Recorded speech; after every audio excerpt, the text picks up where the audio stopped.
We'll have you stop about 20 off. Copy, 20 off.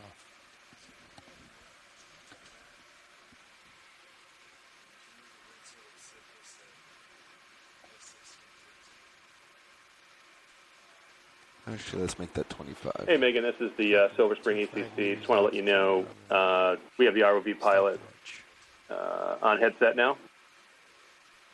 Oh, sounds good, Mike. It looks like we're about 25 meters off bottom, so we should be there shortly. Pilot. Copy that, thanks. Sirius is at 25 meters altitude, winch is stopped. Copy.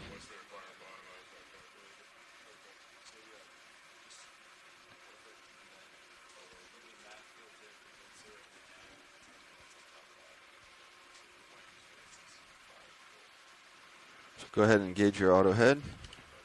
Auto heading engaged.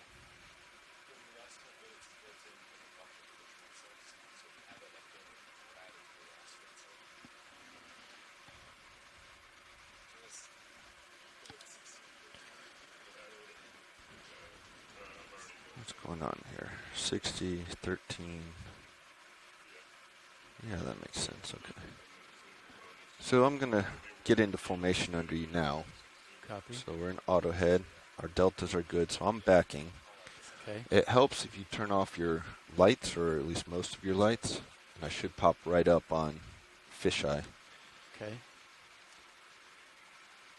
Yep. Sorry, video. See me there. Let me turn on backlights. Okay. Hey, Megan, this is the ECC. If you could put the quad screen on And if you tilt your channel 3, camera, that'd be perfect. and if you could tilt your camera all the way down. Can do. Copy, going all the way down.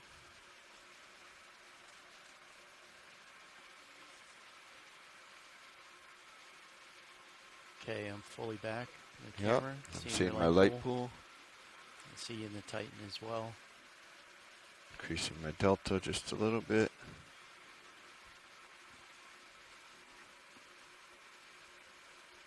We'll have those lights back on in just a moment, video. All looks well. Increasing delta. And there I am. Okay, got you in the Going in zooms. just how I want to. Let's see. Lights coming back on. Thinking starboard. Ooh. Sorry about that video. So we can keep the lights off as long as necessary Okay. for maneuvers like this, so you don't feel rushed to.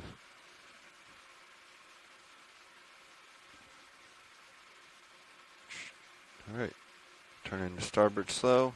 Copy.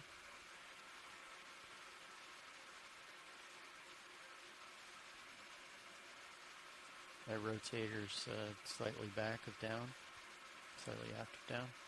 Yep. And we've got bottom.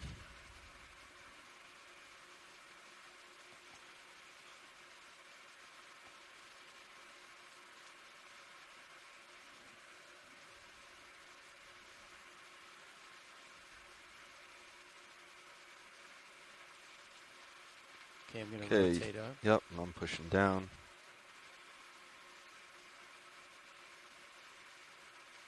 I'm still rotating. I'm coming down. You can also change your vertical as needed. Copy. So Nav, this is Good morning. This is Mike Ford from the Silver Spring Exploration Command Center here at NOAA headquarters. I'm an oceanographer with the National Marine Fisheries Service. Right now. If you're just tuning in, the ROV Deep Discoverer just made it to the bottom. We're at about 2,180 meters, just off and just north of the Bear Seamount, which is an underwater mountain, not too far we're about 450 off the continental shelf of the United States near Cape Cod. Today we're conducting a midwater exploration. We'll be running transects. We'll be moving the vehicle for about 30 minutes at each one of our transects, striving to collect information about the types of animals that live in the midwater of the ocean in this adjust your particular heading, location. Pilot or The co-pilot. midwater of the ocean is a region of the water column extending from about 200 meters deep all the way down to the seafloor.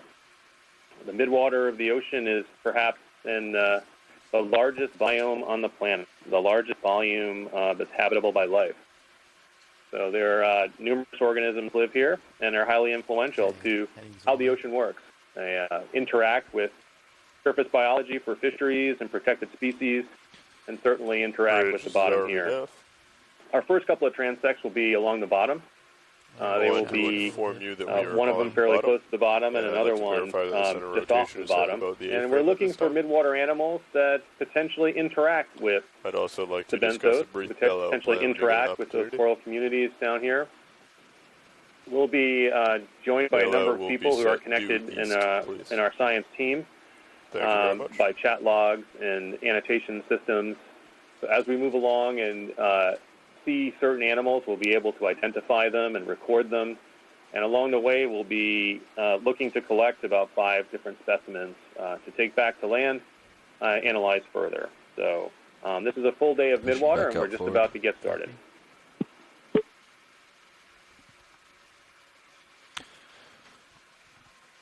Watch leads, pilot. Go ahead, pilot. Yeah, we're still settling up, but as you can see, we are not on a local high here. We are on some slope. So a question to you is whether we want to try to find local high or how we want to proceed here. I think that's a good question for Mike. Mike, what do you think when we do this transect just above bottom? Do we want to go up towards the local high for the transect or go along the contour here? This is Shoreside. I'm fine with going along the contour if that is operationally safe. Watch lead, pilot. I should clarify that we probably won't be moving over ground very much along the contour, this close to the bottom. And you can see we're getting a fair amount of current. We'll probably be pretty stationary right where you see us. So if we think the slope's going to affect what we're going to see, that would be the reason to move. But we're probably going to stay just about this vicinity because we already got a fair amount of water coming our way.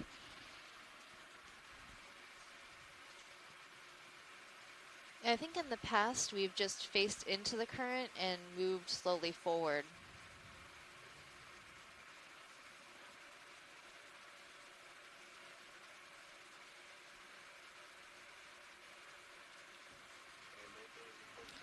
Mike, how much above bottom do you want to stay? Like 1 or 2 meters or whatever the pilot feels comfortable with?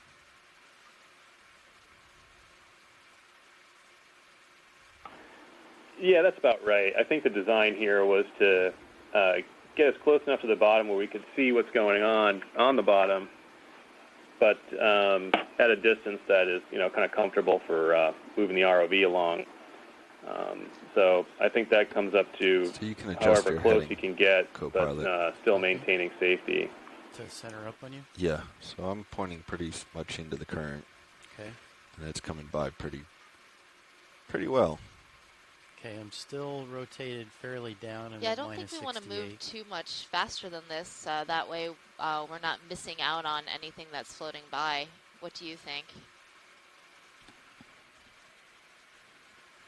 Sorry, watch lead. Was that question for pilot? That was for Mike. Unsure. Yeah, I agree with that. I mean, I think if we're having material kind of in the volume of water refreshed kind of on a regular basis, that seems to be working. We can move slowly forward. That's also pretty good. I guess the idea is to make sure we're getting a fresh volume of water into the cameras as we move along in the transect, but it seems like that's happening. I'm watching the particles fly now and some of the organisms, so this seems to be working. Okay. So what I'm thinking might be the best practice is to try to keep the same altitude above bottom during this transect, and then move slowly forward as we would during a benthic dive. So just keeping a very slow, consistent speed forward so we keep getting water passing by us. So watch lead, this is pilot. During this midwater transects, we operate based on speed through the water, not speed over ground. And looking at the particles coming through our screen right now, we're at about 1/10 of a knot, which is right where we aim to be. That usually brings enough creatures in fresh water, new water into camera view, while also moving slowly enough to allow us to sample and image objects. But as you can see, I'm not particularly moving anywhere over ground. So I only mention that to see if that's an issue for science, if we need to change our position where we are because we are on a slope, or if this area is just as good as any other. Pilot, I believe we are good where we are. Okay. And just operate as you normally would, and we just want to maintain this altitude above bottom. Copy that. We're about 3 meters right now. I can go higher or lower as you please. Mike, would you prefer to be a little bit closer to bottom, maybe 2 meters off bottom? Yeah, that would be good. I think we're having 2 transects here, so one will be as close as possible, 2 meters is fine, and then the other would be potentially closer between 5 and 10. Yeah, I believe that since we're not going to be moving really from this area, we can stay pretty close to bottom because the currents here are bringing enough water past us to be able to do the survey. So if you want to stay really close to bottom, I think the pilot is comfortable with that. Yeah, looks good to me. Starting to drift aft a little bit. Pilot, watch lead. Go ahead, watch lead. How close to bottom are you comfortable with? We're lucky that the current is working with us right now, so I can get pretty low to bottom because I'm not actually covering any ground. I'm stationary over ground, so to speak. So I can come down to 1 meter and just sit there. I think that sounds good, if you don't mind. And All then right. we'll start our survey. Yeah, I'm bumping down my altitude right now. And co-pilot, I'll push out for you. Copy.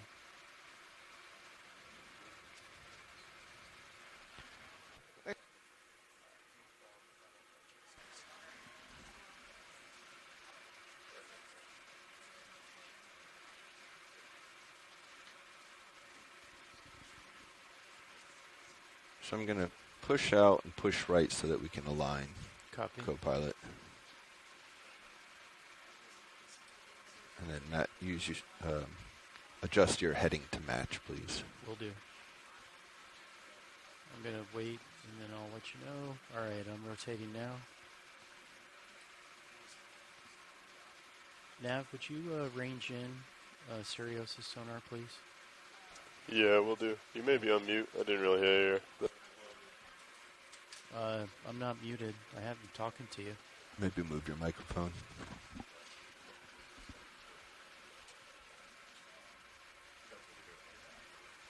Nav, copy co-pilot. oh, yeah, there you are. Did you copy that, the sonar? Gotcha. Thank you. Okay, I'm going to rotate Okay, a little co-pilot, bit you're to down right. to 50. Pilot, you're going to be down to 30. Copy. Okay, pilot, I'm pretty much looking straight down at you, but I'm lined up with you heading-wise. Sure, side. So our plan originally with the ROV team, they thought we were only doing 6 transects today. So that's how we came to our time management of 30 minutes per transect. If we are going to do 2 transects near bottom, one at 1 meter and one at 5 meters, that's going to be 7 transects. So we can cut our time down to 25 minutes per transect, or we can cut the near bottom ones in half to get all of our transects in. What would you prefer to do? We can change the time to 25 minutes. That sounds good. Okay, Default 25 minutes. All right, I'll let the navigator know. Thank you.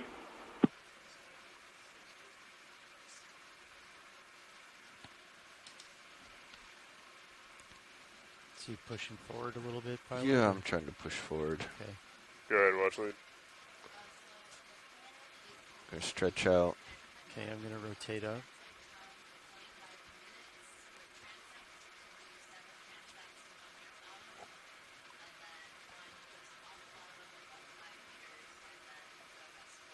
Okay, that's 60. Copy that. We'll have a total of 7. One that is 1 meter from the And bottom, that's one that's 5 to 45, 10, pilot. one that's at 1100 Pay out a meters, little bit. 900 meters, 700 meters, Okay, 500 gonna meters, hold and here. 300 meters. Is that correct?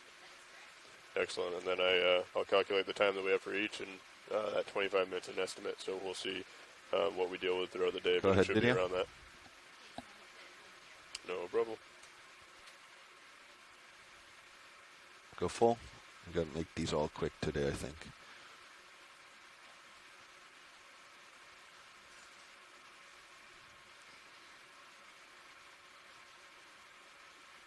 So we have our first midwater animal in sight. All right, let's come wide. That was just a practice until we get the official Yeah, okay it's the from Nav. larvation, or an appendicularian that lives I gotta bring my lower inside that mesh inboard net a that we're little bit. looking at, that very whitish So part good to go. of I think you keep the them all blob that just outboard, floated right? by. I thought So we're just starting our bring the transect lowers right now. inboard. Yeah, let's start it, Nav. As you can see, we're just off the bottom.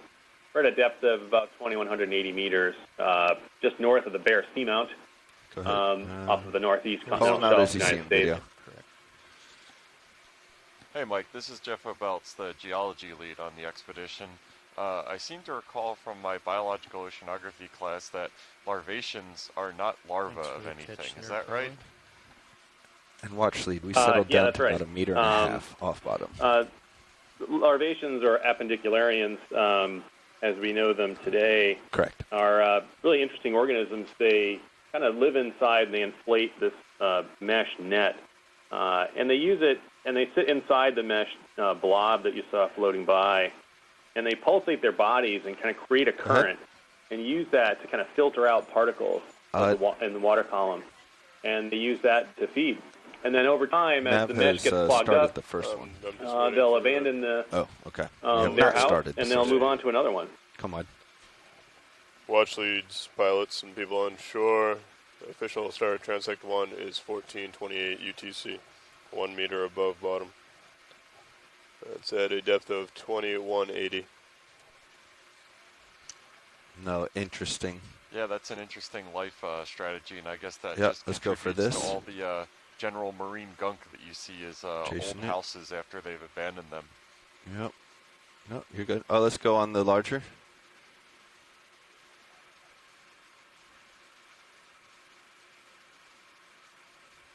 Fantastic. This is a great ctenophore.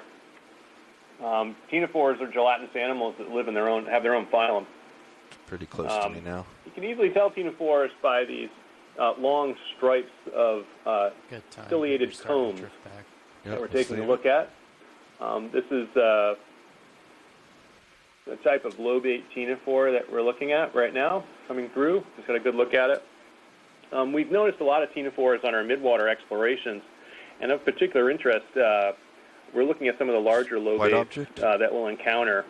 They've been kind of difficult to understand exactly which groups they fit in, so we'll be keeping our eye out for some of the big lobate ctenophores today, that's for sure.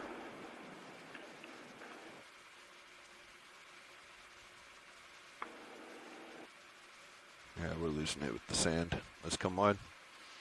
Yeah, that's a mucus blob. Pushing out, co-pilot. Copy. I think it's just anything we have a chance of imaging video to answer your question. Yeah, let's go for it. Has something connected to it. Oh, the string is separate. Okay. Another mucus chain. Let's come wide. See if we can find something further out in the distance. Give us more time. Another larvation house there. Hey Mike, how can you Tilting tell if camera. anybody is More home? animals in the water today. I think that's something to note. you get a sense of the density of particles in a lot of these dives. This is pretty high relative to the dives that we've done over the years. And we'll keep an eye on the density of particles as we explore today and as we move up to different levels in the water column. We're working with a fairly deep water column today. We're 2,000 meters down, and we'll finish up at the end of the day way up at 300 meters. So perhaps we'll see some different let's go to this densities of object particles like this. The particles are numerous different things. Potentially here. This is interesting.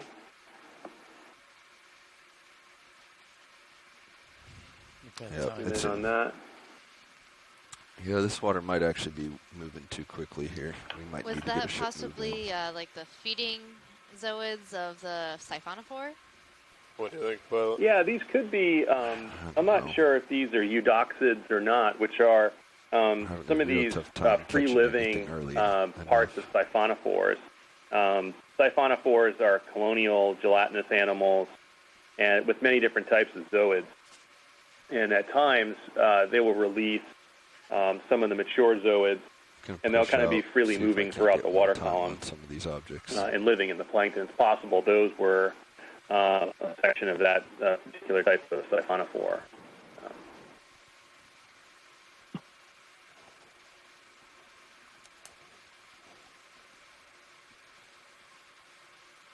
Something white coming to our right, off in the distance.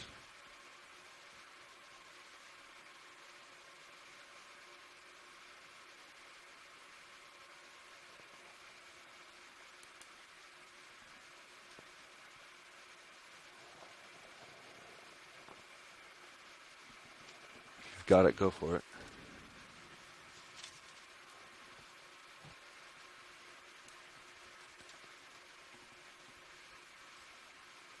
So this is probably a collapsed larvation house. So what we typically see is the larvations that we've been talking about throughout the water column, and at times the animal that lives inside will abandon it, and the house will begin to sink. And as it sinks, it begins to kind of compress and sink throughout the water column. And this could be one of those. It could be a few other things. It could be just some mucus. It could be kind of solidified squidding. But I think this is most likely a collapsed larvation house making its way down to the seafloor. Jellyfish.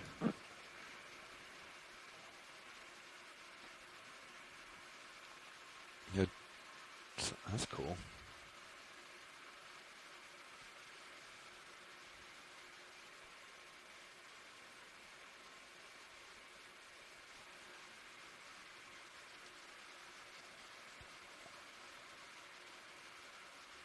Oh, was that an arrow worm? Let's go here.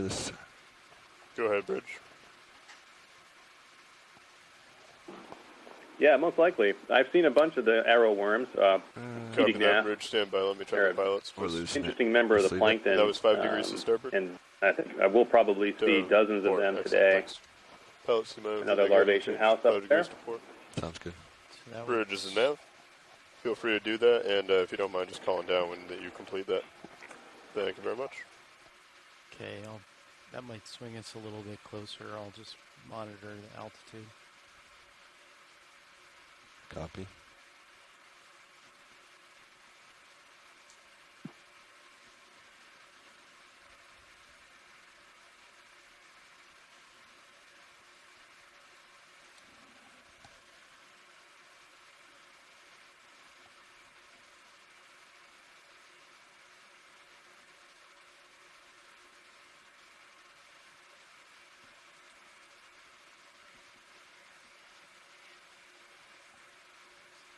Can we get... no. They do.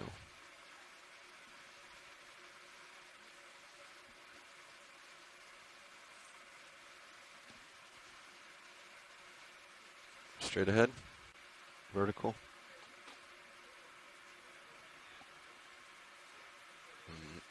Out. Let's come out. That was another arrow worm.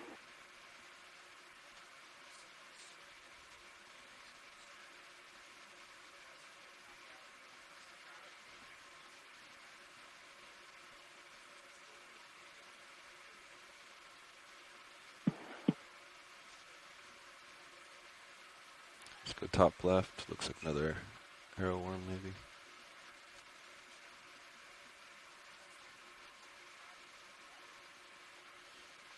Let's go shrimp, actually. So this is a sinking mucus strand. As Full? things sink from the surface, they begin Alright, to Rich. elongate, and that's probably one of Copy those. that. 225. Thank you very much. Is that full zoom? Yep. Looks like a euphausid. You're up to the challenge. And we lost him. Saw that Oh, really nope, quickly. there he is. Now I think we've lost him. Let's go mud. We got a few good images there. I think enough for an ID. Yeah, I need to get back out front again so that I have some leash to work with.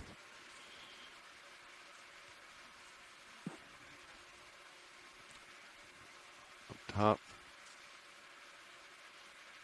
Go ahead.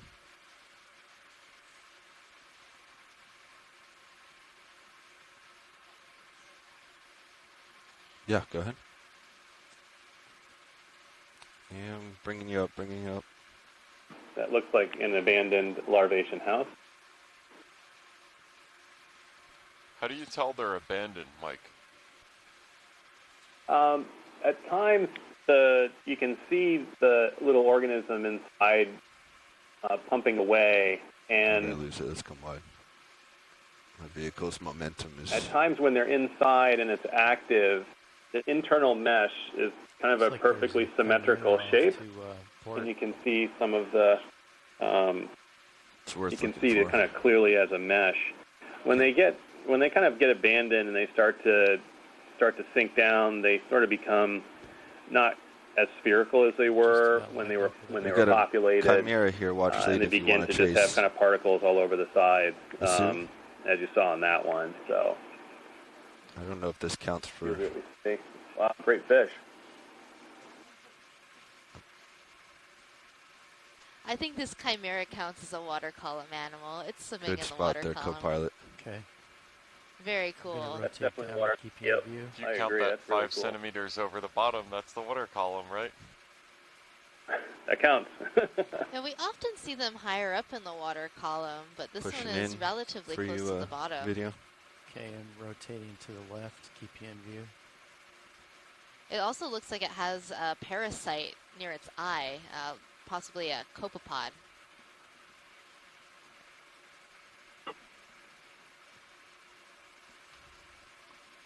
I'm gonna have to let it go pretty soon. How big is that? Can we hit it with the lasers? Lasers are on. That's a big fish. He's coming right One, into two, view. three. That's a big fish. Yeah, Our it's- lasers are 10 centimeters apart. All right, time to let him go. Thanks, co-pilot, for assisting. Copy. Just under a meter, All right, I'd I'm say. still at 4.5, so you just kind of Wow. we're gonna hold Oh, here, great. and then we'll rotate back to desired heading. Good spot there. Thank you. Yeah, thanks for that, pilot. That was awesome. That was my co-pilot that spotted that. Oh, wow. Good job, co-pilot. Off in the darkness. Thank you, watch lead. All right, we back on heading? Not yet. Okay, I'm gonna rotate down to Yep. keep you in view.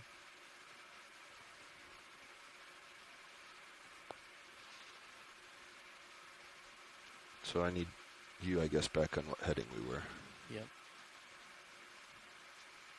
I'm coming about now. And that was our heading, prior heading. Okay. 305. 305, copy. Lining back up.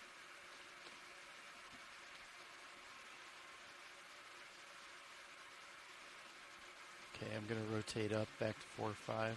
Copy. All right, video, we're back in position now. Keep our eyes peeled. Okay, Sirius is at 4.5. Thank you, co-pilot. Pilots, for your information, this transect ends at 14:52. Copy.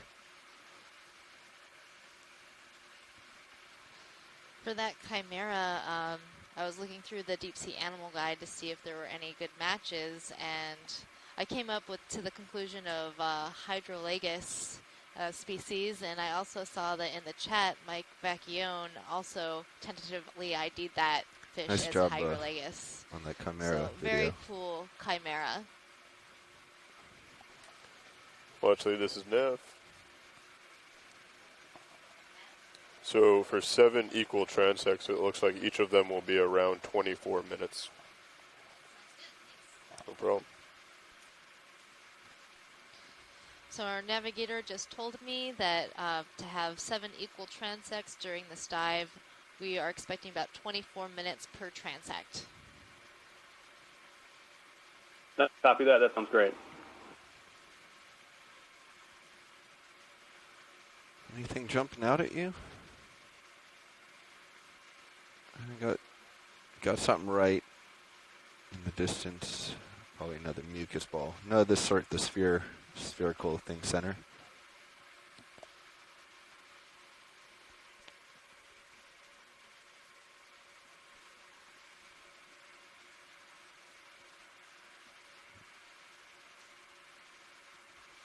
You can go full whenever you're ready.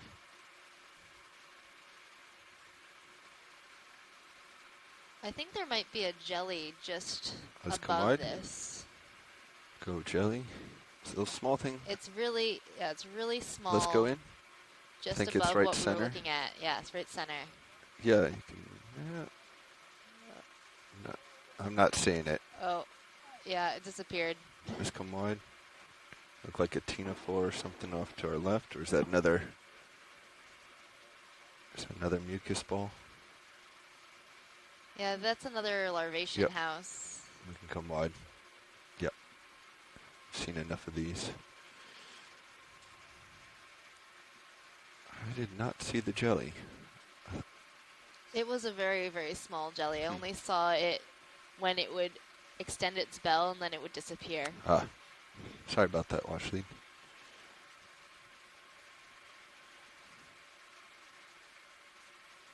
I think we can start doing snaps on the mucus balls to see if they, if they have something on the inside. Otherwise, we'll just let them go. We've seen enough.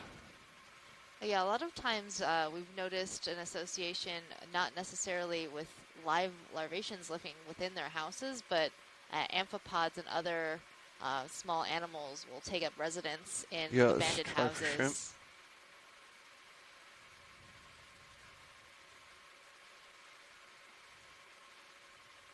No. I think you need to get more excited about mucus balls, pilot. Understood. Good copy.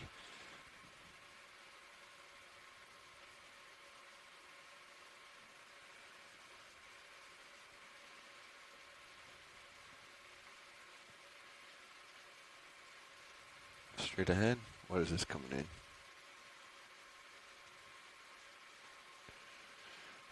Is that a mucus ball?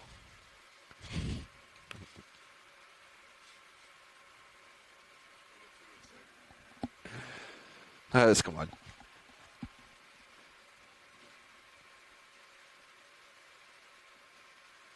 Looks like 2 more. Bottom left, right side. Tilting So if I'm down. remembering correctly, the larvations actually make their houses on a regular That's basis. too close. We're not Every, gonna. I think, couple days. Is that right, Mike? Upper left, vertical. Yep, that's right. They go through a whole bunch of them. Yeah, because these houses, they get all, Yep. full of particulate matter, and then they just make Every new time ones instead of, trying to clean up. Feels like every time Wish we we just could do about that zoom sometimes, it. just make a new house when yours gets dirty. Yeah, right. Let's go on the white thing Yeah, here. I think to I the saw a right. reality TV show about flipping houses like that.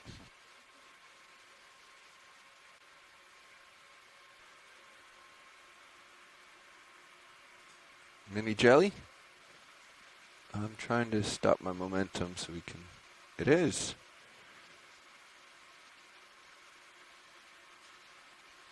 It's a very tiny jelly. It's a great shot. Yep. Yeah, that's like the one Quick that snap. I spotted earlier. It was so small, and when it closed, you couldn't even see it. Nice job, video. Yeah. Come down, come down. No, we're good. Keep it soon. Great camera work. Yeah, Zach.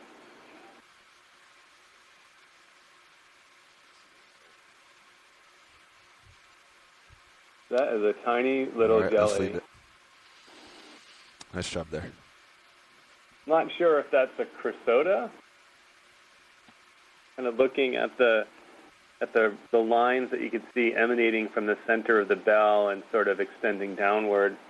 Those are radial canals, and they help us identify what type of jelly that might have been. This one was really, really Coming back to tiny. center, co-pilot. It seemed to have the radial canals, and radial canals that were thickened perhaps by gonads being up against the radial canal. So, yeah, it could have been a small jelly. Dougal Lindsay's chiming in, so it could have been a halocreatid, which is a particular type of small jelly, without that kind of configuration. Red object, yes. It's kind of a small Gone. open circle at the center where you didn't see the radial That was canals touch. fast, So for sure. that's possible. It could be that. That's a great shot. That's a tiny jelly. Yeah, if I was to make a Yeah, estimate of let the it size pass. of that, it'd be less than a centimeter long. With how much we zoomed in on it and how small it appeared on our screen. And we can actually image the individual tentacles on the polyps of corals, and that seemed even smaller than a coral polyp. Straight ahead in the distance. Yeah, that's great. I mean, it's a testament to our Yep. cameras to be able to zoom in on Come something on. like that. It's another. You think that's the same thing? Larvation. Quick snap center again. I mean, the particles Keep here wanting one are of these to impressive. be It's a really dense, ctenophore and or we're something seeing a else. mix Come on. in the particles of tiny plankton. Could be copepods, which are very small crustacean plankton. Those are the ones that sometimes you see move around. A lot of this Yep, is center shrimp. like detritus Jason or it up. kind of waste material, dead algal cells from the sinking down from the surface. Many of the algal cells can Yep, get my sticky limit. as they degrade, and they can clump together in marine snow, or Gross. some people call them marine aggregates. And, you know, as they clump together, they begin to sink down a little bit faster.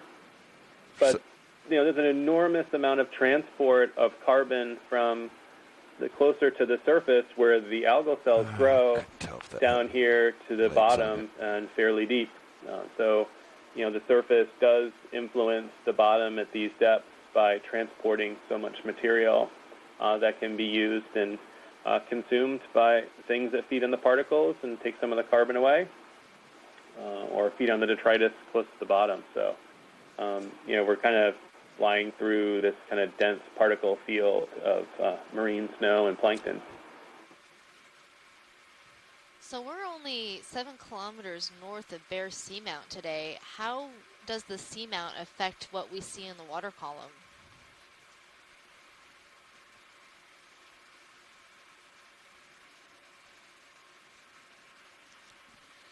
Sure. So a lot of the seamounts, over time, studies that have been done on them, I've kind of seen them, especially because of what can exist on the substrate coming up from the bottom of the seamount all the way closer to the surface.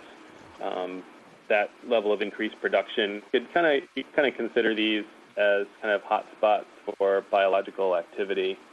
The seamount here, in particular, kind of hangs out off to the east, just off the continental shelf, which juts it a little closer into the Gulf Stream, where you might be sampling and touching a different water mass. So seamounts like this can act as biological hotspots because of their substrate and kind of running across the depth, as well as kind of their position. So we could expect to have kind of an increased biological activity in the water column Right associated down with here, that as something well. to Go center.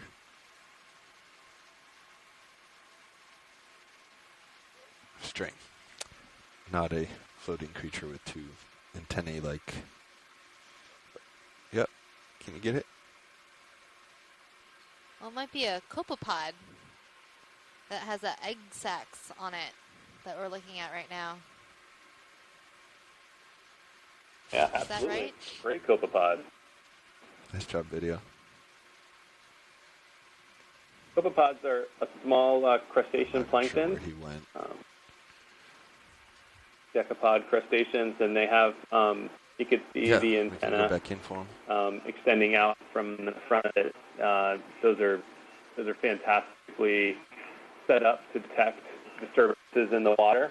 Yeah, And with the underneath water them, you can column barely now, so I see should it. be With their legs, able they to pump away and they can track swim, him a and little bit better. it can create a feeding current. This one looks like it has eggs get attached any to the back, I think. Megan, tighter? what do you think? Yep. Yeah, that's what I was thinking. It looks like it has egg mass Coming up, attached to coming it. up. And copepods are actually capable of accelerating extremely fast in order to I'm get gonna away from rotate down a little bit, predators. keep you in view. Yeah.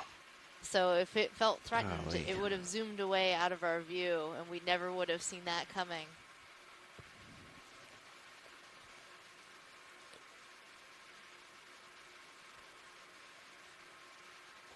All right, pilots, you're ending in 20 seconds. Copy.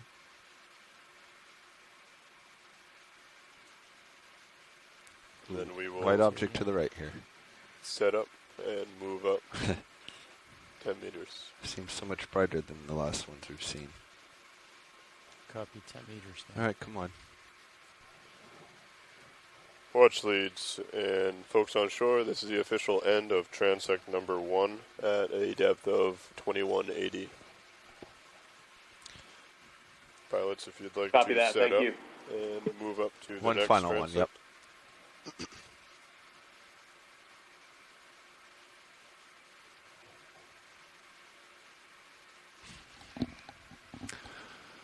Next transect, Next transect is at a depth of 2170, so just 10 meters off bottom. 10 meters off bottom. Okay, rising up, Copy that. co-pilot. Okay. Standing by for when you're ready, pilot.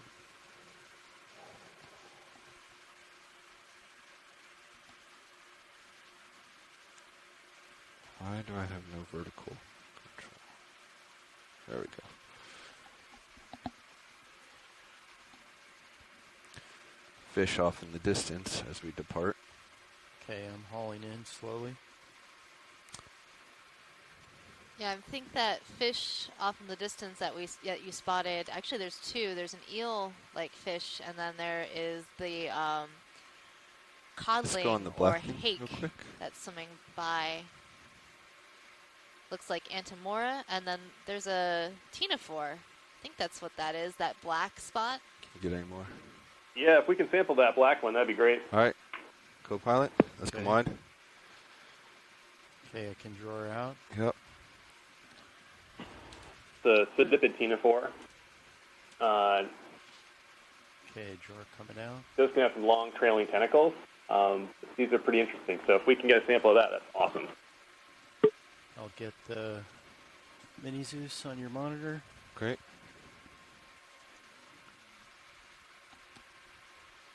We're going for it. Draw her fully out, and on your Make sure we're right You're up. on draw number 6. Yep. on your say, I'll Oh, there you enable can the see the suction. Change the jar. tentacles. You're on jar 6, co-pilot. We need to get Okay, on copy. jar 1. Okay, moving to jar 1. Thanks, Nav. Okay, pushing in. Okay, He's coming kind of fast. Get ready. yep. Punch it. A little more, a little more. Okay, that's getting up to full. Are you blowing? Oh. Positive RPM. Stand by. We'll find it. Yep. Okay, I've got to stand by. I'm not having any feedback. Okay, punch it high. Just high high RPM if you can. Okay. There's high RPM. It's in. He's in. Okay. It's in. He's in. Off. Okay. Off. Sample has been collected. Rotate jar. It's fantastic. Okay, I'm gonna rotate the Very jar. excited on this one. This Back to 6. could be an undescribed genus and species.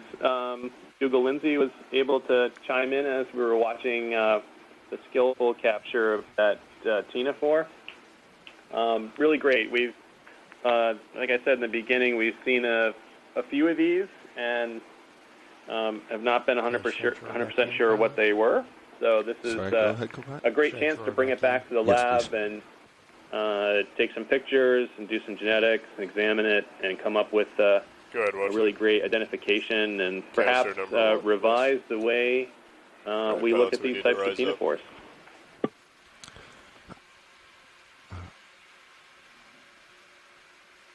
So this is the for watch leads, just so you know. I think we saw it in the camera, and I'm not sure if they made it into the jar, but this creature definitely had the long tentacles coming off. I'm not sure if any of the tentacles made it into the jar along with the main specimen. Okay, I'm having trouble moving the... Understood. That's great to know then. Okay, well, I'm coming up, co-pilot. Copy. Mike, as we were And you can draw collecting in. that sample, that's what I'm working on I right noticed now. that So there was long trailing, almost siphonophore-like looking getting, thing no. coming off of it. I know that the cydipids have try and two get some more RPM. trailing tentacles they use for feeding, but do they normally have those sort of pink things on it? It looked like more like a siphonophore feeding than cydipid ctenophore feeding tentacles. It did have great tentacles. They were really long. Okay, A lot of the cydipid ctenophores that I've seen have kind of branching tentacles, which branch off into these structures called tentillae. Okay. The pink ones could have been dense aggregations of like nematocyst batteries. Collection of coloblasts for ctenophores, kind of these sticky cells, kind of all bunched up in one place. Otherwise, I'm not 100% sure what those pink masses were along the tentacle. Were pretty interesting and different from like Pleurobrachia, another species of ctenophore that has tentacles like that. You can see the classic just branching, straight branching. You might just have to draw this one certainly has something different. Okay. So okay, I can try and bounce it'll be neat to check out. No, that's not going to do anything. So I'm at 10. Nav, co-pilot, if you could Yeah, they were adjust really your cool. speed. We're not sure if or your height. we captured any of the tentacle with the And I main think we're ready. specimen, but it So does we're a little look bit to be behind. intact within Watch our leads and folks on canister. land. The official start of transect number 2 at 1458 UTC, a depth of 2,170 meters. 10 meters off bottom. Copy that, Nav. Okay, I'm still hauling in. Yeah, we have that on short side. Looks like we're starting the transect. That's great. Yeah, I agree, Megan. I think we had, rotating now. Perhaps we have a small length of one of the tentacles to take a look at at least a few of those structures. I saw 4 or 5 of them go in, but I could be wrong. But yeah, really interesting. Leave it. That's good. On the chat room, there's lots of stuff going back and forth on proper preservation of the specimen that we just took. So, there's a lot of activity on multiple levels as we continue to explore here. And I would just keep trying to get kind of making hydraulics plans for when we get the samples back on deck. For gelatinous animals, it's interesting. Preservation is typically really difficult. Normally, the formaldehyde preservation does not treat the gelatinous animals very well. They kind of get harmed in the chemicals when they get preserved. And ethanol is typically used. One of the other problems we have is to preserve the coloration of the gelatinous animals and some of the size of the animals. Some of the morphological features can get damaged. So a lot of the work for midwater animals, we bring it back in the wet lab on the ship, and we take just numerous photographs and video if we can to try to preserve and capture as much about the morphology as we possibly can until we can get it back to the museum and take another set of photos and samples from it. Looks like an arrow worm with pinkish coloration here. Other ones we've seen on earlier transect were perhaps a different species without the red coloration. That's weird. Down low here.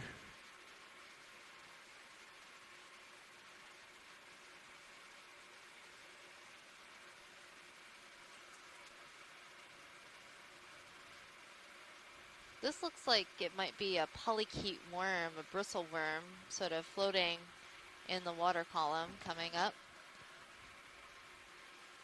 Sorry, It's video. I'm just yellow having in a color. tough time here.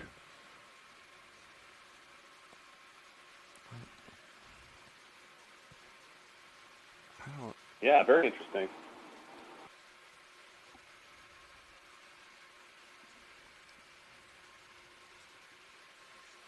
And now we're getting sort of a side view, and you can see where those bristles, the chaetae, are coming out from this worm.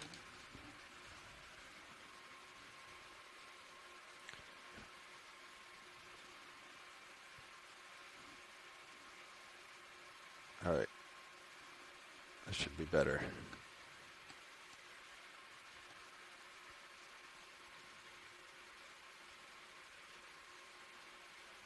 Well, that's great. I've got to leave it pretty soon, though. Yeah, let's leave it.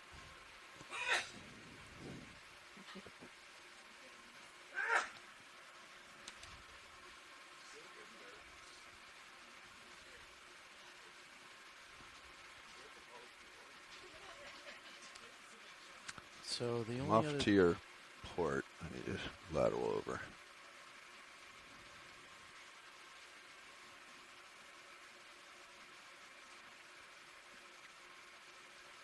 Can you tilt down, please, your camera? copy, Thank you. tilt it down, and 50.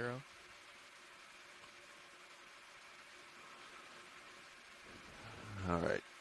I'm back in a safe position. I can slow down now.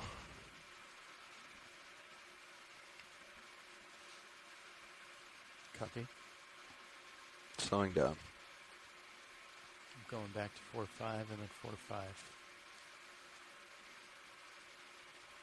Okay, for those just tuning in, So you don't think we're opening and broadcasting closing the contactor will help? today from the NOAA ship Okeanos Explorer, we're getting and speed we're looking errors. through It's the cameras of the ROV Deep Discoverer. We are hydraulics or exploring the cold or Midwater something. off of the Bear Seamount today.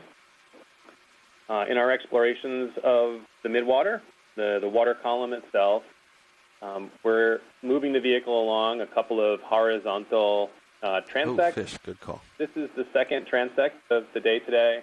Go for it. And we're up off the bottom about 5 or 10 meters.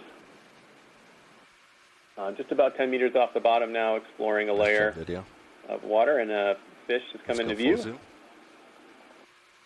Nice and stable, for the moment at least. This is Megan Putz, the biology lead aboard the ship. The type of fish that all we're we got? looking at is a rat tail fish in the family Macuridae. Nice.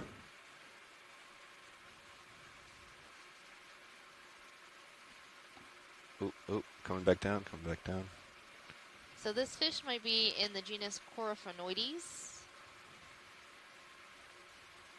Nice job, video.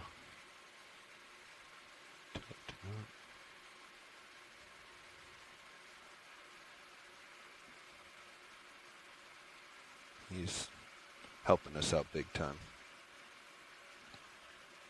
And one of our shoreside scientists, Tracy, has written in the chat that this fish is likely a juvenile macurid or rat tail fish.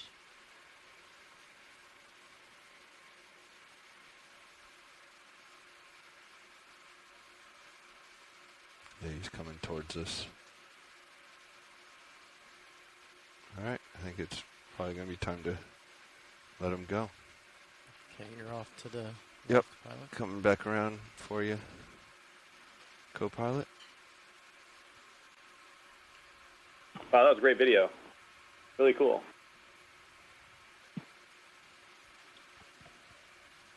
So those rat-tailed fish are some of the apex predators at these depths, Told me and to they try calling often down are the seen, workshop pilot. swimming a few meters above bottom. So I this mean, is if it definitely the where only they about the hang only out thing we most can of the do right now time. is to keep They feed trying. on Okay. other animals living in the benthic area or in the water column. Would you like a move to slow that down? Yeah, I think we might need to, but we're pretty. Still 10 meters above. Yeah.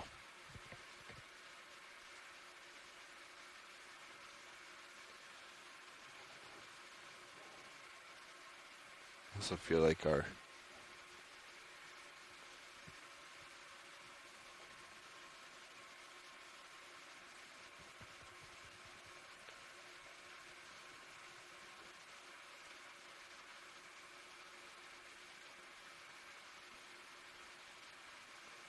We have 16 minutes left in this transect. copy.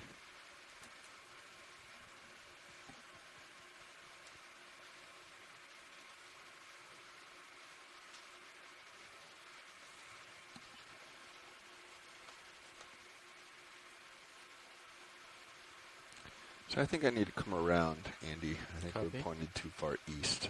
Okay. So I'm going to lateral over. All right, I'll track you as you go. Or actually, I'll just do one kind of move. All right, I'm going to move now. Yep.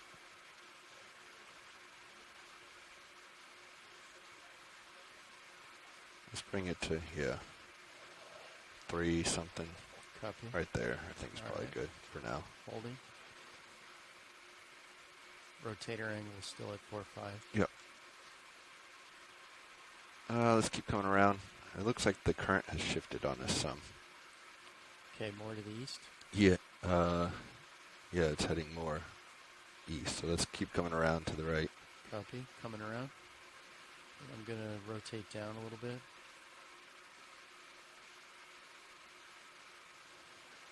Okay, that's 5-0. Let's hold there. Copy. Holding.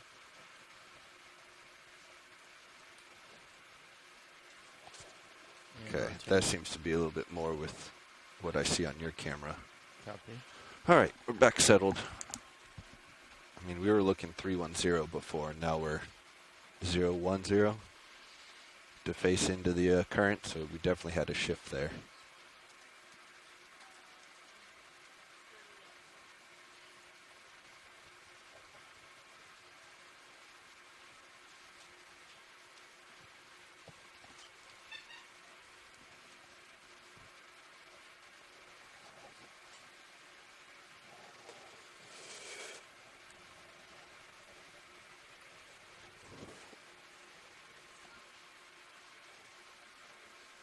Yeah, the shrimp. Go ahead.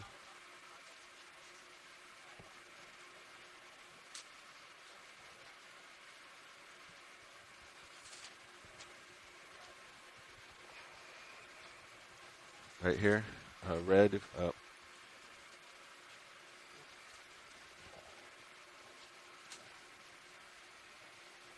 Okay, you're starting to drift back. Understood. Yeah, we can leave it. I'm rotating down. This is another copepod that we're taking a look at. Tracy Sutton previously jumped in and gave us a possible identification that this was Paraeukita. So if we were Nice to red copepod have hopping ship move along. We this saw one previously direction with what looked like to be an egg mass hanging off of it. opposite of Sirius, where's that take us? Does that take us towards a higher point?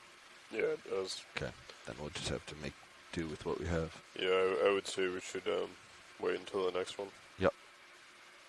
We have just about 12 more minutes left in this transect. Copy.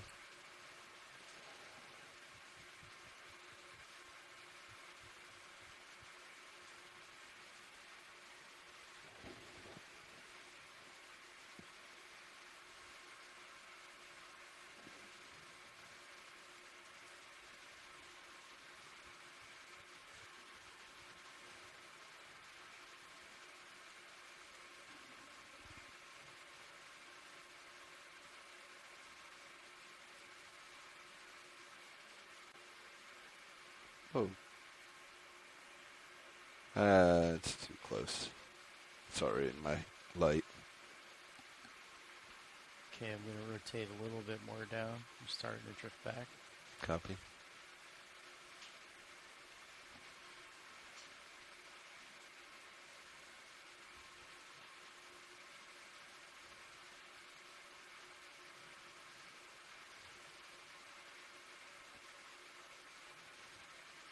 Just coming right into the camera. Oh, yeah, if we can.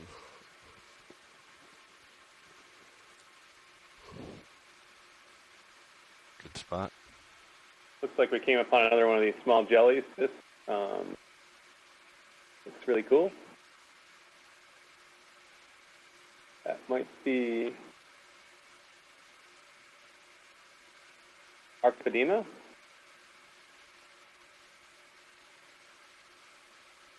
No, very cool. Stay with it, stay with it. Okay, I'm rotating down.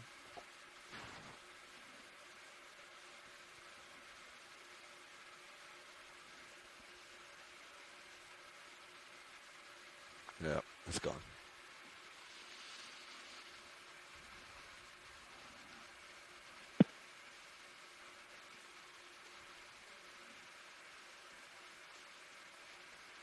Yep, that looks like that was Arctipedema. Google chimed in with that as well. A really neat small jelly that we've seen a bunch in the midwater, and it has a really kind of unique pulsating frequency. It's pretty quick and short. But yeah, we got a chance to see a whole bunch of Arctipedema here in the midwater. One, so let's really take neat. a look. It's a good shot too. We got some details on the canals inside the bell and on the tentacles itself. Oh, my momentum's gonna probably. And the larvation house coming into view. Yeah. I don't like what altitude's doing.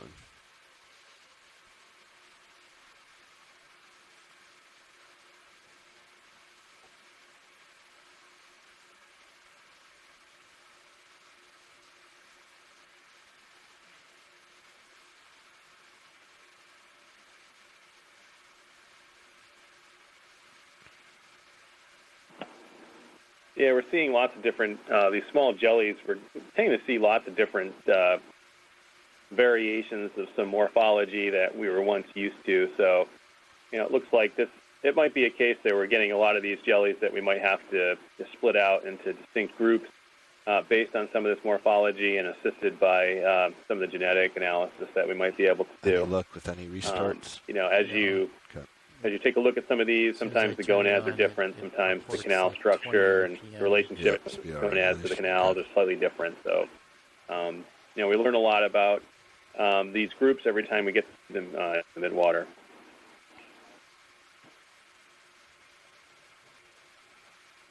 This looks slightly different, but it's probably just a snap for ID.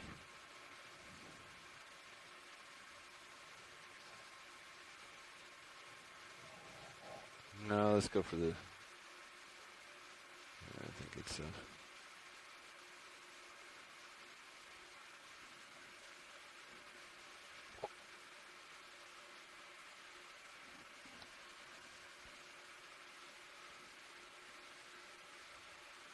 stand by, coming back in.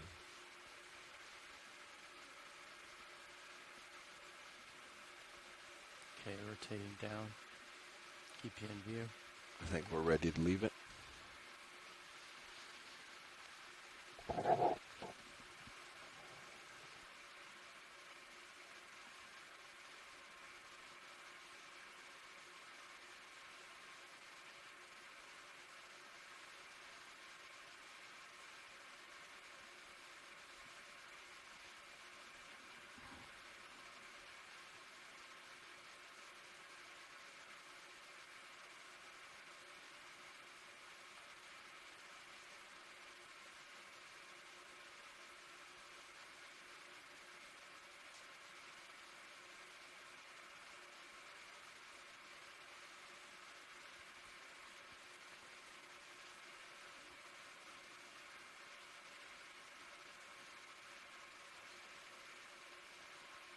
Good snap. Hopefully I didn't get it too This much. looks like another Sedipentinophore come across. Yep.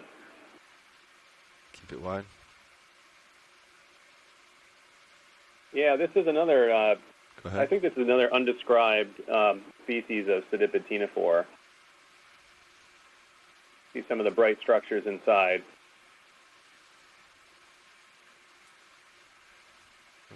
You can fraction the lights of the ROV coming off of the rows of cilia in those comb rows coming around.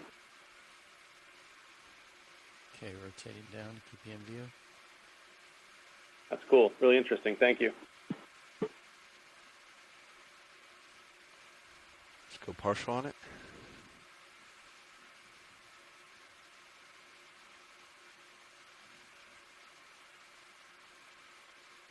Yep, go more if you have it.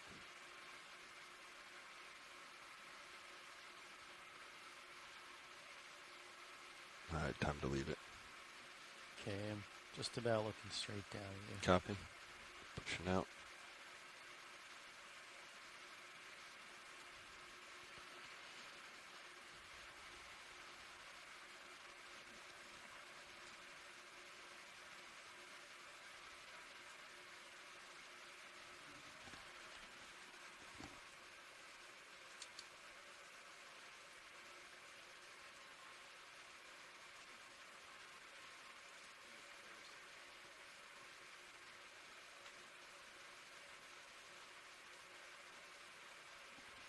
The bright structures inside that ctenophore, they were most likely fully retracted tentacles, where these ctenophores have the capability of taking those long trailing tentacles and pulling them back inside the main body of the ctenophore.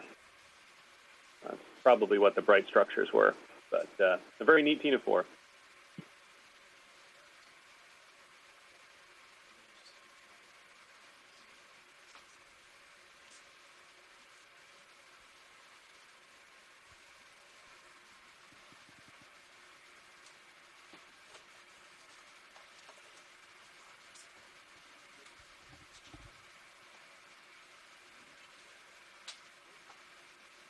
Zoom here.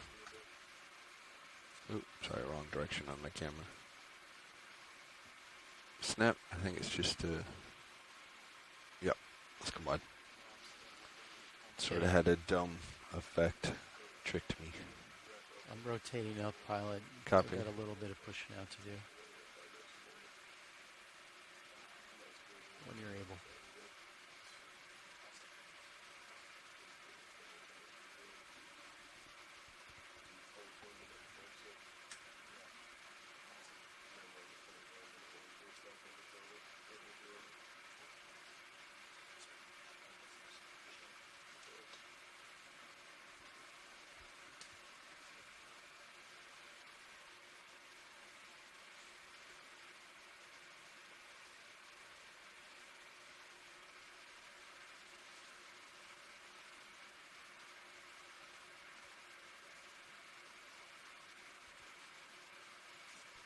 Pilots, you have 3 minutes left in this transect.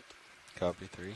Copy 3. And for your information, we will be going into tow configuration after this so that we can get up to the next one, which is at a depth of 1,100 meters.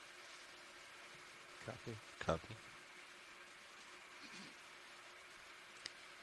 Shore side, we have 3 minutes left in our transect, Okay, and I'm then just about at 4 or the 5 ROV right now, crew is pilot. going to reconfigure our ROVs and ascend to 1,100 meters I'm for going our to pay third out a little transect. bit. Yep. All right, copy that. Thank you.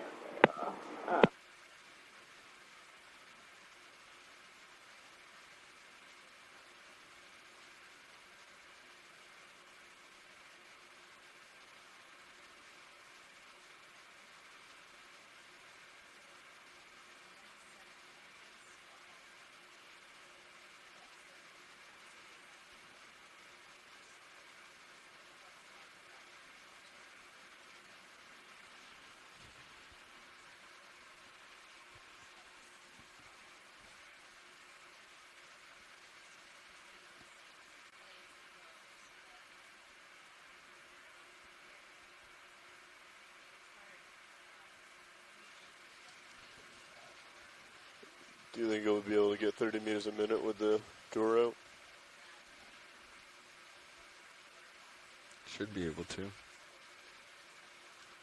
guess that's a question for mechanical if they want us to put that pressure, that drag force on the drawer. Workshop, this is RV Nav.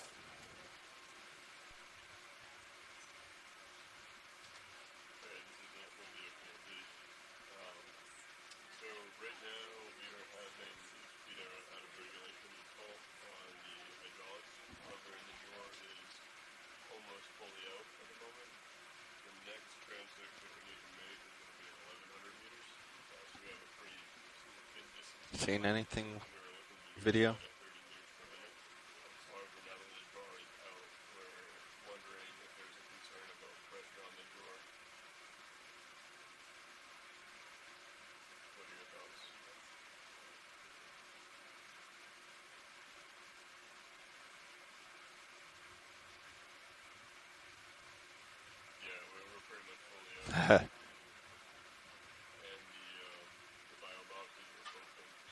Another Arctopedema. Go ahead. Oh, that's cool.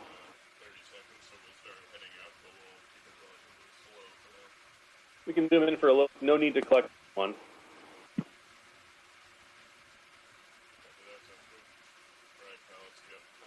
Go ahead. Copy. Okay, you're drifting back and to the right. Understood. Go ahead.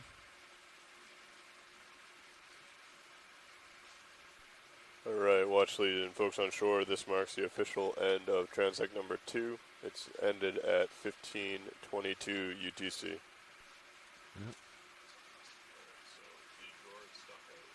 Stand by.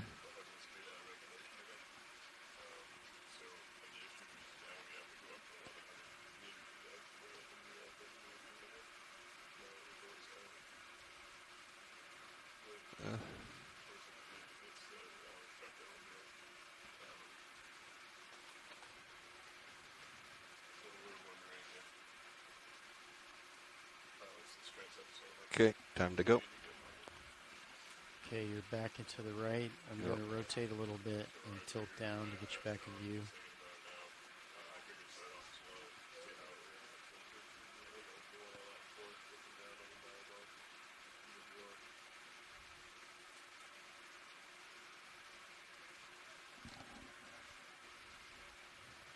Now that our second transect has longer one. ended, We're 10 gonna come meters into above tow bottom, we will be come up. transiting 1,000 Copy, meters tow. toward the surface to start our third transect of the day. So please So- stand by as we make our ascent.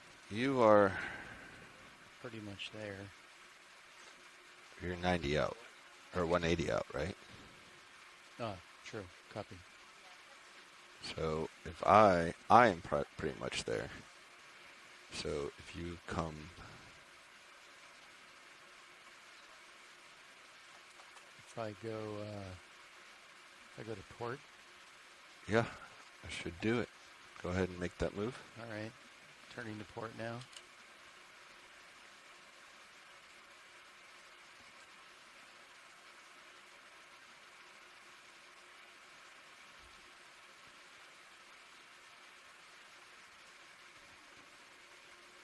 Okay, I'll still be able to see in the. That puts a turn in the tether, though.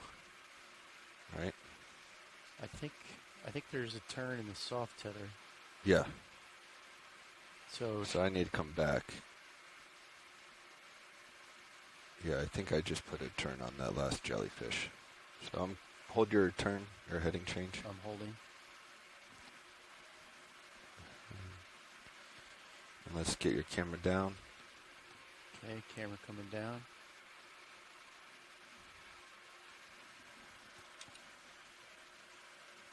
Cam at 80 right now, holding. Okay.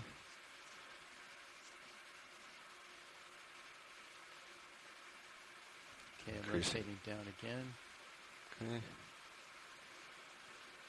Tether looks good there. That's 90.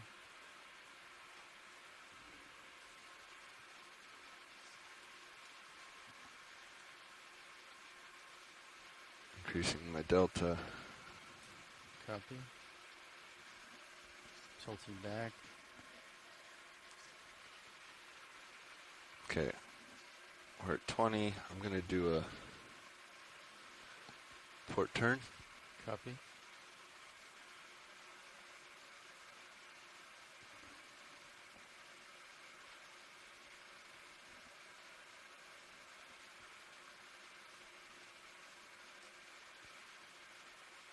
Are all your lights on? Yes. Okay. Should I try cutting a couple? Yeah, if we think it will help. There we go. Yeah, this should be me going under. Okay. Yeah. Pushing out. Increasing delta.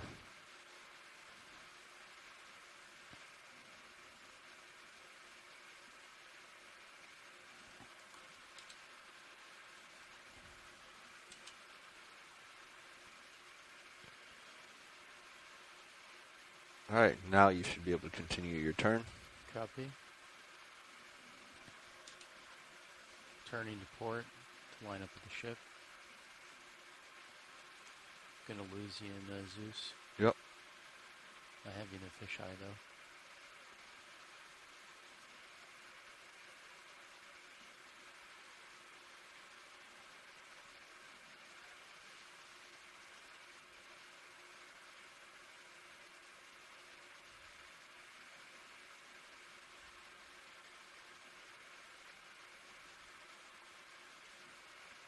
Okay, Sirius is about lined up with the ship. Okay, go ahead. Disable auto head. Auto heading disabled. Raising up, pushing out.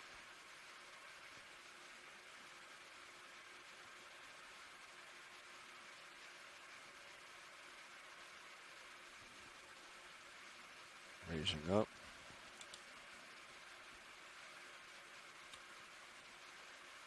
Come on.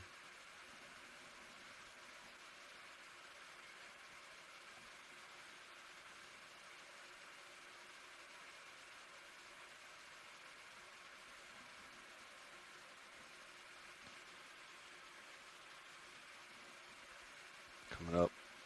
Copy.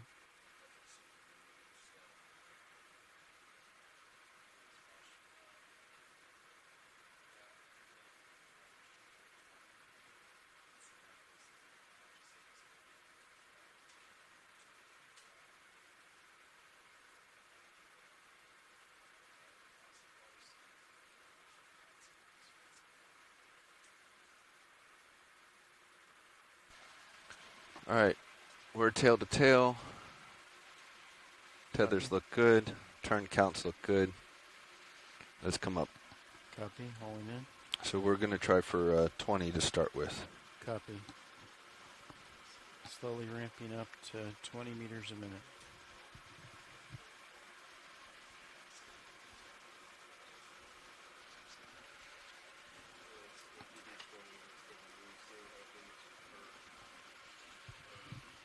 Okay, I'm at 10 meters a minute.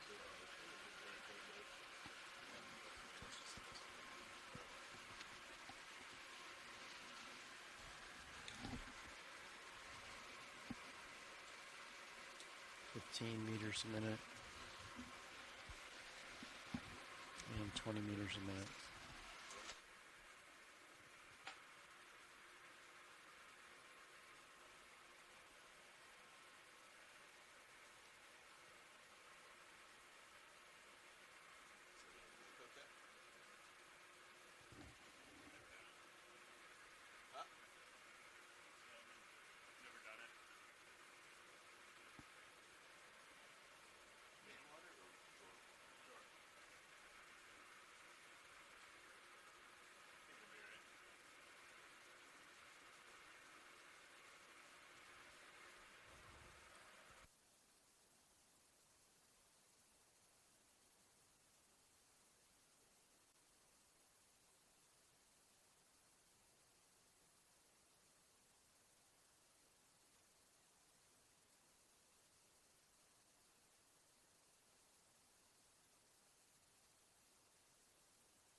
You have a little bit of a negative delta, pilot.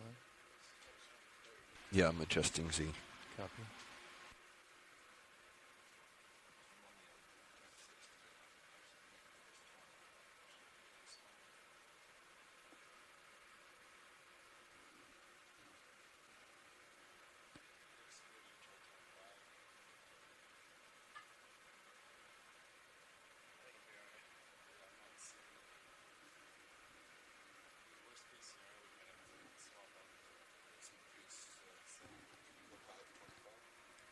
Copy, increasing to 25 meters a minute.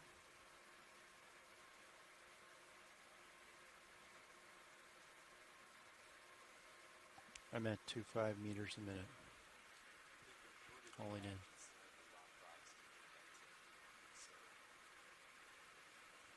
The only place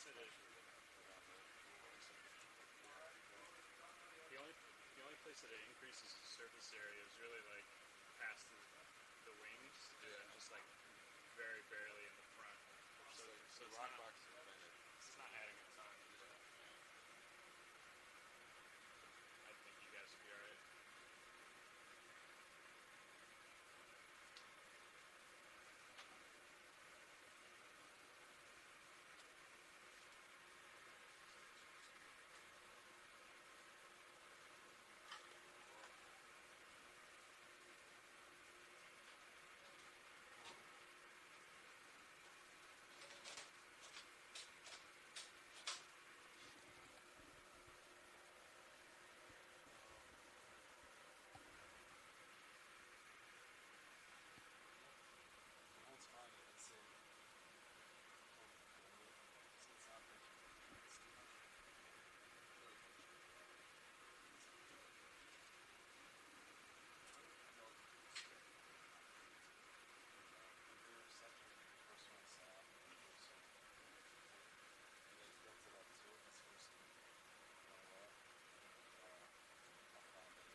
Go ahead, Bridge.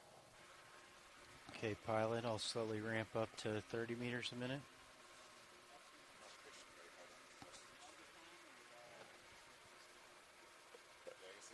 Standby one. I'll ask the pilots. Now should be a good time if you want to come over a couple degrees, but I'll call back up with a confirmation. Thanks. Any pilots comfortable with 5 to 10 degrees to port? Ship heading change? Copy that. Co-pilot works for co-pilot. Bridge is however you nav. Feel free to do that if you'd like. If you could just call down when you're done with your change. Thank you very much.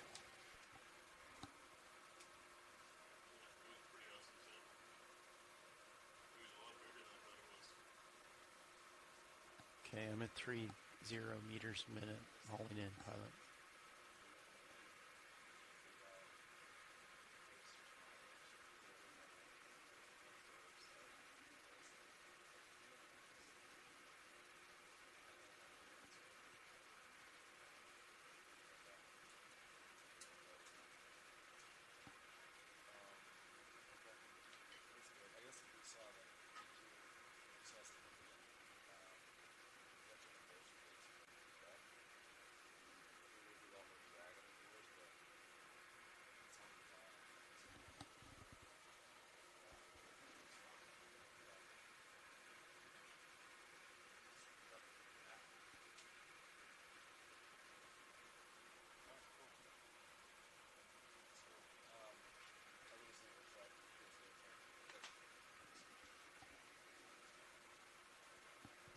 I'm trying to remember when I got a turn in my tether.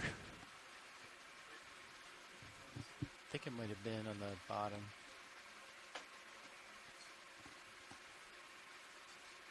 thought I always countered however I went into a sample, but I must have turned right, looked at something, and then turned right to get out of it.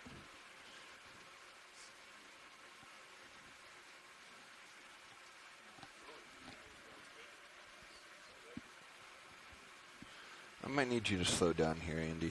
Copy. Okay, I'll slow down to 2.5. I don't seem to be catching up very well. Okay, I'm at 2.5 meters a minute, pilot. All this cool stuff now.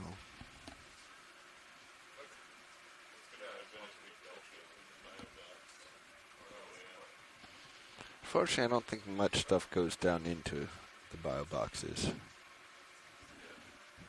because of the Brow. no, just the water pressure. Stagnant water there. Mm. There's no flow through the boxes. Because I tried that once a couple years ago when we first got the bio boxes. Tried to capture a sea cucumber, and it'd come in. I was right there, and then I'd push hard up, and it would just, you could see the, water pressure sort of just push it out. I was kind of surprised the boxes are opened. I guess the pins kind of drifted down. You retracted the pins when you? They were retracted. Huh. I mean, that shouldn't be. They would have been extended during launch. Did you retract them? Oh, I did not. Okay. Yeah, at launch when we extend them and open the drawers so the boxes fill.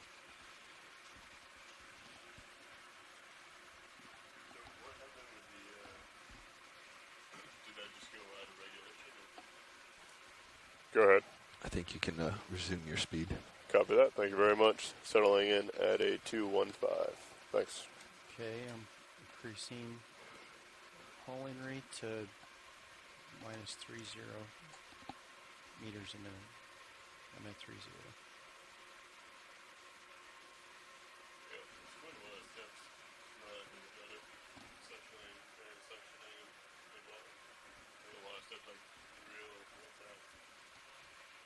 Yeah, it's got a jar out, suction.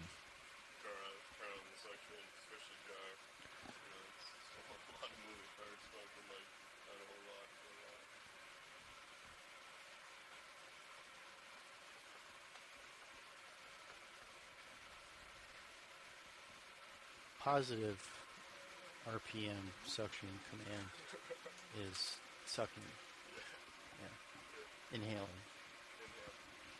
Yeah, I think it just wasn't spinning the first time. Because it was at the nozzle. And it's sort of same idea, like got there and then kind of pushed out with the pressure. But we got it.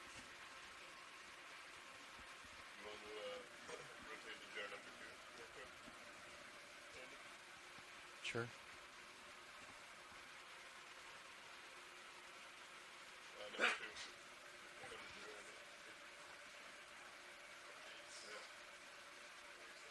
We did get some of the antenna, right? We should be able to just rotate it manually and then send it back to its full jar position. Shouldn't be any of those. What are we trying to do? I was just gonna take over the rosette and move it manually a little bit.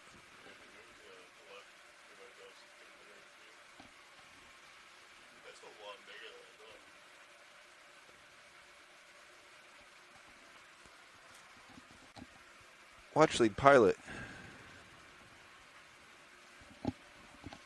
Go ahead, pilot.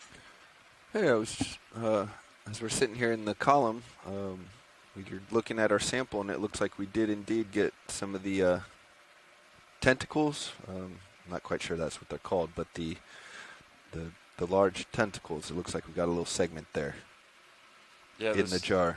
This is outside of my domain as well, so tentacles will work just fine. All right. And I think the biologists were saying they're not sure whether that's the actual tentacles of the ctenophore itself or whether that's an other creature that was kind of hitching a ride on that one. Okay, So. well, It looks like we got at least a few of them, the orange tentacles they were talking about. 2-for-1 special. Act now.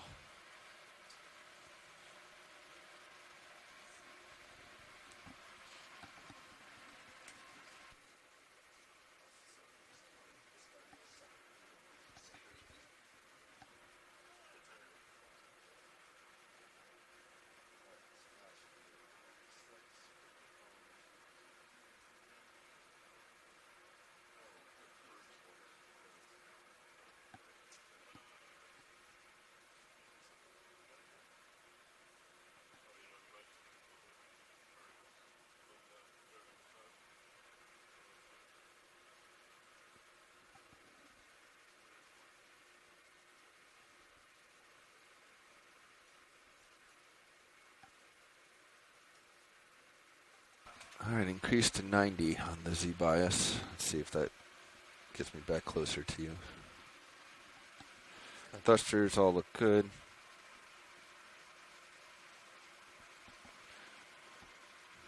Powers, we still have our main look better. Topside power, tether looks good and healthy. I think all is well.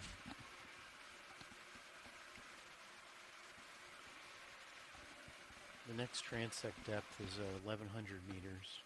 Is that right now? Yeah, 1100.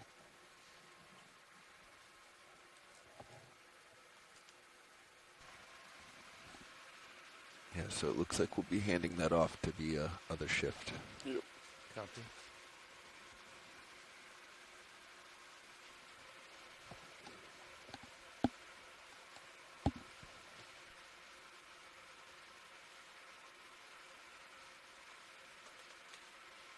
Yeah, it jumps up to 20 RPM at 17 amps, and then it goes out.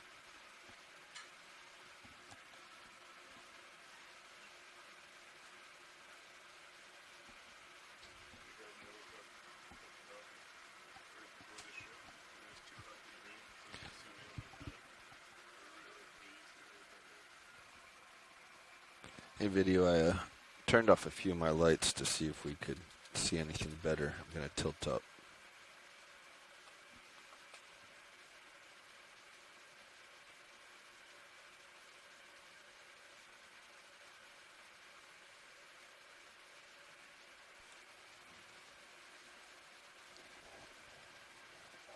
Bridge, this is RV Nav. Okay, let's go in past the reflection. I'd like to change the bailout at this time, if that's possible. See how that looks. So the previous bailout was due east. Now we'd like to shift it to a bailout of southwest, or just come straight ahead.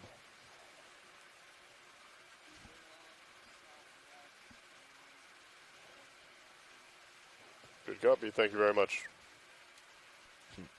Make way. I just figured it was due east, and now that we're Yep. more than enough. Do you think this is better or worse than what we had, video? All right, let's bring the lights back on.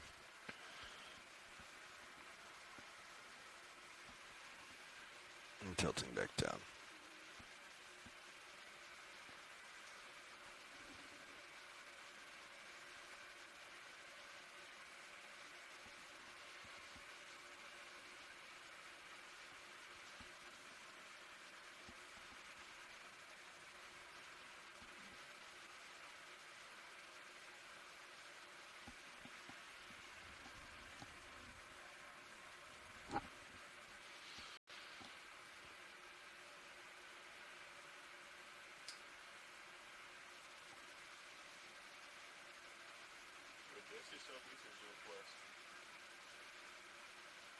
Pretty sure you said southwest.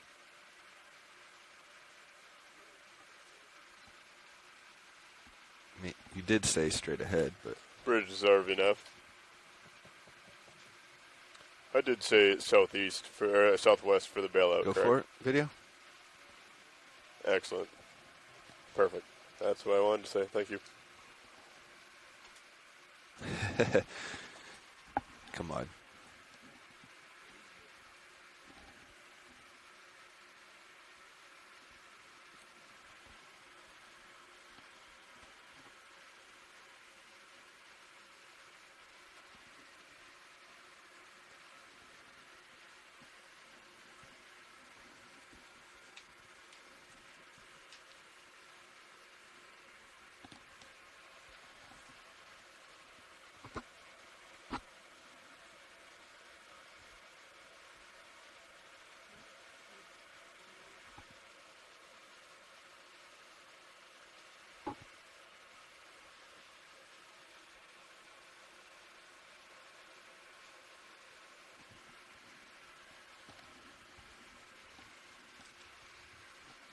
Strange, it goes negative 20 RPM for a moment before it pops up to 20. I guess it's just trying to serve over the right bit of RPM command.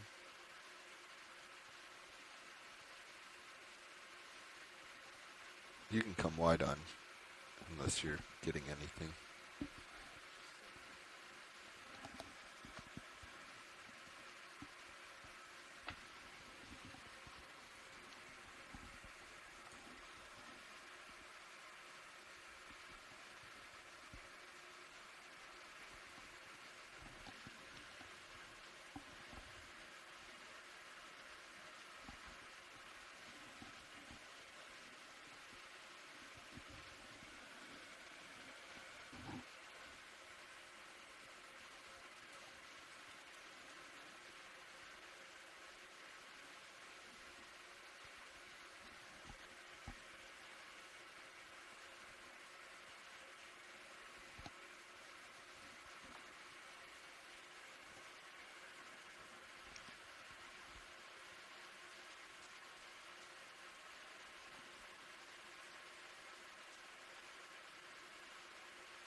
Sirius crossing 1500 meters.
Sirius crossing 1400 meters.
anybody just hear what sounded like a USBL ping?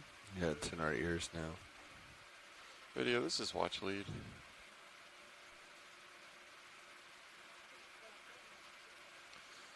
We do got a couple comments from people in the chat room about video being intermittent on land. Maybe that's something you could look into.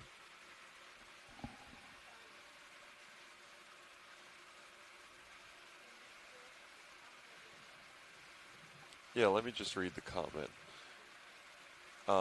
Heard quite a few people only getting intermittent video, more frozen than live. They say the YouTube is working fine, but it's too low resolution for technical use.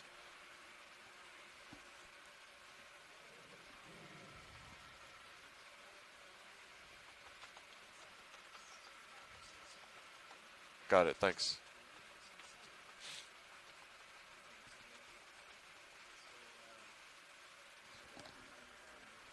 Who turned on our USBL into our headsets?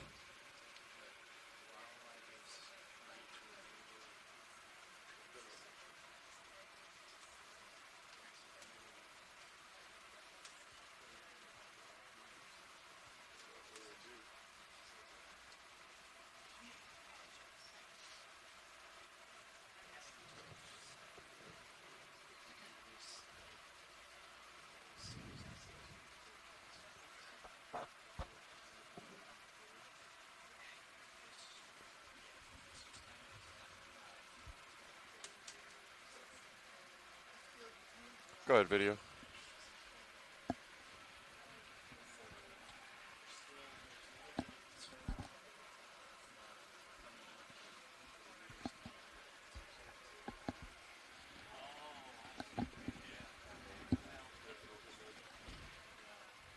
Hmm?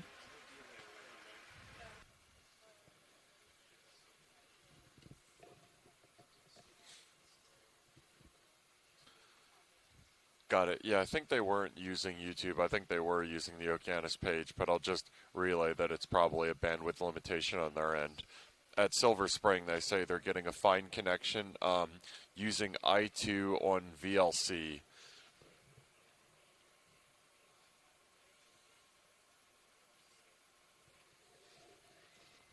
All right, thanks, video.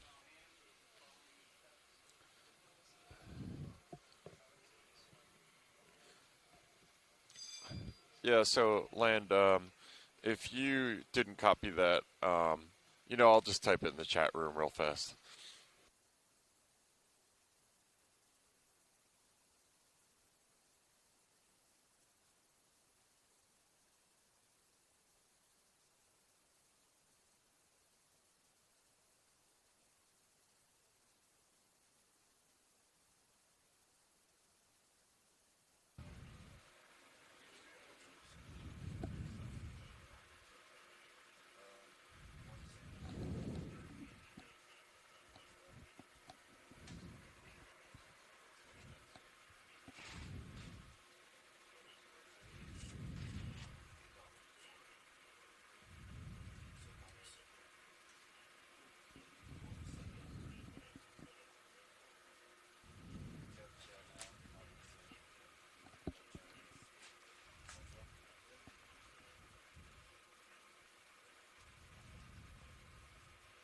Hey, Dave. Dan. We're pretty shallow. Is that going to come back for us? We'll see. It's temperature. It's got to get above. It's got to get in the 10 to 15 C range. Might get it. 100 meters to go.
Are we full wide on D2?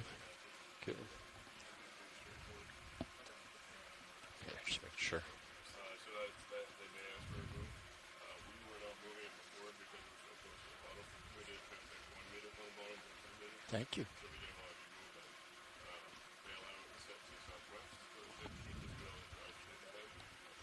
Now that you're above any significant conical, like well above, so whatever the pilot really wants you, whatever direction he wants to go in to get the best turn, you should be fine to go that way.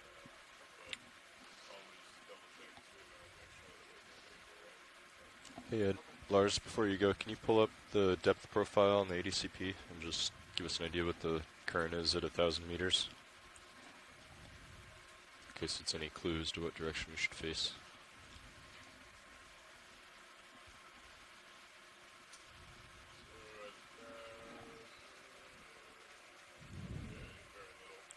Just a little bit to the south.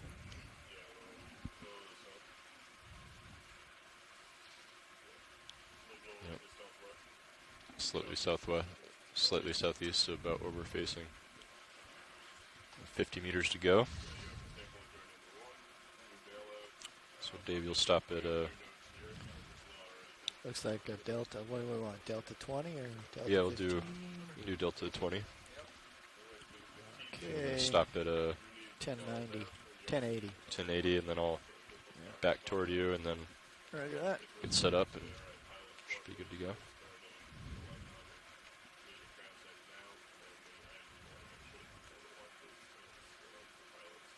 And actually, yeah, it'll be easy. You'll just put in auto heading, and we'll try that heading to start, since that's the direction that the current's coming from. Yeah. pretty much, yeah. And it's you're basically just babysitting and telling everyone when they need to go, and you're watching the clock.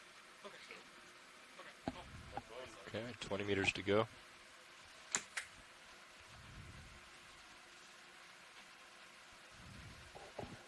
Check, check. Do you really want 20 delta? I might leave you less tether to work with. We'll just we'll let back under you, and then I'll get in formation, Then we'll adjust. and then we can come down to 15. Yeah. Roger that.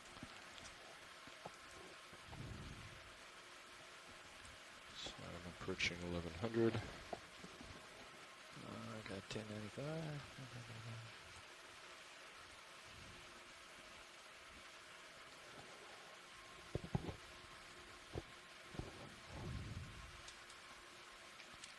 Okay, I put in auto head.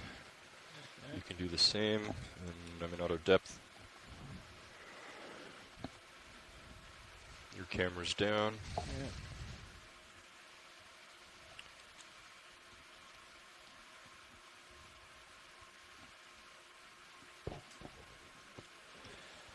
I'm at 1080. Okay. Back into you. I see D2 on Sirius sonar. I'll turn out this light for a second. There you are in fisheye. Fisheye.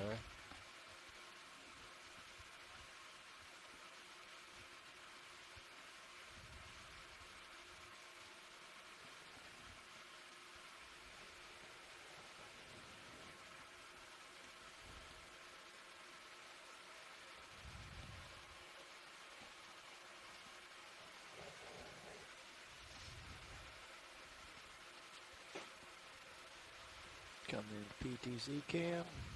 You're right where you're supposed. There you are. Okay. Bingo.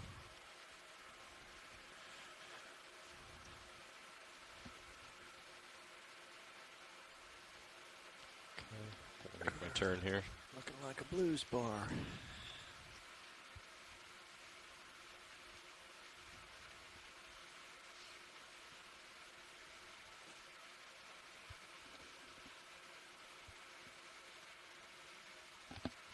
Okay, following you up to 4-5. Okay.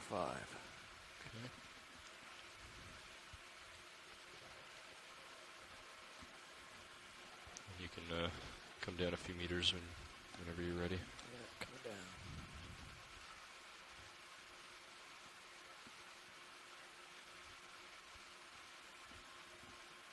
70 degrees. Okay.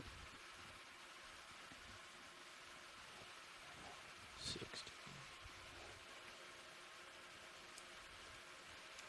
Okay.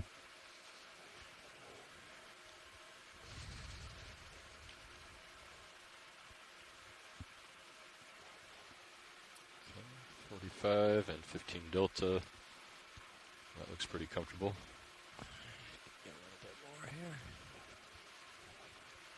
There you are. All Could you right. please let us know when we're starting the 1100 meter transect? So it looks like Could you repeat that, please? y'all are stabilized to 1100. Yeah, could you Yeah, I please think just we're ready. let us know when we're starting the 1100 meter transect? For I guess sure, if yeah. you were to get We'll announce hydraulics, you whenever could we bring start, and the the lowers UTC inboard time just when a we do. touch to even out the lighting, but other than that, I Excellent. think we're ready Thank to you. go. Yeah, I'll work on that while you're tooling along there. Okay. Release the drawers out if we need it.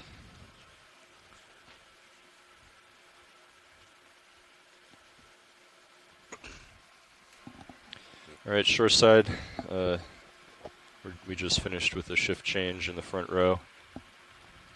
We have just gotten set up at 1100 meters depth. We are going to start our 1100 meter transect now. So we'll try to find you stuff. Copy that. Thanks very much.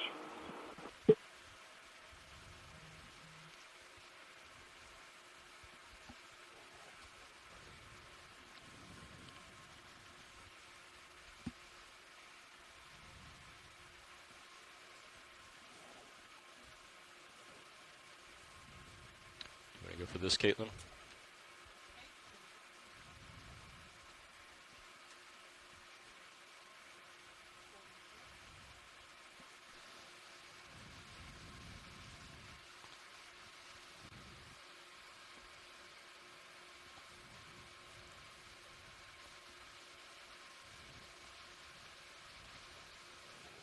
Is that a copepod, Mike?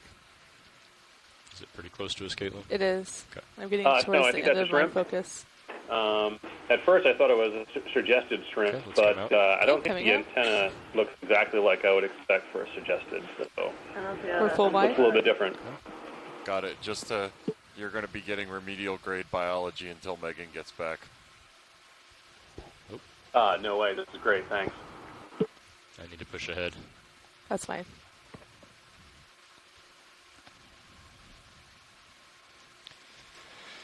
So shore side, as always, what we're going to do is kind of push ahead as far as we can go on the tether, and then we'll try to acquire things to look at when we're in that position, and then we'll drift back with the current. Unfortunately, once we get D2 underneath of Sirius, we need to quickly push D2 back out ahead again, so there might be times where we see something interesting, but we're just not quite configured to look at it for very long, but we'll let you know what we can do.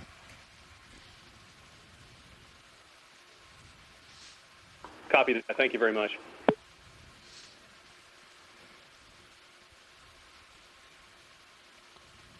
All right. So Caitlin, might need your eagle eyes to help spot interesting things. Okay, looking.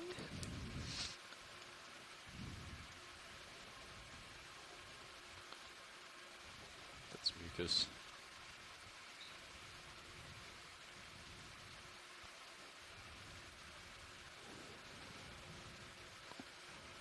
What's this here? I think it's a You want to go in? fish. Okay, coming in. Oh. I think it's one of those bristle mouths. Is that a bristle mouth, Mike?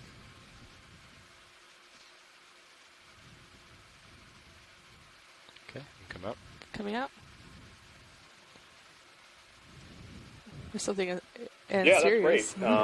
Yeah. Those bristlemouth are quite common in the midwater, but we haven't seen very many today. So maybe as we move upward into the water column, we'll see many more of There's those. something at the bottom. Yeah, we've seen a I few see it. benthic as well, and Megan noted Okay, go in. that Coming in. some people think that they're the most common animals Holding. on the planet, which is kind of a crazy fact. If Okay, it is go indeed a further. fact. If we want it, now's the moment. Oh, sorry, I'm losing it. It's okay. Down the barrel of the suction sampler. All right, your shipside biological commentary is Coming about out. to get orders of magnitude better. Yeah, he's drifting down. Let it go. Yeah, that bristlemouth that we just saw that Jeff had identified for us is Cyclosone pallida. Tracy Sutton was able to chime in on the chat room with that identification for us. So how long do we have at this transect, Mark? Just curious. So we've got about 13 minutes. Remaining? Yes. Okay. Oh, something in the. Oh, never mind. I'll just like a. You can go in here. In here? Yeah. This guy? Yep. Trying to find it. I think it's too close. Okay, let it go. Yeah. I'll make sure to give you guys 5-minute warnings and so on. Okay. Yep. There's lower screen pilot. Go ahead.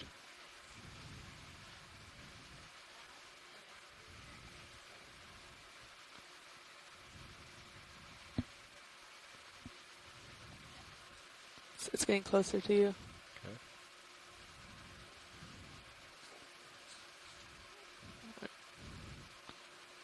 Yeah. It's moving pretty quick. Yeah, it's very close. It's Okay. out of my focus range.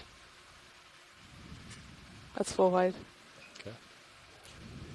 And real quick, just as a quick update, there is a sample in jar 1. Okay. So the rest of the jars are open. Oh. Lost it. Well, I'm going to move to jar 2 because we need to move quickly. Yeah, so we just got done taking a look at another Sedipitenophore. That was probably the third of the fourth different species of Sedipitenophore that we've seen today. It's kind of, part of the work in the Midwater is to, over time, kind of get an understanding of how these particular species are distributed. It's another Go fish. Sure, what go in. what might be different about their ecology Or if not they're a feeding fish. on something a little bit different than the other species. So this is all close. these are all questions that very we're beginning close. to ask That's as we that's full wide. accumulate all the There's observations something here in in the this center very screen unexplored part of the going ocean. a little right. Little right. It's kind of elongate. Flying at you. It's white to the right screen. I gotcha. Okay, go ahead.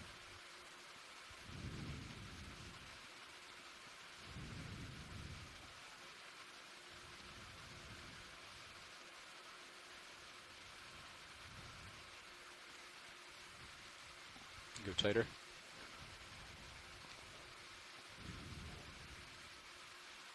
Yeah, and this is I another don't think we ctenophore, got and this is different than some of the body forms we've seen before. So this might be yet another one. This might be a form of ctenophore. You can see at the top that might be where it would open. So this might be a type of species of Varroa, which is a ctenophore that allows itself to open getting up very its close, mouth at the pilot. top Okay. there, and it sometimes consumes other ctenophores in the area. Full wide. Okay. So I'm not Yeah. I'm not sure exactly looking Yeah, at I it see now it. which species of Yeah. Varroa that might be, Yeah. or Inboard of the if it's a suction. similar Nice species. job, But Caitlin. that good. seems to be what it looks Thanks, like pilot. right now. I know it's hard to track with the focus as it moves in closer. Yeah.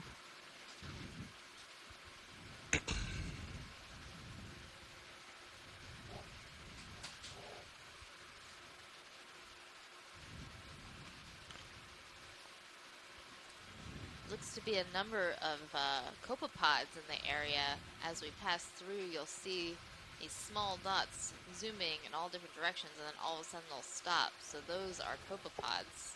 They swim in all sorts of crazy directions. They'll spiral. They'll go zooming in one way or another. Back in formation.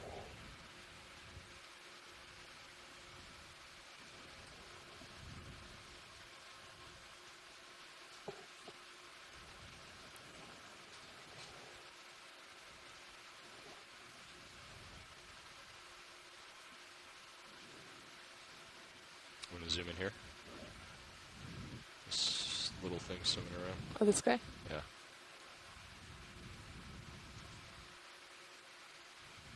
Going further. Good eye, pilot. Shrimp or something. So what we're seeing is a krill or a euphausid. Oh.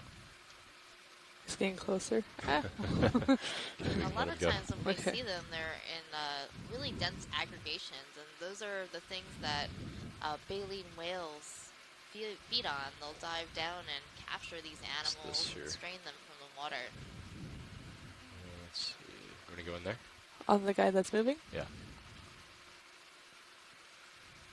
Apologize, pilot. I'm trying to find him in the... Oh.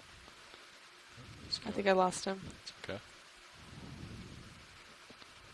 So I think, are you, when you're resting in between shots, are you focusing far or near? I'm kind of like moving it back and forth.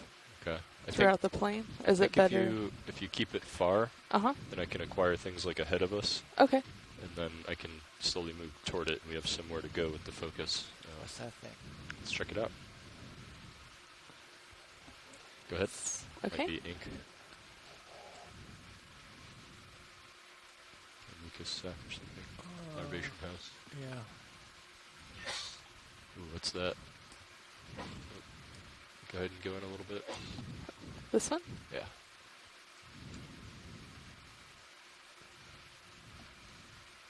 Go in a little tighter.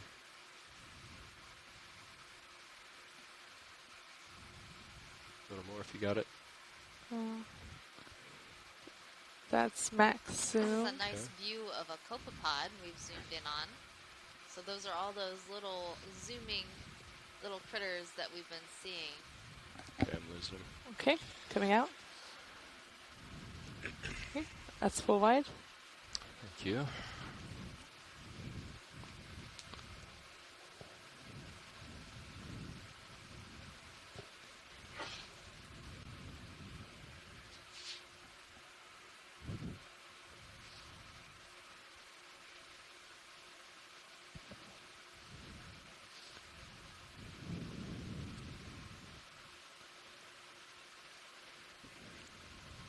There's something swimming left. She's about to go off. Okay, I can get him. Okay, why don't you go in? So it looks like Coming we've got in. a wiggling flat worm type animal coming into Ooh, view. there it Perhaps goes. a nemertean. type Coming of out, worm. pilot. Yeah, he's just inboard of the hose there. I think. Yeah, Can he's I go in a little bit? Oh. Oh. He's real close. Yeah, it looks like that nemertean worm stopped swimming and is, curled up in a ball that'll we allow it catch him. to Bumped sink him. faster Go and further. more quickly and save energy. Yeah. So I think it might have bumped into us. Squirrely. So squirrely. Felt a scared little him. threatened and then curled up I in think a I ball got tired. to escape us. Okay, we can come Oh, out. okay. Full wide. I'm just floating around in my prop wash.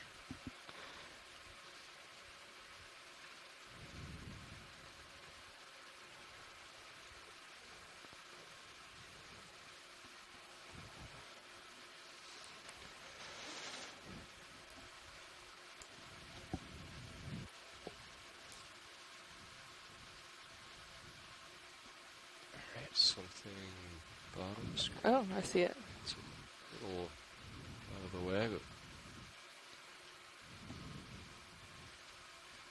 Okay, go ahead.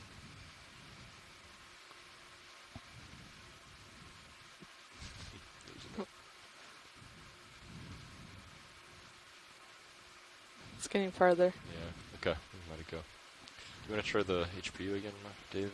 Sure.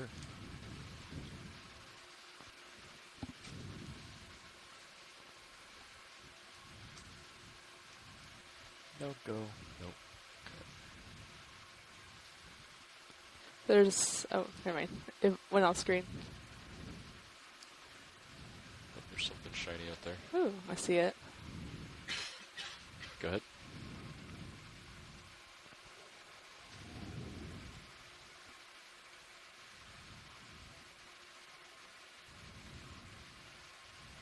I think it's a bit farther away than we think it is. Yeah, okay. Yeah, if you don't think you can focus it, we can let it go. Oh, there's a jelly.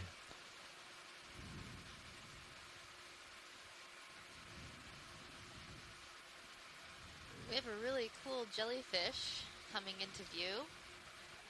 It's got some really neat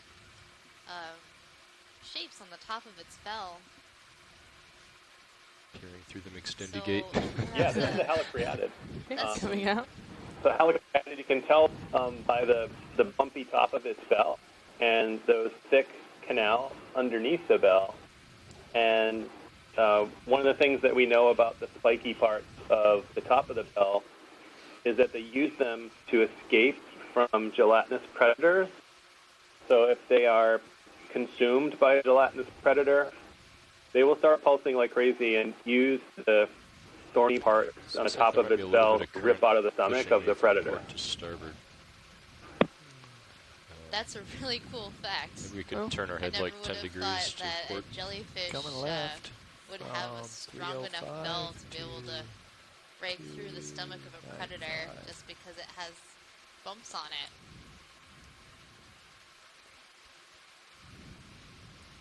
it. Yeah, latest update just shows just a slight southeast current. Okay. Matches up with what we're experiencing.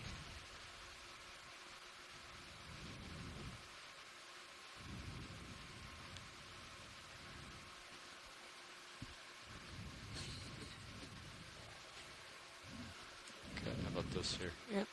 It's probably going to get blown in my prop wash in a second. It's okay. I can try and get an idea on it.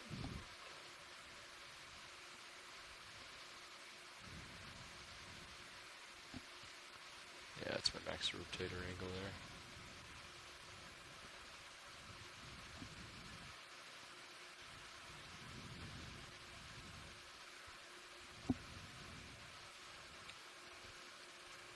Now this is really neat. I think we have, is this the larvation? Oh, coming out, pilot. Okay. No, I'm not sure. I don't think that's a Going again. larvation. Okay, coming back in. I don't know if that's... we're taking a look now.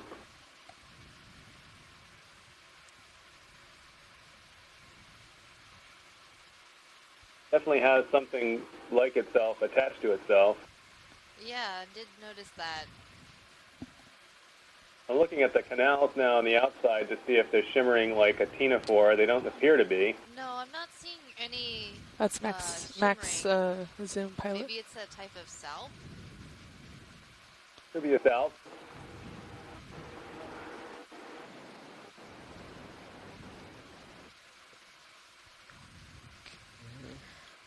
Yeah, it could be a salp, but I'm not sure I've seen a salp like this before.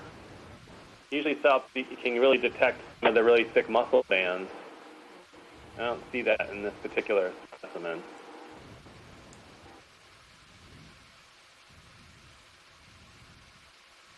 Okay, let's let it go. Okay, coming out. Yeah, interesting.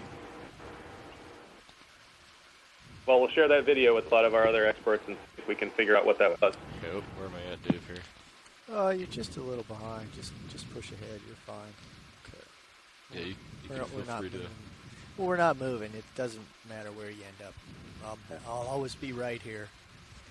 It's not. I won't. It's not like you won't be able to catch up with me. So if you drift further back, it's not a problem. I think I might have given you the wrong time before. Yeah. We're at 10 minutes. 10 minutes? Okay. Yes. Okay. I think I left a digit off before. No problem. Yep. We got time, though. Okay, back in formation. There's something center screen. Sure.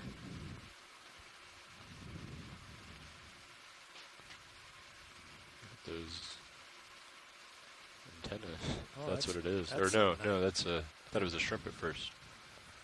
That is a little jelly. Oh, it's so little. Wow, it's tiny. That's Oh. a really tiny Sidipid ctenophore. Oh no. Yeah, that's really cool. Yeah, that's a really small ctenophore. Coming out. It's actually kind of nice having this for Moving pretty scale, quick, isn't too. it? I wonder if that was a mucus strand that it was trailing because it broke. Maybe. It broke and, just came off. Interesting.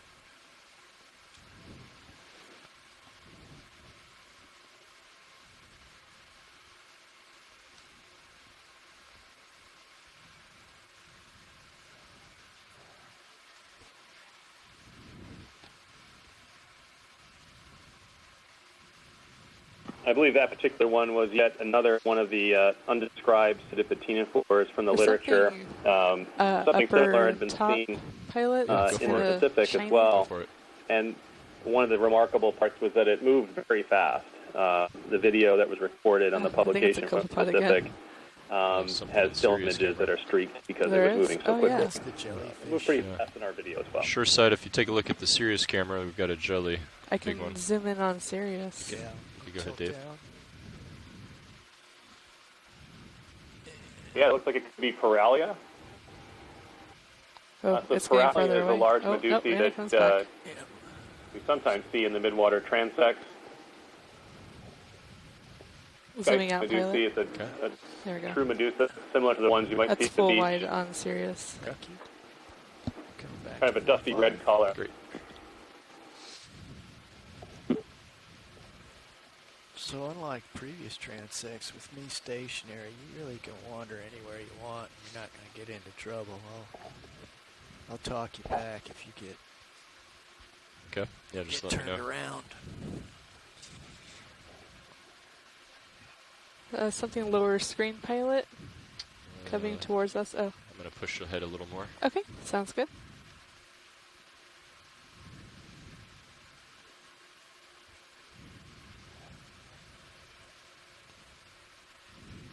Okay. Good information. Okay.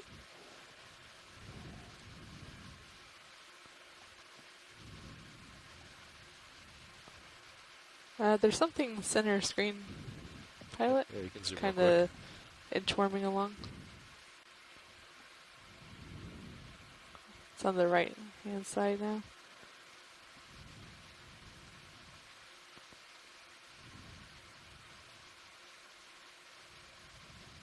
Yeah, I think he's going to get blown in my prop wash. That's okay. Coming out. That's like a Chelicophron siphonophore, which is a type of colonial hydrozoan that has kind of a rocket-shaped bell at the top, or a pair of bells that are used. One of those.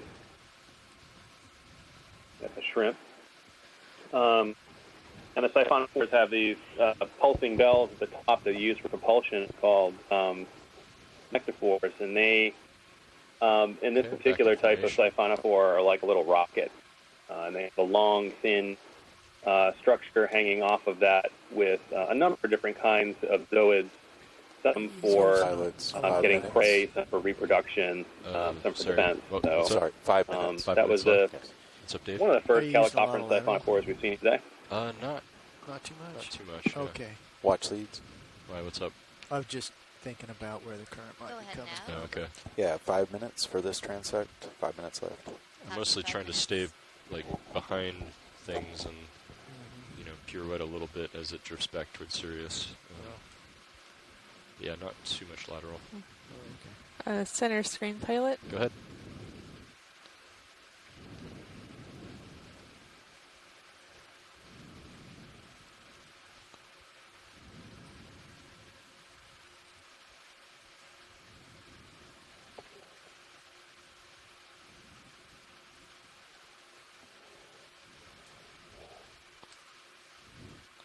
And here's another one up close.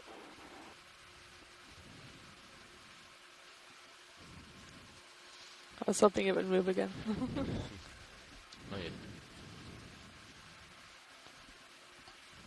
At the top of the image is the bell that would pulse Oh, the hi. Oh, that's the... propulsion, and hanging below it That was the is a jelly small coming into string view. of other zooids called the cytosome. That's a siphonophore.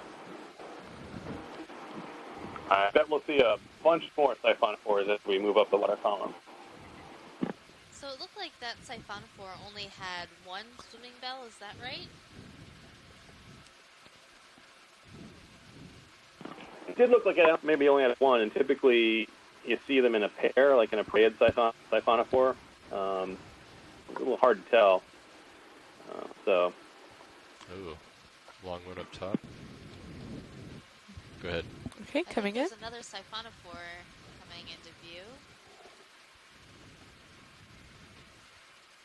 This looks like what Dougal would describe as a curtain of death. Okay, going tighter. Okay, coming in. Oh boy, look at that. So this one is a Physonex siphonophore. This might be a species in the genus Maris, the red coloration of the cyphosome.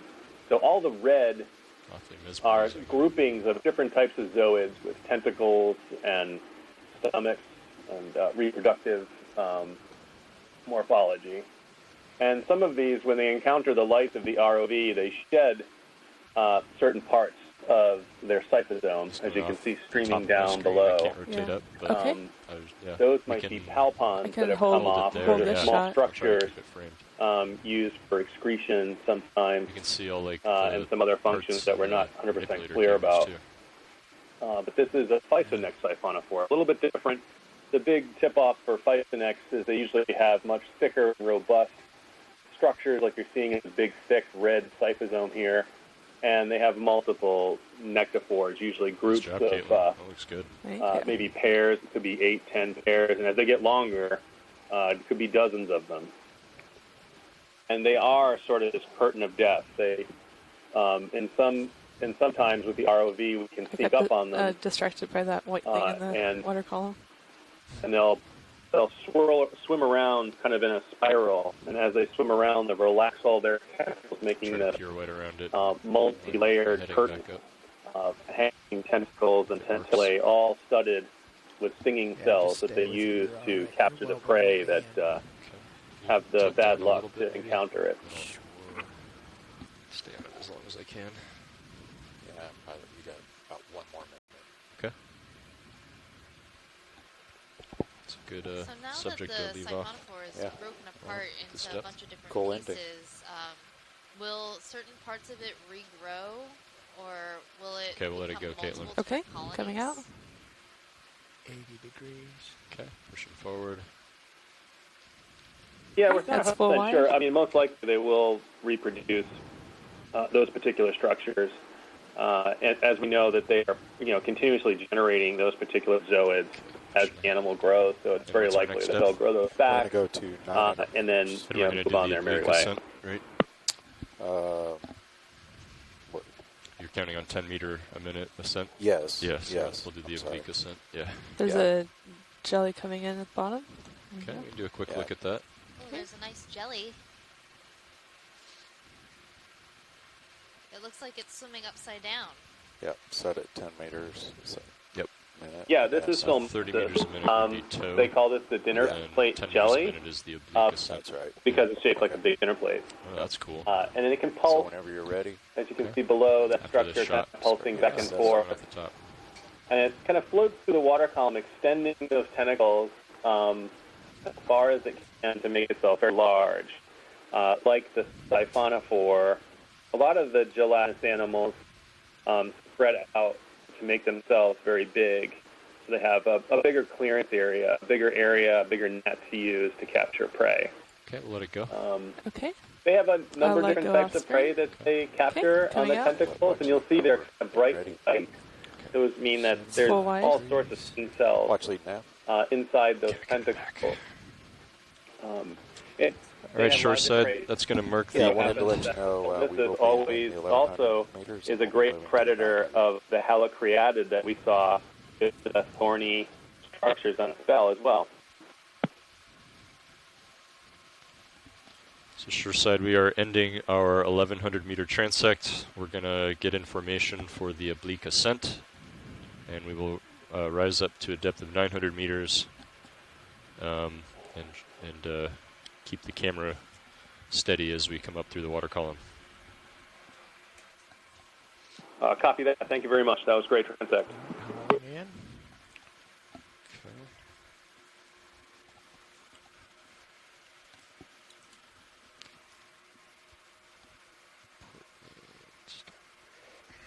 Caitlin.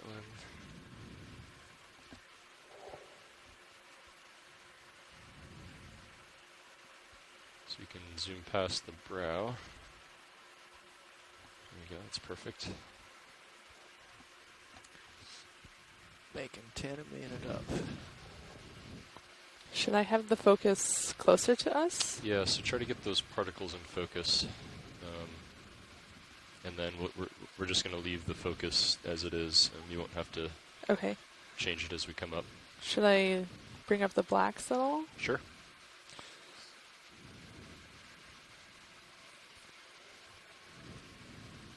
So with this section, we actually don't try to zoom in on anything. We keep the zoom in the focus as it is. Okay. And we just, I kind of drive so that the marine snow is kind of coming toward the camera.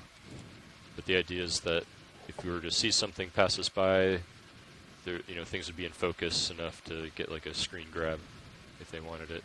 Okay. And what about the serious view? Serious view is the same because we want to keep it consistent so I can drive by it. So Okay. that's my only view to know where I'm at relative to Sirius. Gotcha.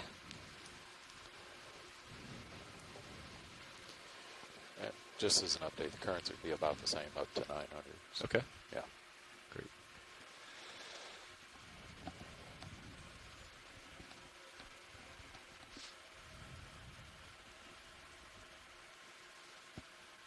It's probably different now.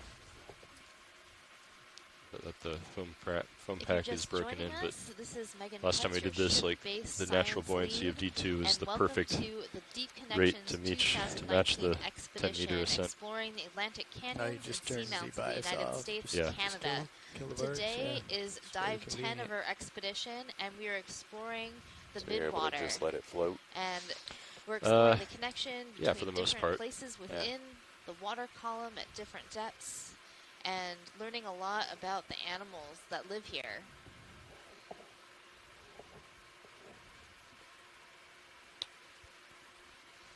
So we're currently located about 7 kilometers north of Bear Seamount. We did do a dive on Bear Seamount 2 days ago, and now we're just located just a bit north of that, doing these transects. Currently we are between transects going up to 900 meters, and then we will start our 4th transect for the day. Now this dive is taking place within the Northeast Canyons and Seamounts Marine National Monument, which consists of 3 canyons and 4 seamounts. And this place is a really special place because it is closed to all commercial activity, and it's a great place to do science, and just like we're doing today. Oh, what's that?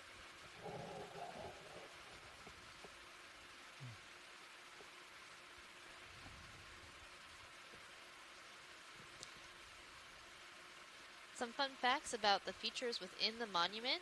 This monument is located 130 miles off the coast of Cape Cod, Massachusetts, and is approximately the size of Connecticut, which is 4,913 square meters. The seamounts within the unit are Bear Seamount, Physalia Seamount, Retriever Seamount, which we died on yesterday, and I forgot the last one.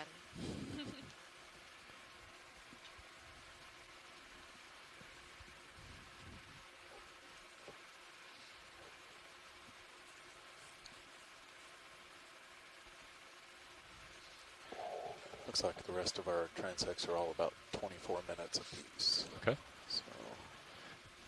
So 900 for 24 minutes, and then are we doing 700, 500?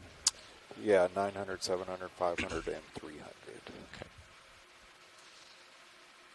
We'll probably, well, I guess next shift will get the last 2. Or whenever. I can't. I'm here until they come in. Yeah. So, yeah.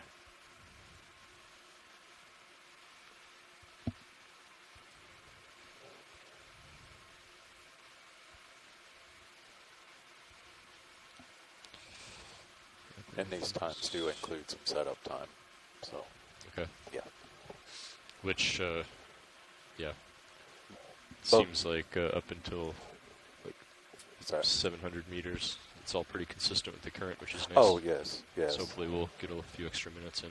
Yeah, until we get over 7, or less than 700. Well, at 700, you're going to get a little bit of a north. Just a little bit of a north flow.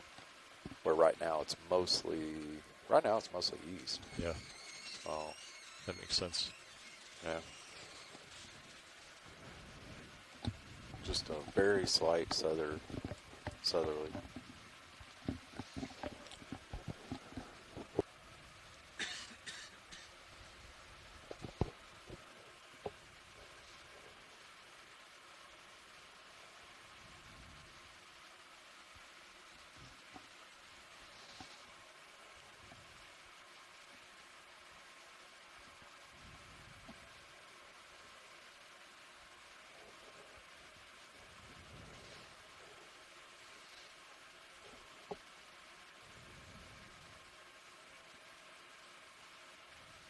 Drifting back just a smidge. Pushing ahead.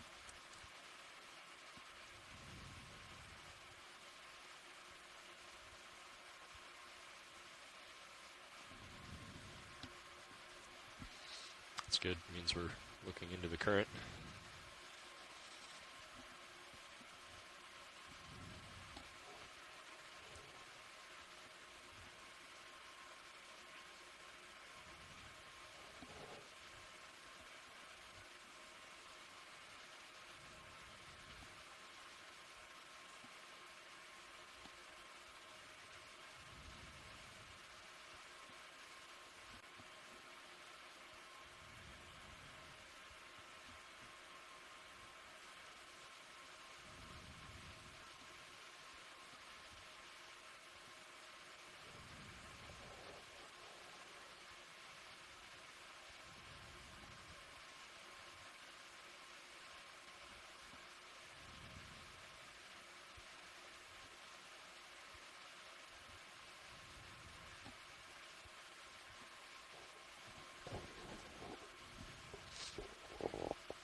Almost there, and winch is stopped. We're going up to 900.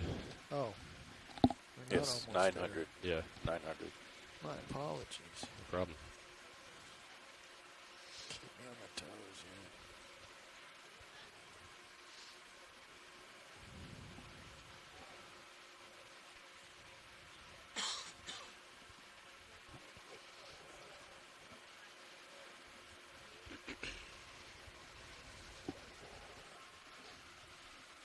I have a little more nap time then.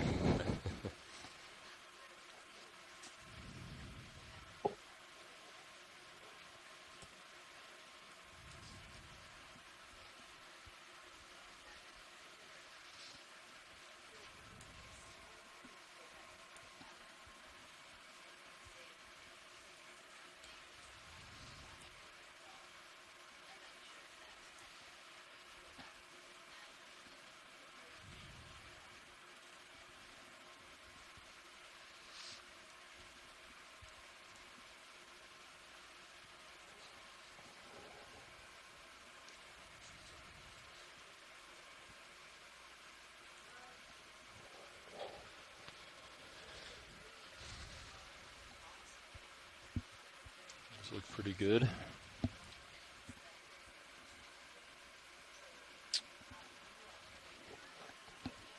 had a fault on just like it squeezed out. We had a fault in the main earlier this spring. Oh, really? Yeah. Levi thinks it was the deck cable connector. Yes. Yeah, because they had it opened up last night. Yeah. They did find a bad motor cable. Yeah.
Uh-oh.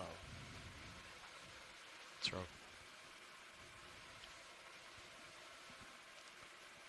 I'm just noticing a little something about the GUI graphics here. Yeah. Yes.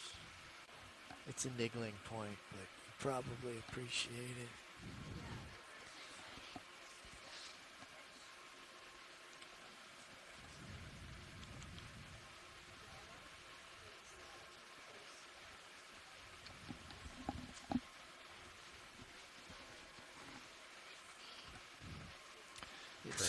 It's based on the old geocentric model. Geocentric model? Yes, the sun revolving around the Earth. Oh.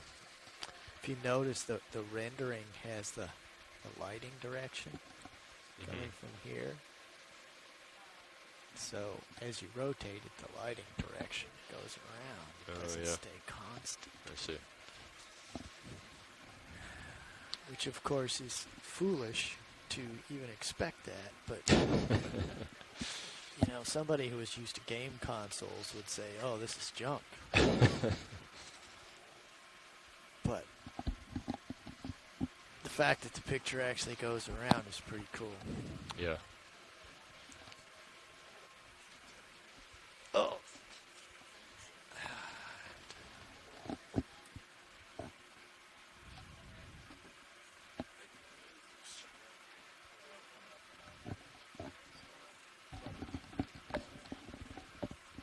I'll have to bring that up with Andy because he needs some stuff to keep him busy.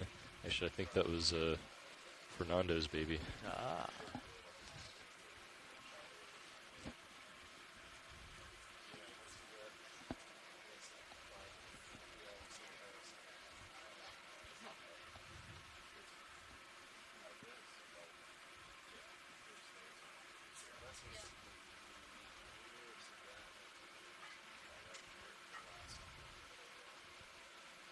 It's still way cold down here.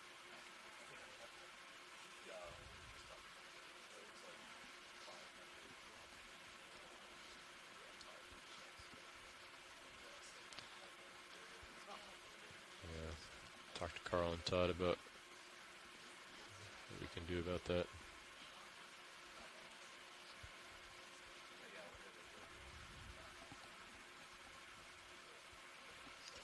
Just put the old rusty regulator back on it. I shipped it back to Sun. I'm not, well, actually, I swapped it, though. Yeah. I put on a different spare, and the behavior's the same. Yeah. I kind of suspect that maybe, because it wasn't doing that last cruise, from what I can remember. Like, the pressure would still jump to 1100 at the lowest RPM.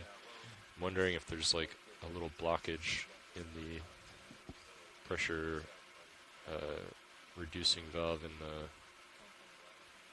the valve packs or something, because I know that would crack And if there's like a little piece of debris in there or something, it might not be letting much flow back to reservoir at low RPMs or something.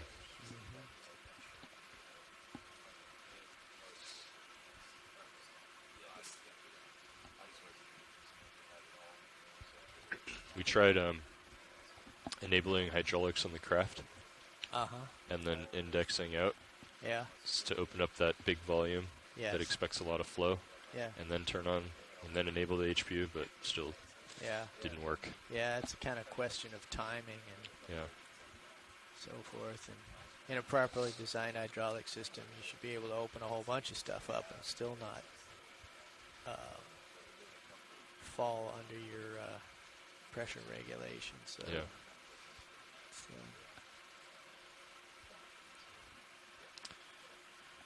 Okay, passing 9:30 on D2. Another minute. That's a cool fish going by. Oh, that is very cool. We'll make an exception to the rule. Try to track it for a little bit. Yeah, we've got a squid. Where's the squid? Oops. Hopefully we'll see another one in 30 meters. I do believe that squids are on our short list of animals that we'd like to collect today, Pilot. oh, there's Sounds your good, watch lead. collection. Well, you could go back and get it. So I think that squid was a carangid squid, if I'm not mistaken. They're pretty common in the water column, so hopefully we will see another one.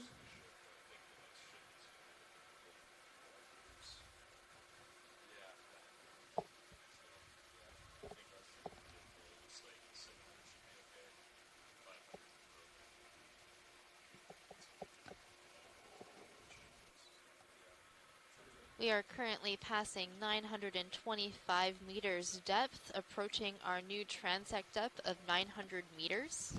Dan, that was on the collect list. Yeah. I mean, you can go chase after it. We're not going anywhere. I don't know if you could find it now, but it's behind you. Yeah, I think You're going to let it go. we'll let it go. We'll see another one, hopefully. Find another one. Find me an octopus.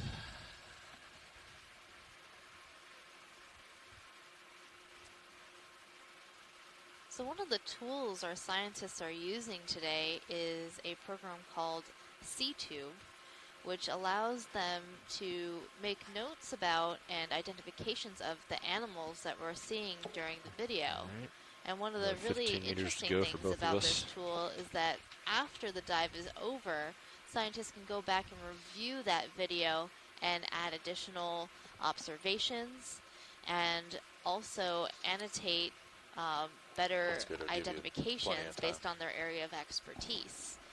And so this Set up and allows everything. a number of different Yeah, we scientists won't need from much all to over set the up. world Yeah, to yeah, input it's their pretty- expertise We're just going to on able the to jump right animals that into we're it. seeing Yeah. today, creating a database. There's a little of buffer built into the time everything for each one, observed, so just which give can you a be little really more time at this helpful transect. to scientists who are trying to study the diversity and density of animals that we're looking at in the water column and also on I the found seafloor. out that they had added an extra transect lower down, so that's why it's a little bit different timings. I see. Wasn't sure if you were aware of the previous ones or not. So I'm getting blown off to starboard, Dave, so maybe we should come over another 10 degrees to like a 280. Yeah, easily. Coming left. Yeah, at this you should still have mostly just east. Okay.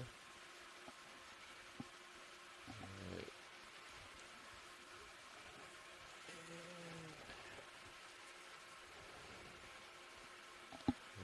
D2 is at 900 meters. I'm going to push forward.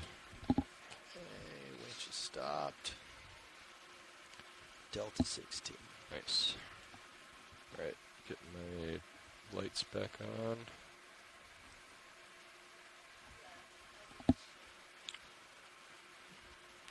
And tilting my camera down.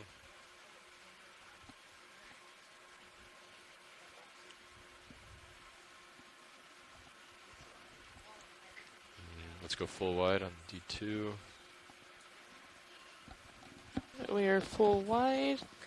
I'm level. Changing focus to far. Okay.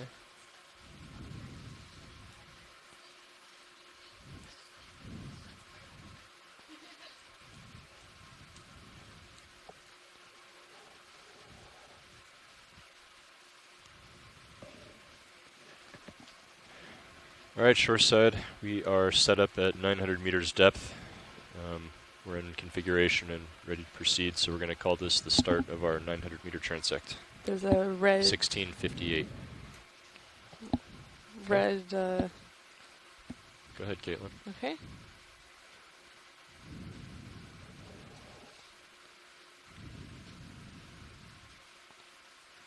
It's drifting toward me pretty quick.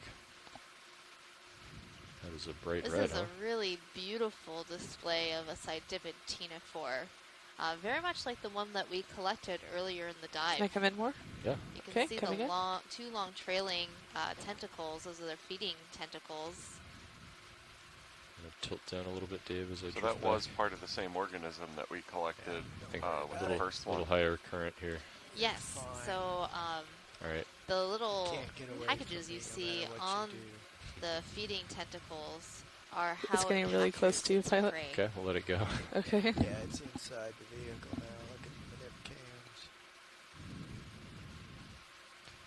Okay, pushing ahead. Come full wide. Okay, full wide. There's a little higher current than we were feeling before. That means more stuff will come your way. Yep. And a lot of these animals, these jellies, aren't very well known to science because they're incredibly difficult to collect and describe. So one of the great things about our operation today Are we full is wide? that we actually Yes, we are. have a suction sampler aboard the 45 ROV, degrees. which we Okay. can use to gently bring There's some of another these one going animals top. back to the surface with us. And that will provide a lot of information to taxonomists and scientists that study Okay, these we are animals in in order to configuration. describe them and give them names that we can use to identify them as we see them in the future.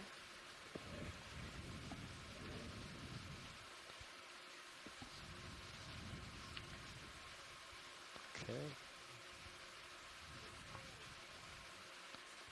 Just pulling focus to see what that is. I think it's just schmutz. Schmutz. Do you know the Latin name for schmutz? I think schmutz is Yiddish. I do not. Schmutzius? I'm sure there's a name. We just have to I'll work on that. Alright.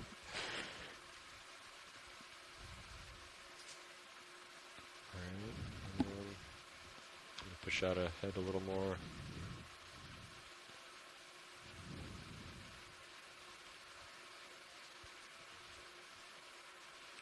Okay. Let's go center Something- screen. Okay. On the same wavelength, pilot.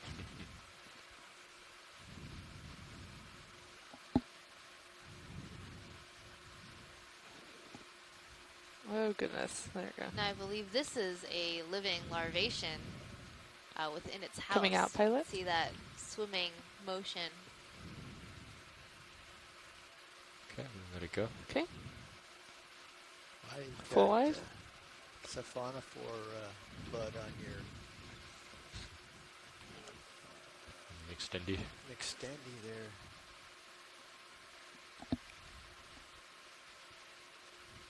Yeah, latest update shows what you're feeling now.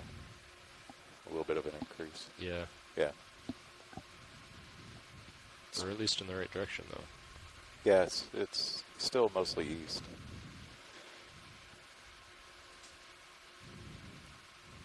Very, very slight, maybe southerly.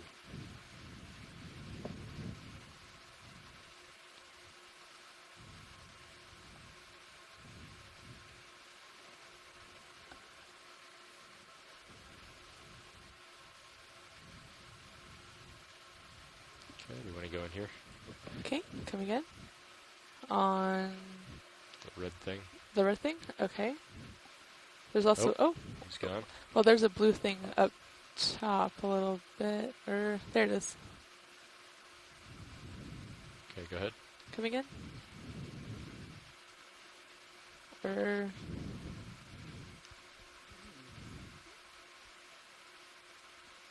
Some kind of fish. Pretty small. It's very reflective. oh, Yeah, I think it's a fish. very small. That's not an oarfish, is it? Little tiny one? Little flat thing? No, I think it's too small for an oarfish. Well, they got to start somewhere. Okay, it's True. You notice how that fish just appeared? Drifted Pushing back a forward. little bit. It was so You're silvery, fine. but as it turned, the color just blended in. That's part of its camouflage here in the water column. Oh, good. I feel better about losing when it you don't then. have a rock to hide behind or something to hide in, it's really important to have a good camouflage.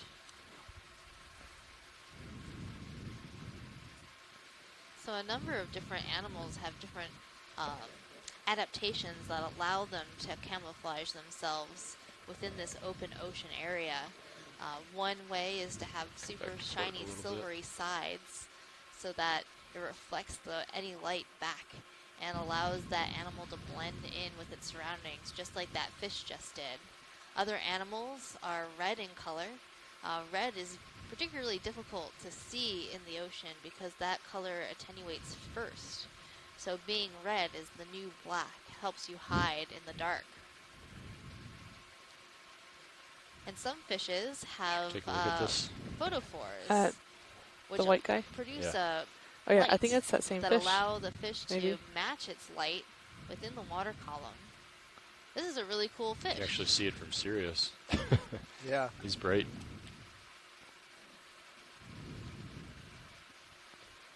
Bright and small. So this fish has very silvery sides, which probably allows it to hide pretty well if we didn't bring so many lights down here with us. Nice job. Thanks.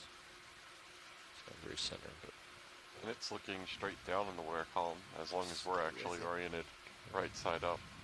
Much like the tilt down a bit. opposite way of the cutlass eel was just staring trust directly upwards. Well, Okay, down at we'll let this him go. depth, there's not a lot of Okay, light, so coming out. looking in any direction might be hard. Looking down, you might be able to see some That's full wide. bioluminescence from Matching other up our animals headings, pushing forward. that could be good prey items.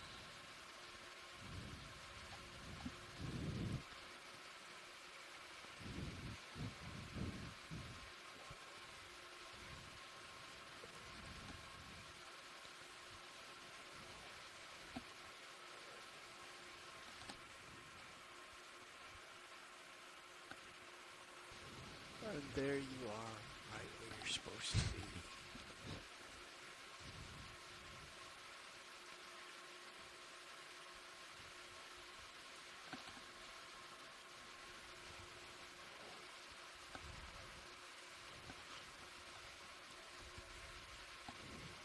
Okay, stretch back out.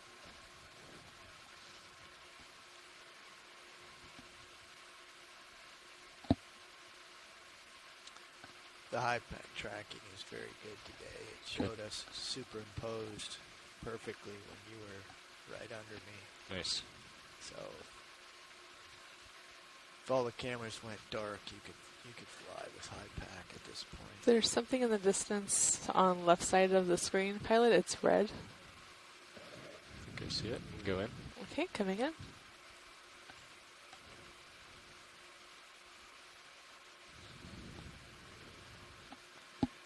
Here's another really pretty Cydiphid ctenophore. Okay, going a little tighter. It's using that red body coloration to help it hide in the dark.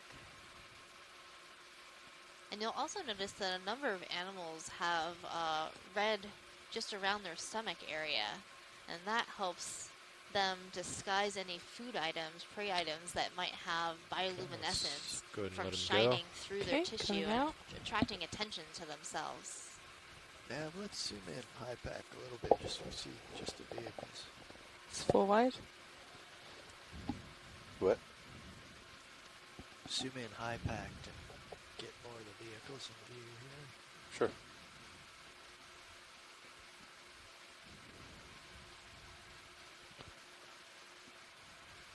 Excellent.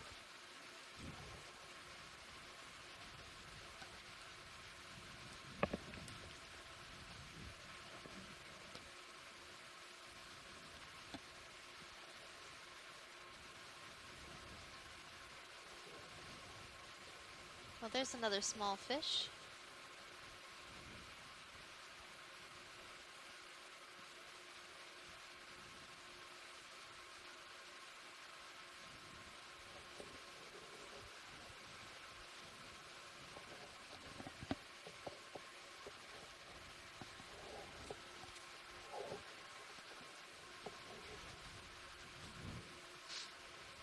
See that vertical line?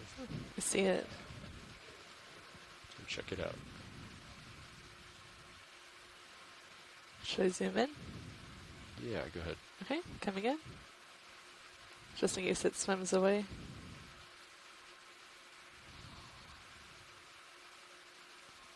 Wow. Is that what is that?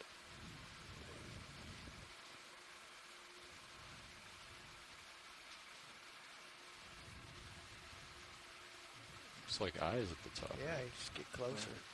Might have a parasite on it too. Now this is really interesting. It is a fish. That's all I got. It looks like the snipe eels that we were seeing earlier. Oh, nicely done, Dan. It could be a snipe eel with very He's getting short. pretty close now, Caitlin. Oh. Wanna come out a little bit. I think you Okay. might be right. He's right next to the vehicle. Oh, he is. Go Oh, Midwater okay. geologist for the win.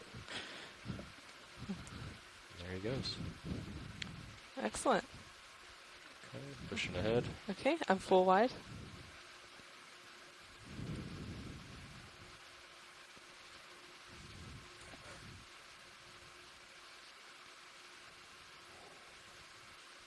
Ooh, big jelly.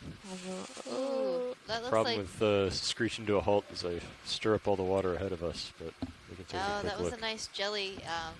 Sort of that dusky red color. Could be a Paralia. Oop, there it is. Bounce around a little bit. Yeah. Well, it's doing fine. Yeah, that definitely looks like a Paralia type of Medusa or jellyfish. Getting dizzy. And it's pretty distinct with its color, and you can see on the other side we're looking at Okay, we'll let it go. Okay, the, let it the go. tentacles that would be coming down. Oh. It's drifting back just past the starboard manip cam. Be directly below. And I believe that was the same jellyfish that we saw in the Sirius view during our previous transect.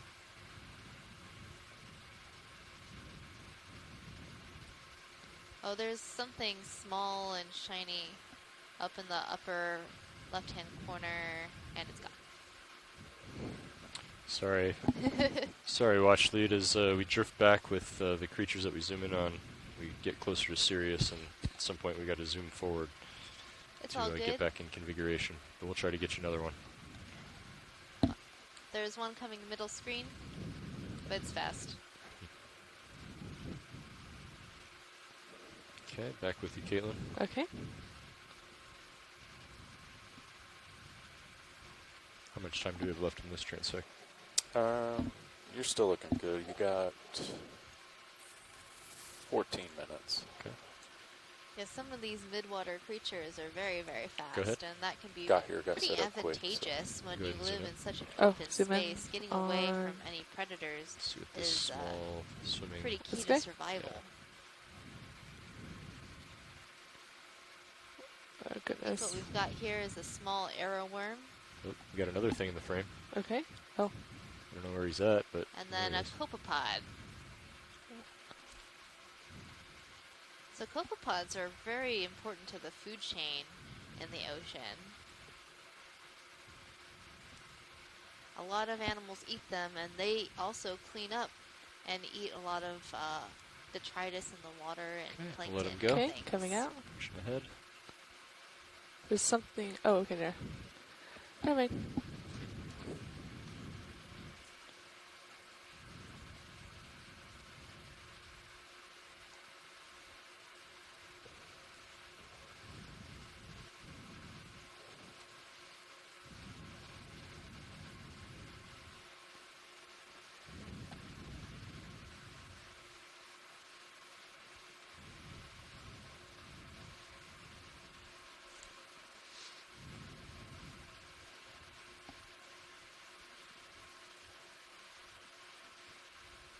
Okay, back with you. Okay.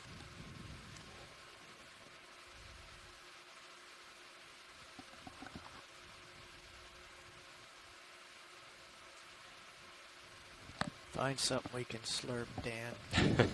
My trigger finger's getting itchy So here, Tracy brother. Sutton, on one of our onshore experts, I think that's has a bristle written in the now. chat that that eel that we were just looking at is actually a sawtooth eel, Cerevomar benii, and it's so named because its teeth are fused into a single band right down the center of the roof of its mouth, which is very unusual and one of the only fish that has that adaptation.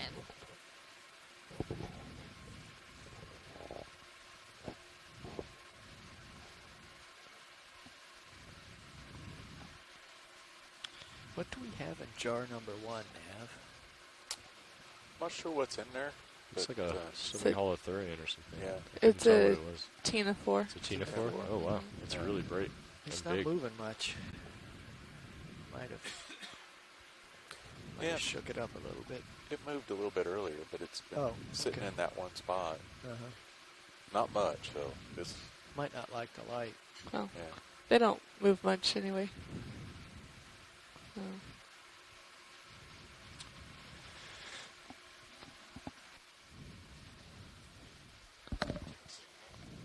Okay.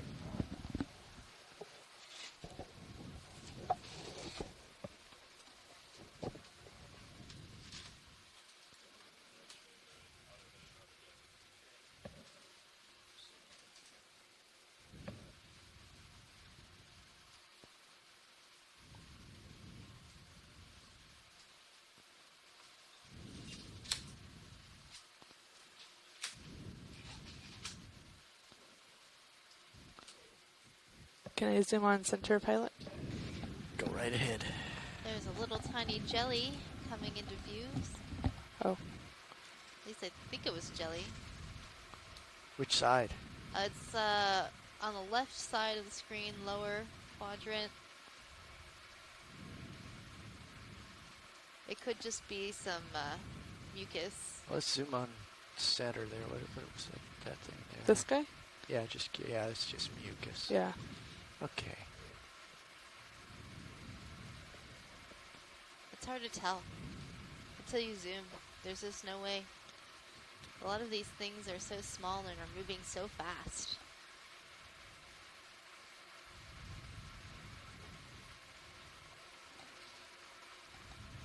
So our dive today, this is dive 10 of our 2019 expedition Deep Connections.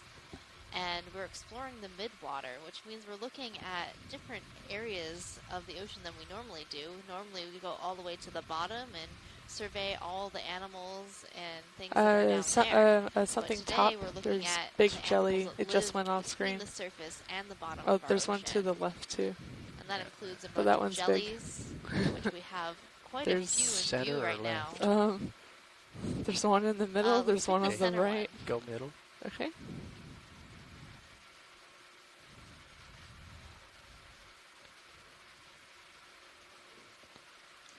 So this is another Paralia medusa. It's all the way up. So a type of It's okay, medusa I have more jellyfish. zoom. Off screen. Very distinctive color with sort of a peach or dusky red color. Let him drift off. Oh, Yeah, let okay. him go. Here, we'll let him go this time.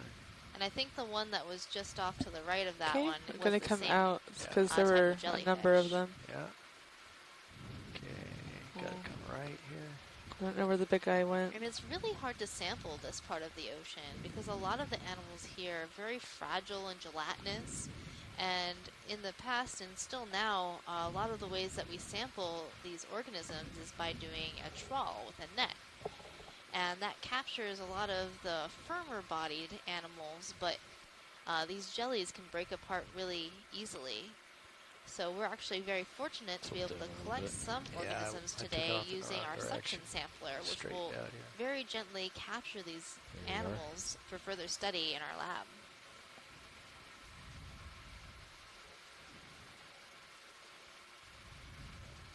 I was lining up with the ship instead of you and wondering why I wasn't getting there.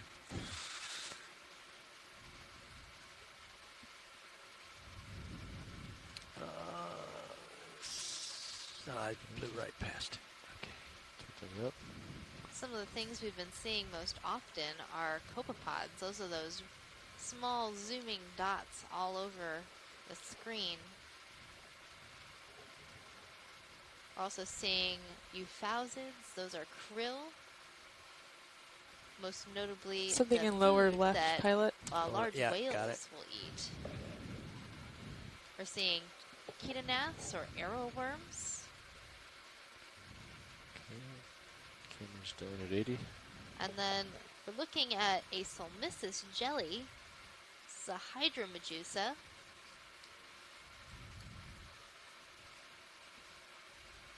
And I just learned the common name of this jelly. It's known as the dinner plate jelly because it's so Camera's flat. back Looks at like a dinner 100 plate. degrees. Okay. Okay, coming out. Coming past it. Sprinting.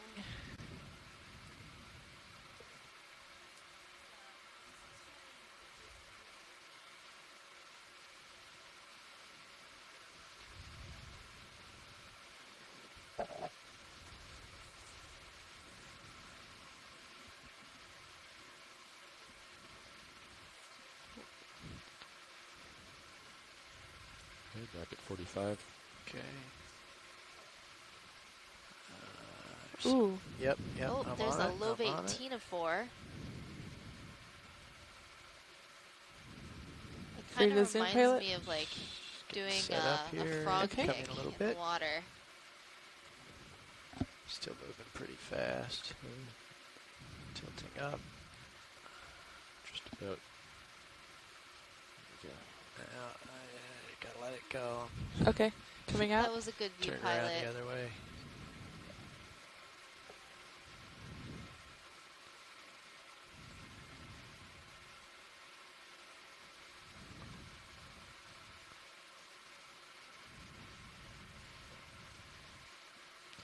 we go. Back to 45. So a lot of those lobate ctenophores are a big group of undescribed species.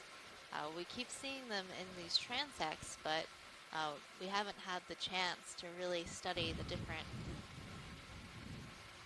ones. And our experts on shore know a lot more about these animals than I do.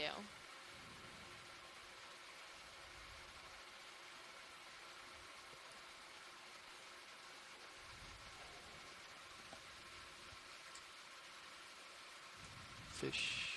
Yeah, I think that's the bris. Bristly guy.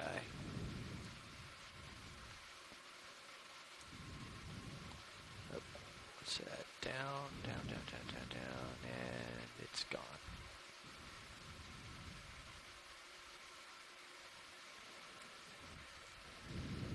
Yeah, the hard thing about the fish is they'll actively avoid the ROV, but these jellies aren't as active at responding to the ROV, so we do have a chance at seeing some of those, which is really important because they are the most understudied group. Yeah, there's more current here and deeper.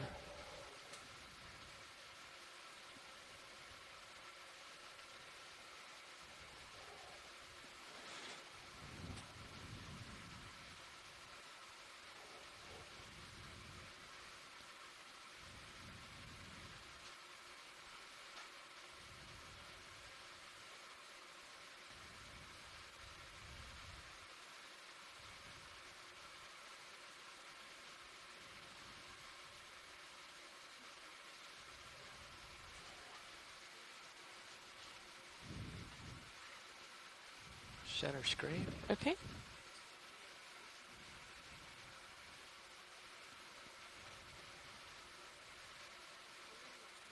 I think it's too close, pilot. Yeah, sorry.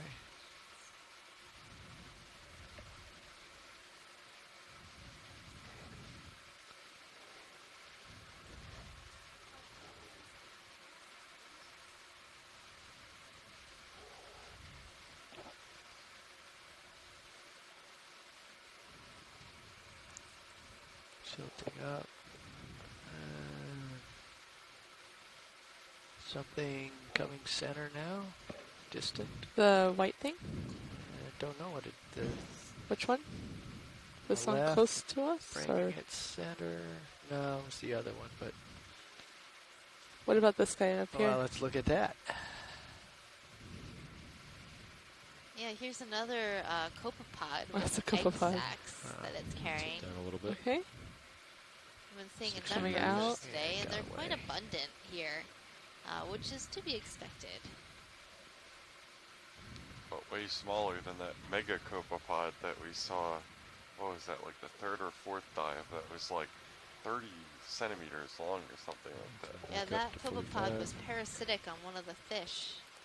Guys, I missed the 5-minute warning. I apologize. Now here's a stupid So question. we've for got you. about a minute. No questions are Okay. stupid, Okay. Jeff. That's no problem. Challenge accepted.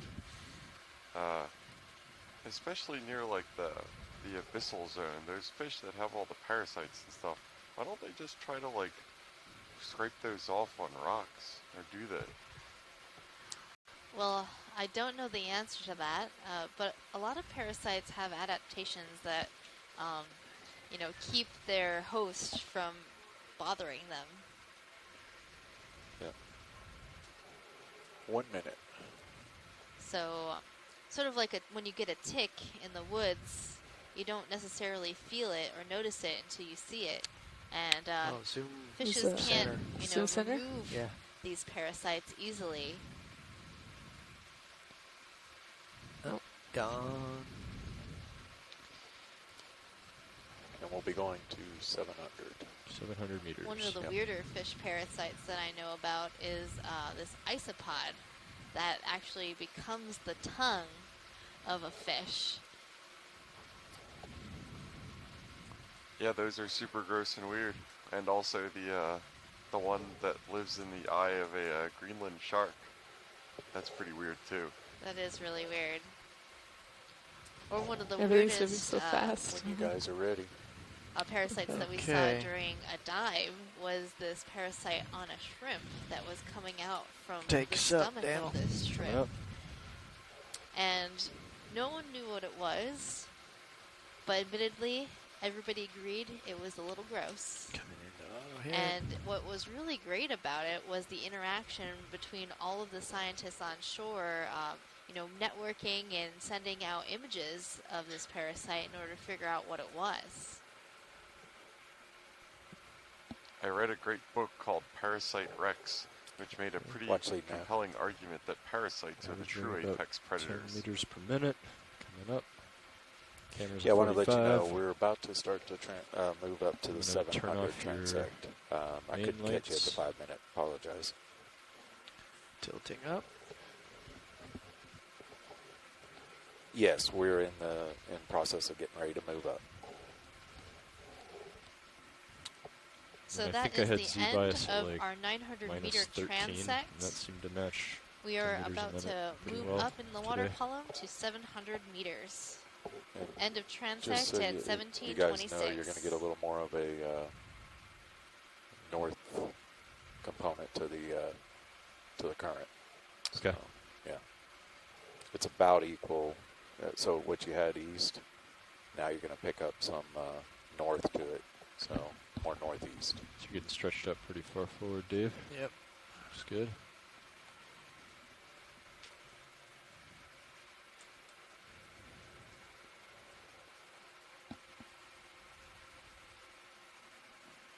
What's our desired camera angle for D2? It's up as far as you can, and then Caitlin will zoom past the light brow at the top. We are at 36.9 degrees. That's all I got. That's great.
So I think we're starting to feel that slight northerly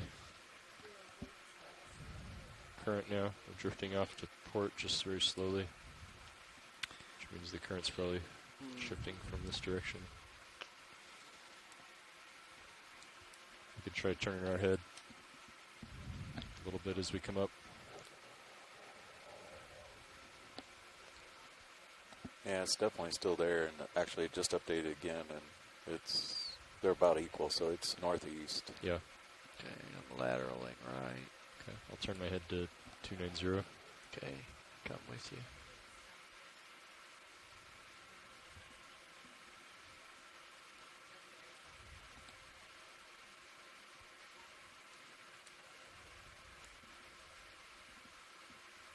Okay.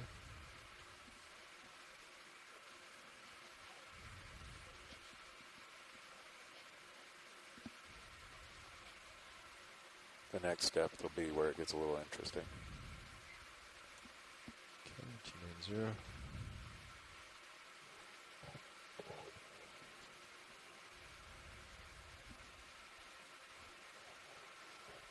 The next step is in 700 or 500? We'll go, well, we're at 700 right. Well, we're going to 700. Yeah. And then we'll go to 500. At 500, you'll pick up more easterly. So it'll be east-northeast. We'll probably have to get the ship moving at that point, if not now. Yeah, it's about half a meter a second. So, and then when we get that last one, 300 will be the tough one, because then it's got about a meter a second east.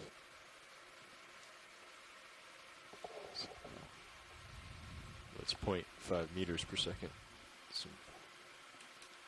So times 2 Yeah. knots, right? Yeah. So it's pretty quick. It's pretty quick, yeah. So we'll have to get the ship moving at like around a knot. Yeah. Surface if it current's can do also that. at 2.1 now. So Well, I guess we'd be going with the current, not against the current. So. Yeah. And not over ground, but not necessarily through the water. Start drifting more. Because the surface current's the same direction as the depth current, right? Yeah, roughly. Yeah. When we get to 300, the depth current's a little more easterly, where the surface current's northeast. Okay. So we'll see what happens. It's been changing just a little bit. So. And actually, the fun part was I was looking at it, and shift change will occur on our next transition, roughly, if I remember our schedule right. So.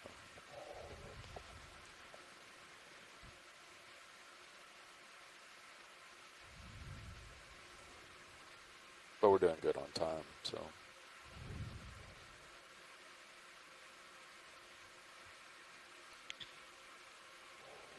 You know, for the recovery watch, what they could try doing is opening the drawer close valve all the way before they try to start that up. It might bump it each time. Inch it in. Oh, I think once we're at the surface. Well, it'll be warm, yeah, then it'll work. Yeah. Usually it comes back. I mean, I wouldn't be surprised if pretty soon at one of these transect depths we can get it going. But yeah, I've been trying your trick of pulling some sticks to give some commands as I enable it.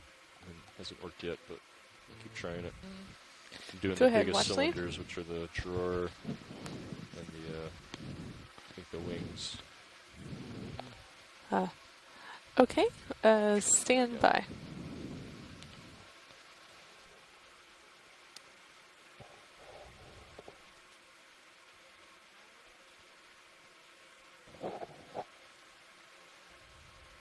So probably the best bet is just redial it if you think you've disconnected. Yeah, because unfortunately the RTS doesn't really tell you that it's active or not.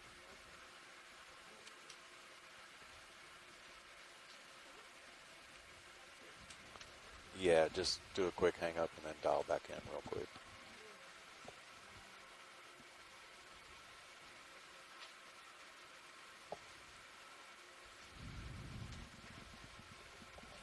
$800 meters.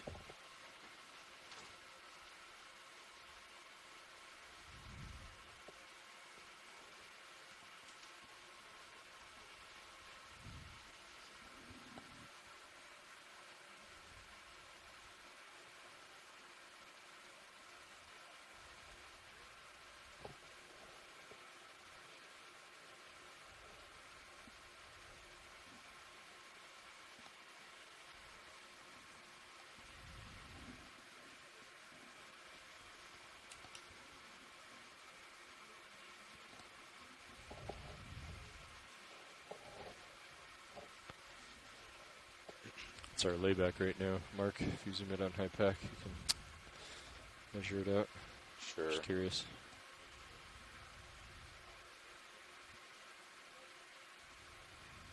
Uh, 100 meters. Yeah. Not bad. Half of what we had this morning. Yeah.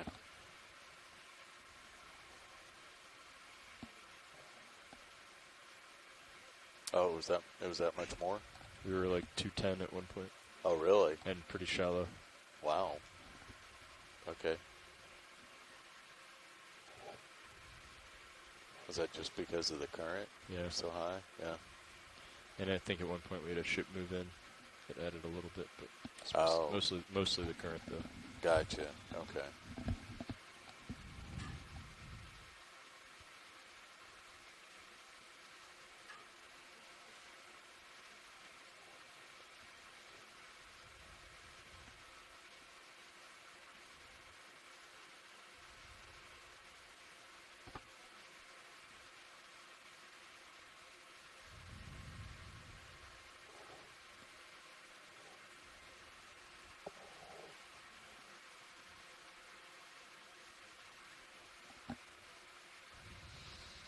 I wonder if there's some kind of additive we could put in the hydraulic oil that would make it a little more, or a little less viscous when it got colder.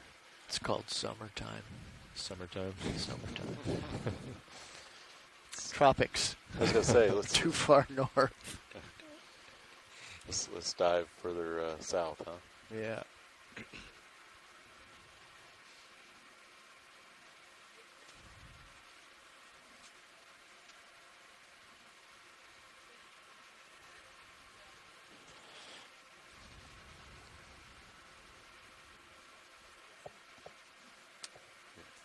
Get it.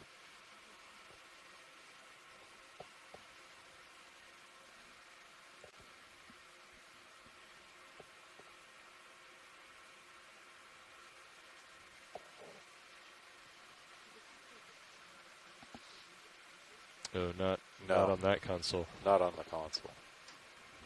You still get the thing where you press the button, but it like registers as two presses. You get that? Yeah. Yeah. Yep. Yeah.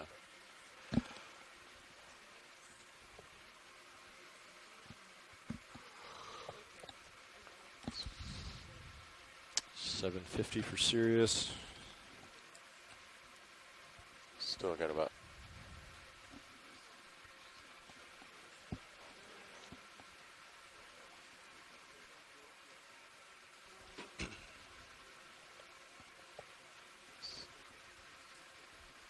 Still got about 5 minutes, right? Yeah. Yeah.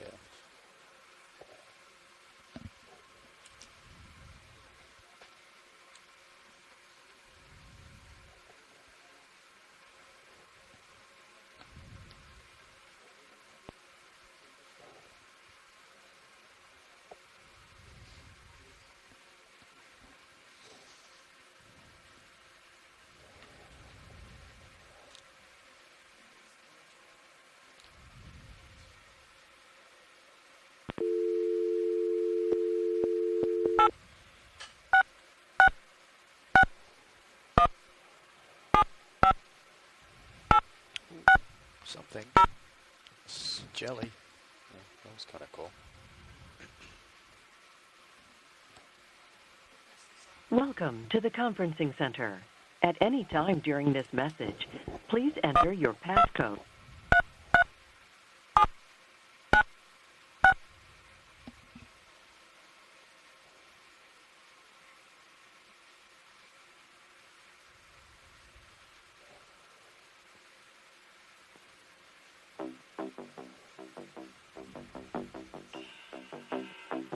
Your passcode has been confirmed. If you need technical assistance during your call, press *0. After the tone, please state your name, followed by the pound sign.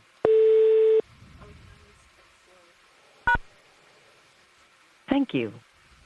There are 3 parties in conference, including you.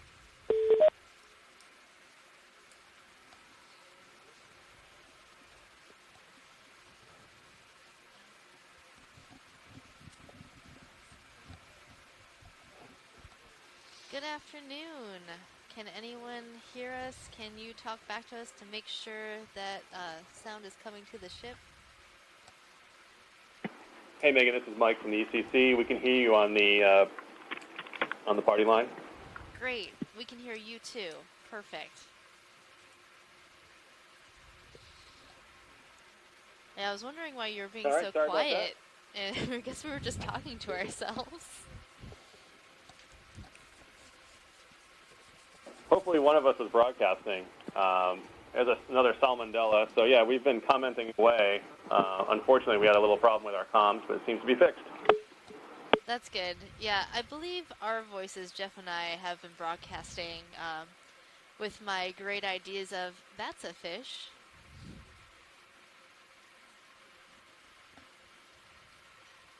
It looks like we're just passing 730 meters, so we should be on our next target soon. Yes, our next transect will be at 700 meters. That'll be transect number 5. 5 of 7. Come up to 685 and hold. Okay. Watch please, this is Shoreside. As we are approaching the deep scattering layer, we were wondering if you could switch camera 3 now to the acoustics view. Which view was that, Shoreside? Sorry, for the EK60, EK80 sonar view. Yes, no problem.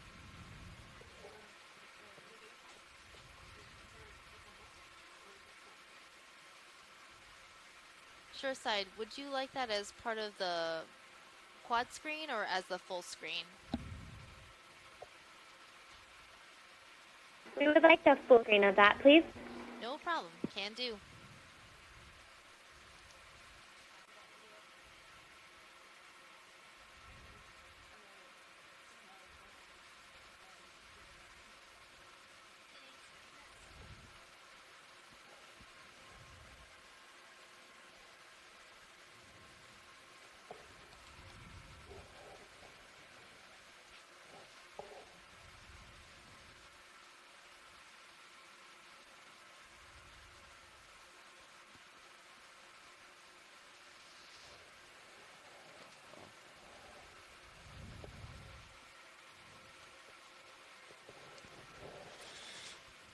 Sirius is going through 700 meters.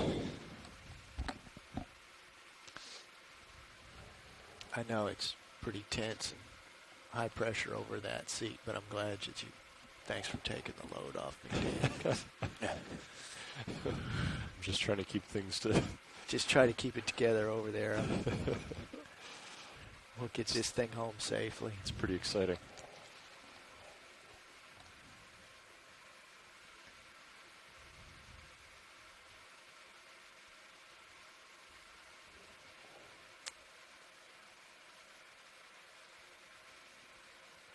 Hey, Watchley, this is Shoreside. Just let us know when you get done putting that acoustics up on feed 3.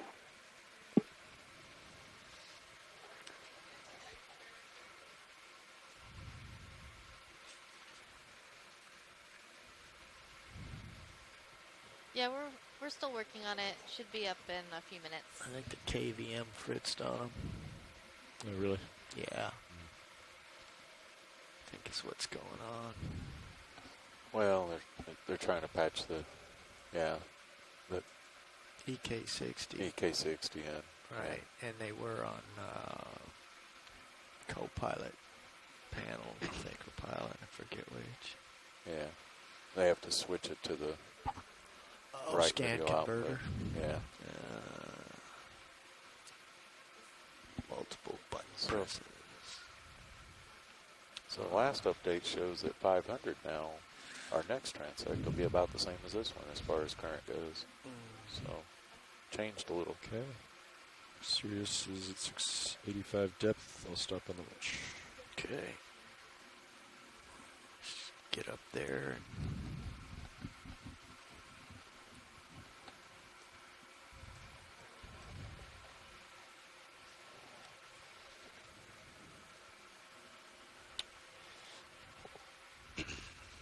Get your mains back on.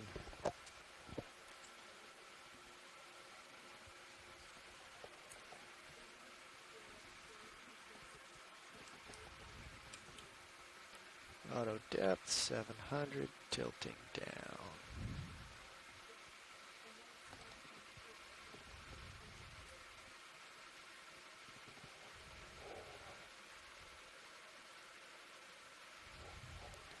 You still feeling the northeast? Well, I'll let you know in a minute. There's definitely current on the nose, and whether we've aligned the vector yet, I'll be able to tell you shortly.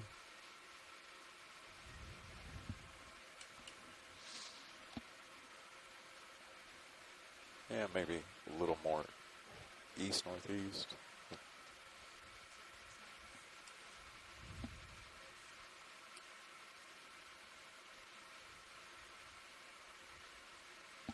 Okay, I'm off stick.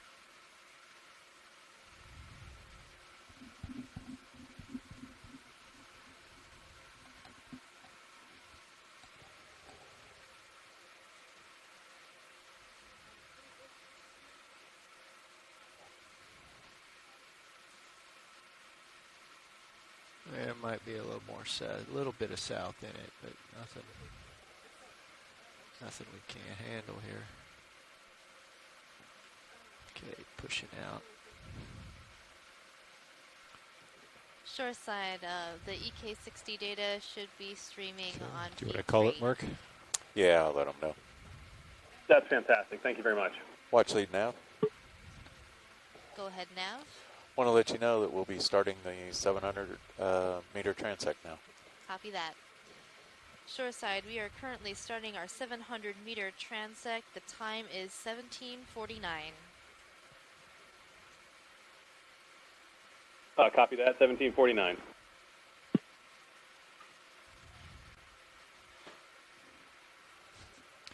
This return's been pretty consistent. I think there's something big swimming behind Sirius. Well, I think there's something broken about Sirius's sonar. Oh, really? Although, actually, it could be coming off if it remains diametric with my position.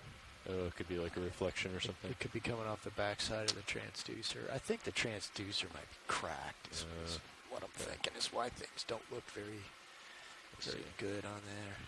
That makes sense.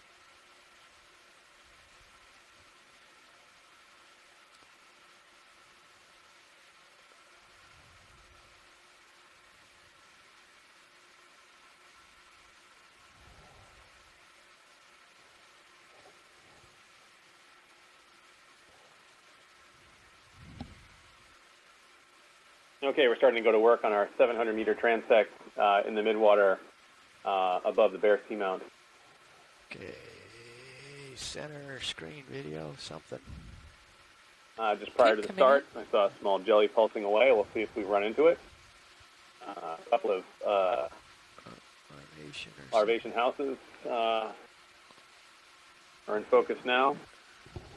One looks like it might be abandoned here. This one. Okay, coming out, pilot. Thank you. Or deflated.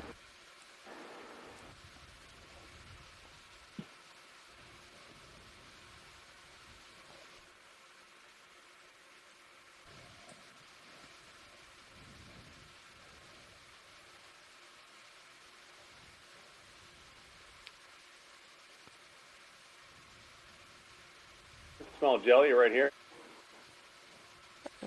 Way in the bottom. Really small, though. I think it goes by pretty fast.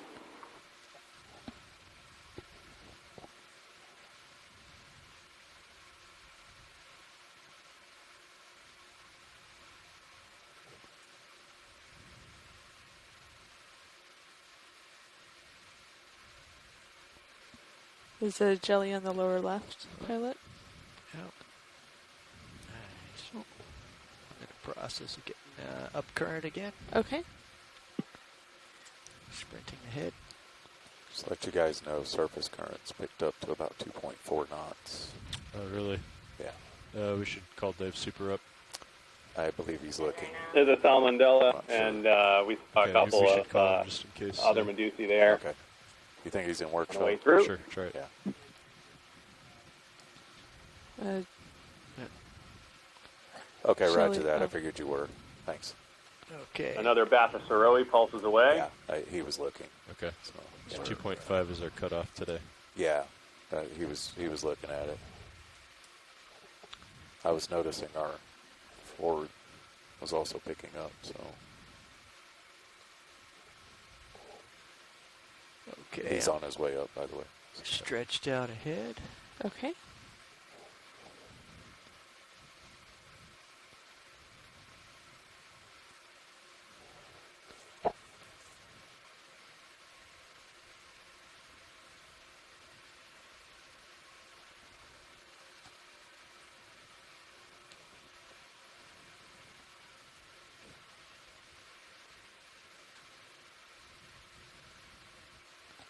There's a round Yes. thing on the right there. Okay, go for it. Okay, coming in.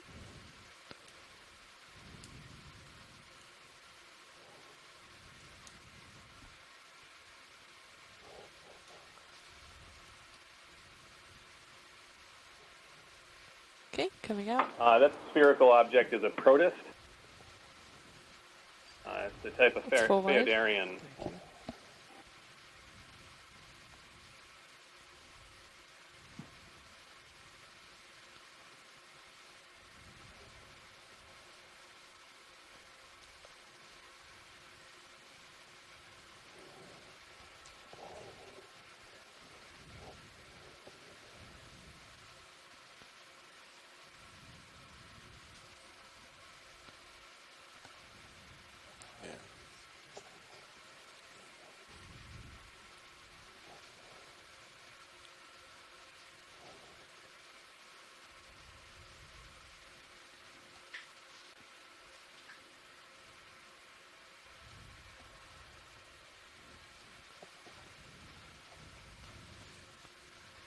Center screen. Okay, coming center. Tracking it.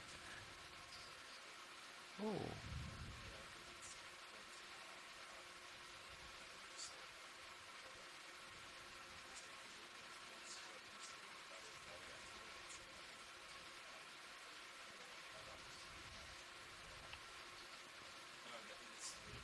Okay, coming out, pilot. Thank you.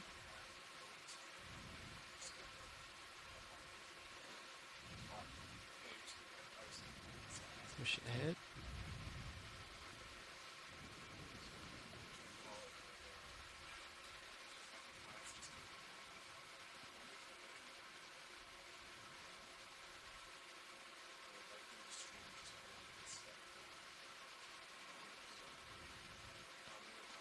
Center. Yep, There's yep, a. yep, yep. Backing up. Tilting down. Go for it. Coming right. Tilting up. Ooh. This whitest object looks to be a pyrosome. Okay. You're gonna get This the is a update type too, of pelagic but, tunicate. We're gonna be calling it. So we're gonna need to get Inside the that tubular formation. body, Okay. they can pulse water through it. Okay, coming wide. All right, thank you. That's really cool.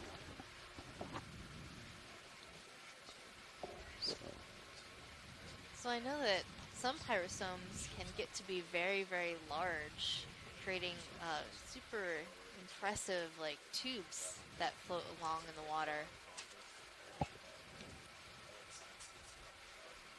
Yeah, those are the ones that can eat scuba divers whole, right? I guess they could, Jeff, but I think the scuba diver would still win.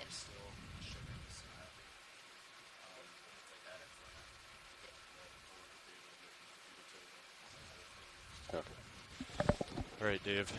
We've reached our threshold for surface current. Okay. Another fastest Aroe Tina 4 slapping away off to the right as we pass by. Definitely, I'll go down a little bit more below you. Sure. Or I could come up if you're... Yeah, why don't you just come up? I'm in auto depth. Let's see, which way do I want to go? It looks like the Siphon X Siphonophore off to the left. You can see the white part of it just going off the screen now. Once you go right, I'll go. I think if you go right, I'm fine. Because I'm already lined up with the ship, so you go right and I'll push out. Or if you, because you'll need to line up reverse. So if you I'll come, reverse you. Come left. Yeah, I'm coming left. All Hey right, there, let's go. Shoreside and everyone Pushing listening out. at home. We have some unfortunate news. The surface currents here at our dive site are too strong for our ship to handle, and it's becoming dangerous for us to be diving right now. So we're going to need to recover the vehicle and cancel this last few transects in our dive. also go left. All the way around. Oh, yeah. Copy that, Watchley. It's unfortunate. Thanks for all the effort today, and we'll look forward to some imagery of the sample that we collected. We did get a bunch of transects done, and those will be data that we'll use carefully to build an inventory to help us understand more about the Bear seamount. Thanks to everyone who connected. We appreciate you being on the line and sharing all your midwater knowledge with us. We wish we could have kept diving, but it's always best to be safe and get to dive tomorrow. Live to dive another day. Pushing out and up. Okay.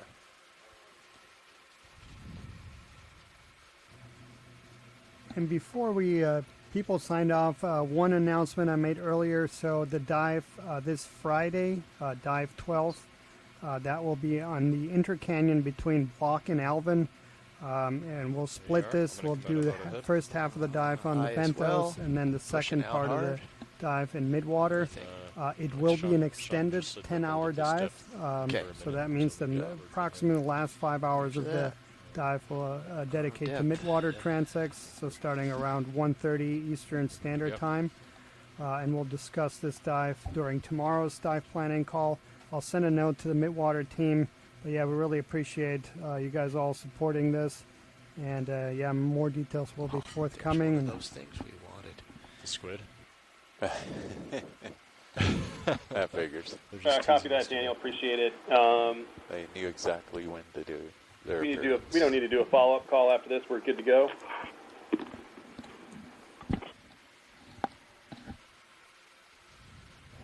Yeah, unless there's anything specific that you wanted to relate to us about how we improve for Friday, but I think we can also discuss that tomorrow during the planning call. Yeah. Sounds good. We'll look forward to that call I was tomorrow. going to say, it's the updates. Excellent. Thanks, Mike. It's trending upward. All right, you guys have a good afternoon. Talk soon. Yeah, I mean, it's Thanks, Mike. the You updates too. over here on the bridge plotter at 2.7 now. It went like in 10 or 15 minutes changed. Yep. So, yeah. That's a good catch. And, well, I thought our limit today was 3, to be honest with you. And Well, 2.5, because our actual limit is 3. Yeah. So we want to be like, yeah, very cautious. Well, it was, it was like 1.6, 1.7 for a while, and then all of a sudden it jumped to 2.2, and it was working its way up. So we'd want to be out of the water by the time it hits 3. Yeah. Okay. Yeah. Much better. Yes.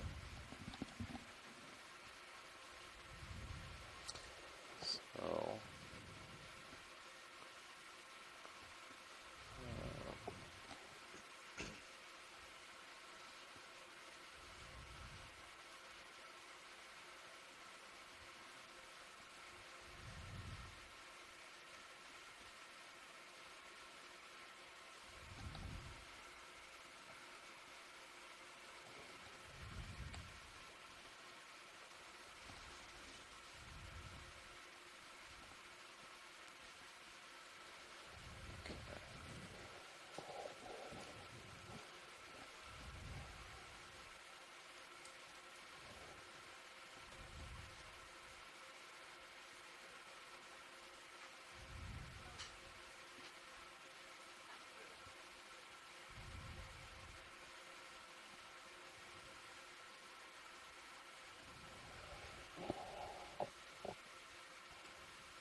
Wow, the view is better when I just sit here and look down current.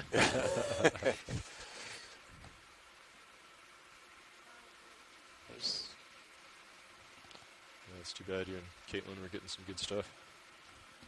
Yeah.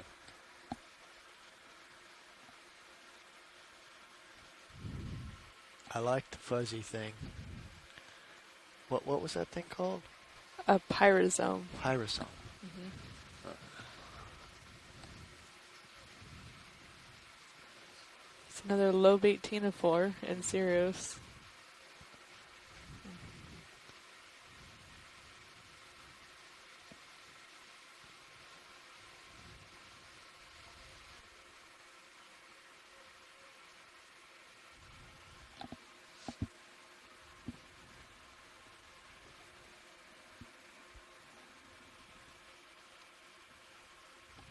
Yeah, we definitely are creeping up.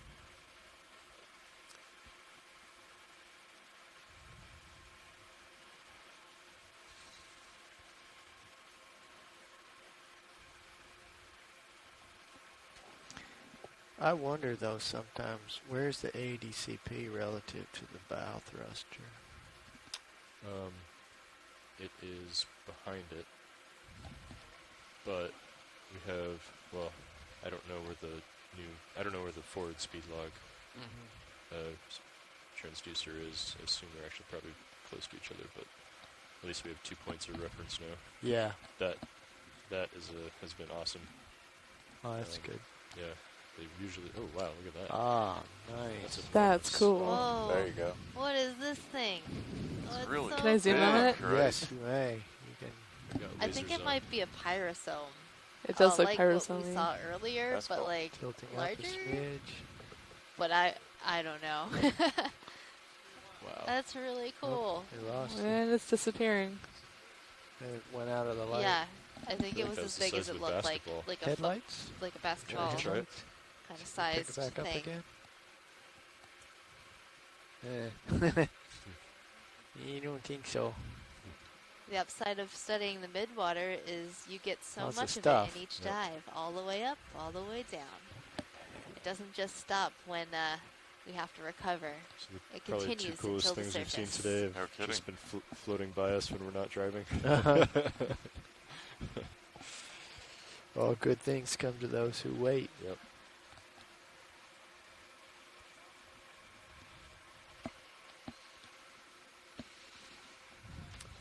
Oh, I guess they have the rinser on there today, huh?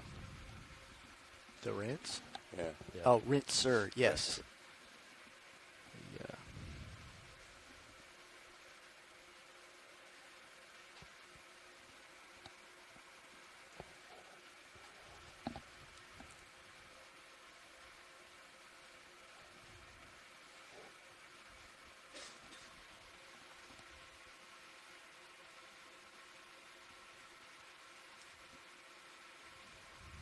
Well, even our 5-minute average now has come up. You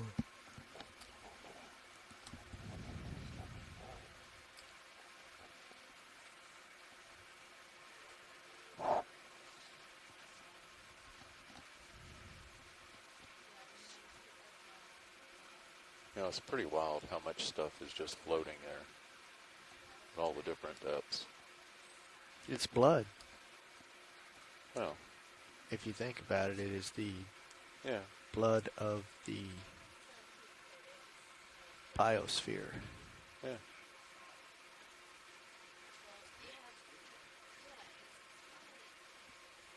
When you were a kid, did you ever see a science documentary called Hemo the Magnificent?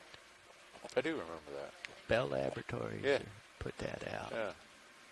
Yeah. And the fact that the level of salt in our blood is equal to that of the ocean Okay. a long time ago. That's a nice for. That was kind of cool. Just yeah. floating by Sirius. Uh-huh.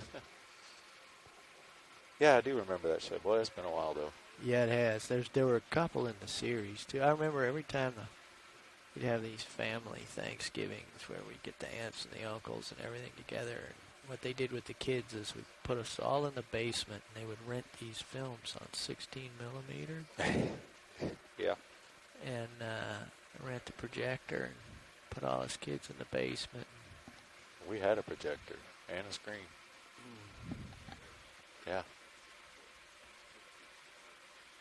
I wonder if they're on YouTube. They've got to be in the public domain by now. Oh, yeah, you know somebody's converted. You know they have. And the other one was Our Son. Yes.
Oh, there you go. There's one.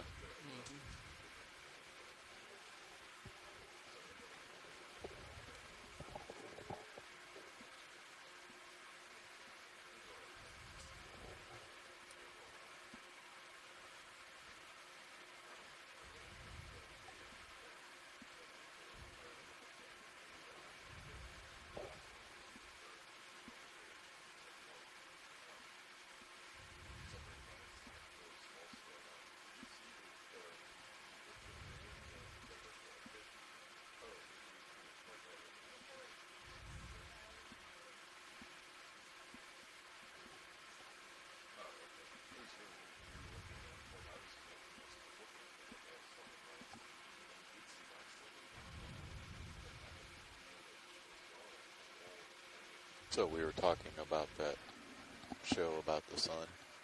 Yeah, and there I was forgot the name of it. Our Sun, it was called. Yeah. But there was a third one, though, after Hemo and Our Sun, and I just can't remember what that one was. What do you remember about that same time? They also had the animated deal about laws and bills. Remember that one? Not scientific, but I think I might have seen that. I saw about that the in same. grade school. Yeah, it was about the same time frame. I remember all those. It made me think about that one too, on top of the solar systems and And who was the MC? He was this bald guy. Old grandfather. Terrible about names. Bald guy, narrator, MC, host, whatever. Yeah. But it was interesting because of the combination of animated characters and a live actor. You know, that was ahead of its time. Yeah. Yep. And I don't know if Disney had anything to do with that as well. Might have. But I just remember it was Bell. It's pretty neat though. Bell or Bell Labs, maybe was it? Nope. We got Peoples. Yeah. Rounding them up. I'm a little disappointed. I didn't get to slurp anything.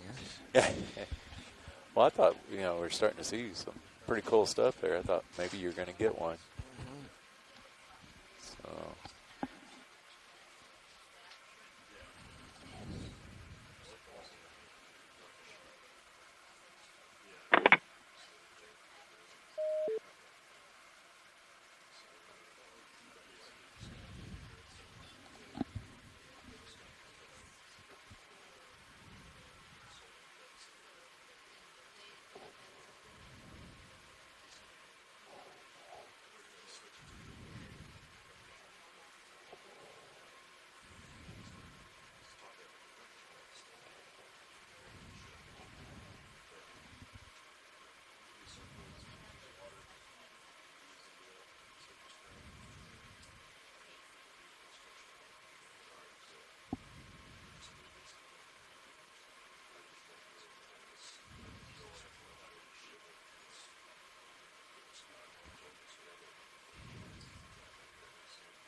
Dan Lars should be in just another minute.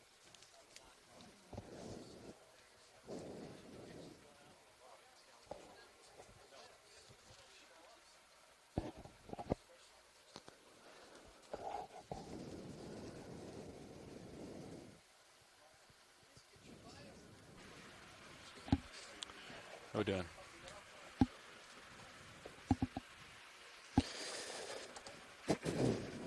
Looks like we're streaming with the current. Yeah, it's weird. When did the HPU come on last time? I feel like it was by this depth, like around 500 meters. Thought so too.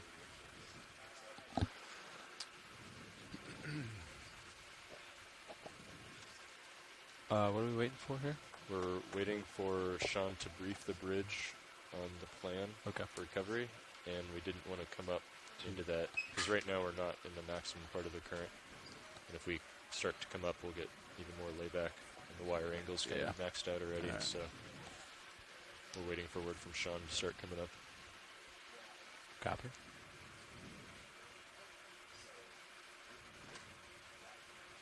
That fault squeezed out. Nice. Actually, well, it's better than it was. But Well, I think once we came back up, maybe it opened back up, so we could clean that deck power connection tonight. We put that in. Motors are solid, though. Is that on the engineering notebook? Yeah. Okay, great. We'll bring that down. Glad the motors are good. Need to put a Kickstarter in this HPU. All right.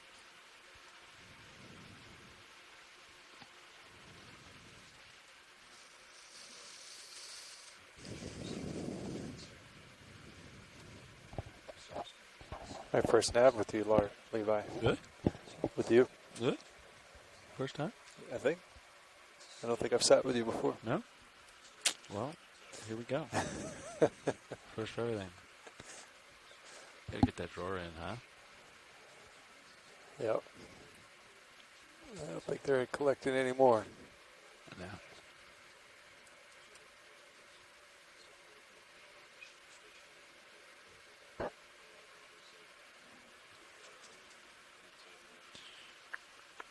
Is there no lid for that one on the port or starboard side?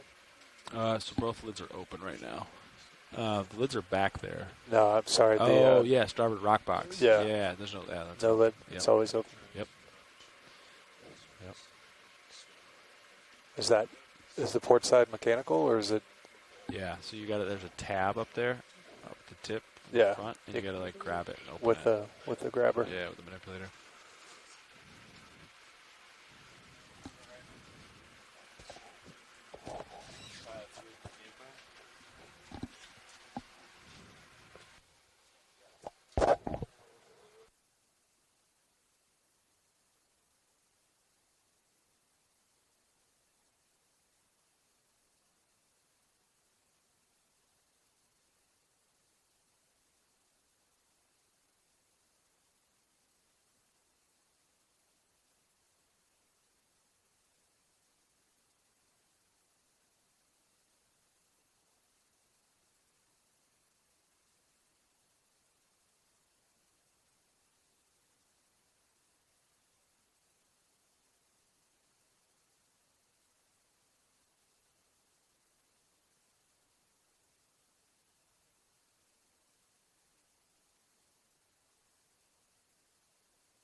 Pilot? No. Hey, how we doing?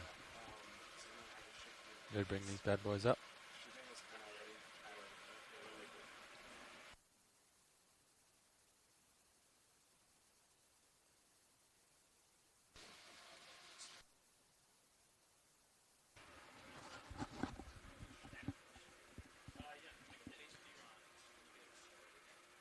Yeah, no.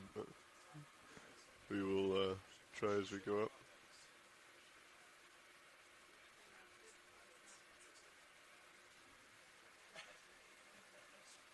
Pilot copies. What are good plates? Vehicles. I thought they were girls. It's up for debate, I think. Okay. I think I got the lucky. Let's watch this flash. Ready? I thought I had it. I thought I had that lucky. I don't think we're warm enough. Yeah. Yeah, I guess we are still. We're pretty shallow, relatively. I know.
Okay with this?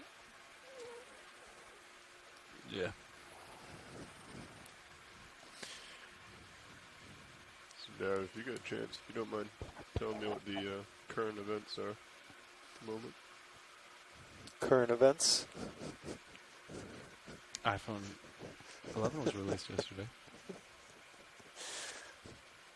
Tell you whatever you want, Lars. Sing you some lullabies if I need to.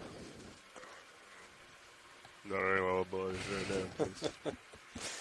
He's still a little sore about that 7 minutes he left in the rack. Oh, not at all. I thought I had overslept, to be honest with you, when Sean came in. Just came in like a nice soft voice. She's like, "Hey, Lars, you up?" It's like, Levi got that this morning. Yeah. I did. Well, I was already out of it. Yeah.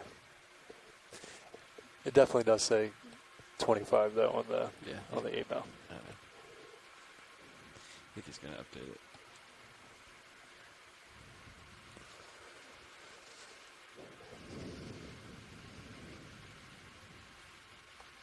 Got the buckets open, huh? yeah, froze right as this morning when we were reaching out to grab the sample, which is now in jar number 1. We got speed out of regulation. Tried to bring it back Pretty up. much right away. Yeah. How long was the HP off for? I don't know. I wasn't, at that point I was in the middle of trying to figure out the transects. Something like that? Nice. That's interesting. What did you bring it up a little higher when you started up? No, I had it like 500. Alright. Let's bring these puppies in. Sure. Hold that. I think, did the shilling drift down at all or not? Or is it good? I think it's alright.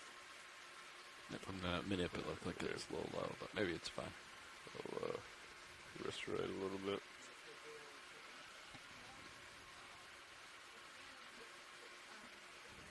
Shoulder up. The shoulder is fully up. The shoulder is fully left. Elbow.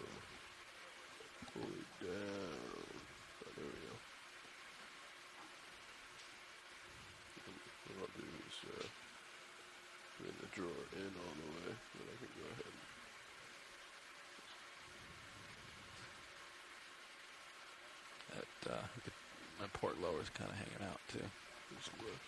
Could probably stow everything. I'm just gonna run through everything and give her a tap, and then I'll do it again at around 50.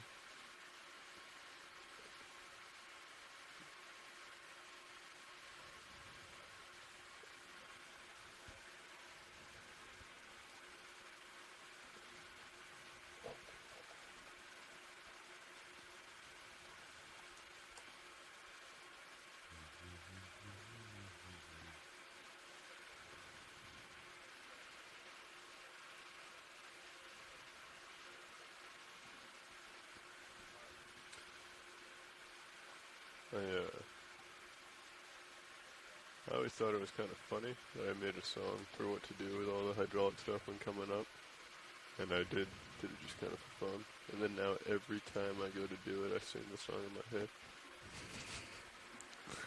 It actually works. A mnemonic device. Yeah. Oh no. It's up on my public drive if you'd like to take a look at it.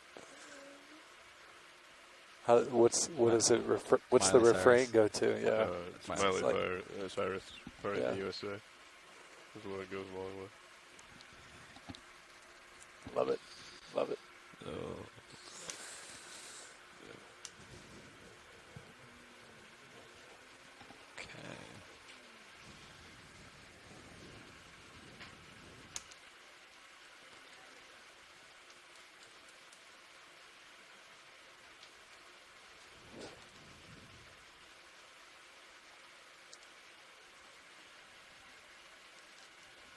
Wind's picking up.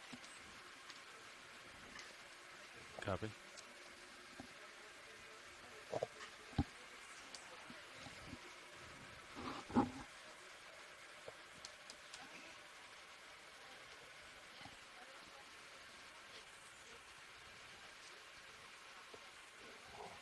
Pretty sure we have a wake right now.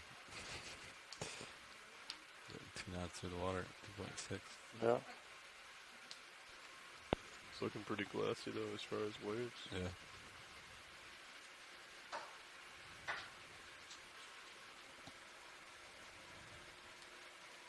Do you want to haul in a little bit just to not rinse in the same spot? Or does it really matter? I don't think it really matters. Okay.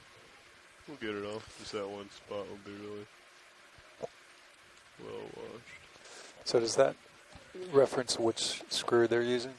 No. So that is measuring the exact same thing this is, just with a different instrument. So this is the ADCP, and that is the Doppler? What do they call it? Yeah, I believe. Go ahead, Reg.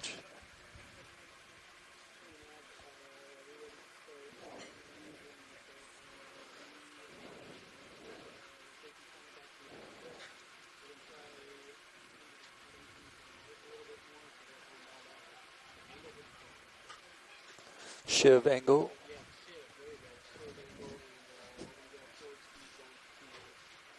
Sounds good, Bridge. Thank you.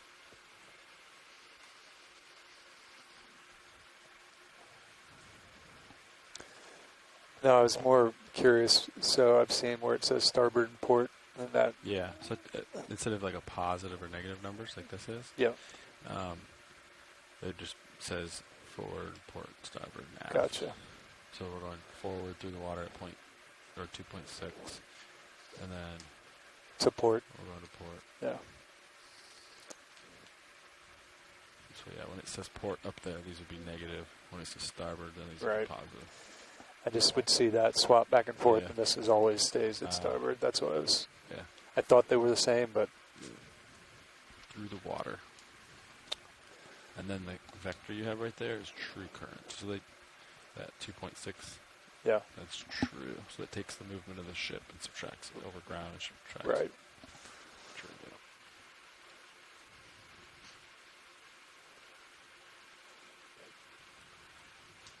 So that means the ship's really doing like 5 knots right now, right? No, we're doing 2.6. Well, we're not moving.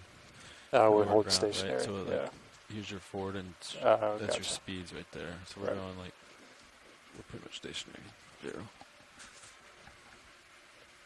So yeah, clip means back, up, forward, and then it's left and right, port and starboard. Oh, gotcha. That's kind of how it breaks it down. Thank you. Yeah. That makes a ton of sense. Yeah, there's a lot of information over there. Same thing with the D2 and Sirius. Although those have very few data points, you know, like once every 5 seconds or Yeah. So that data isn't really used that much. It's more about position. What's the capture rate on this? Multi per second? I would probably say once a second, but I'm not sure. Maybe more. That's a good question. I'm not sure the rate on that information.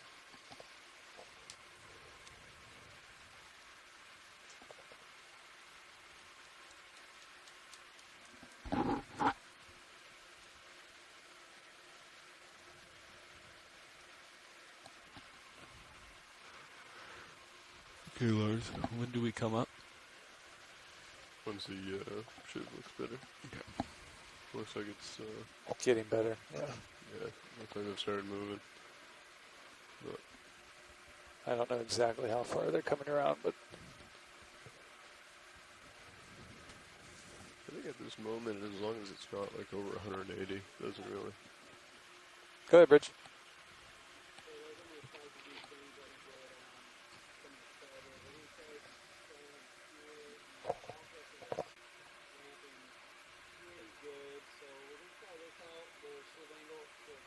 Shiv.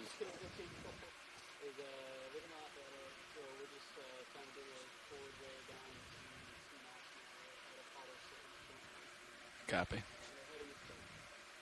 So yeah, once we get... Copy that, Bridge. Thank you. We'll dial in 2, which I pretty much already have. Yeah. And then we'll come out. What do you think, Lars? I'll start coming up?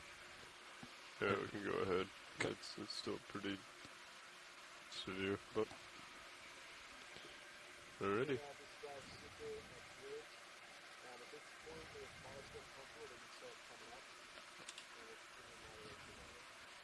Oh, roger that. Yeah, I think the pilots are getting ready to start moving towards the surface. Thank you. All right. Yeah. You want to start rolling? I am. Copy that. 30 meters a minute. You can get right on it. Copy. Coming in.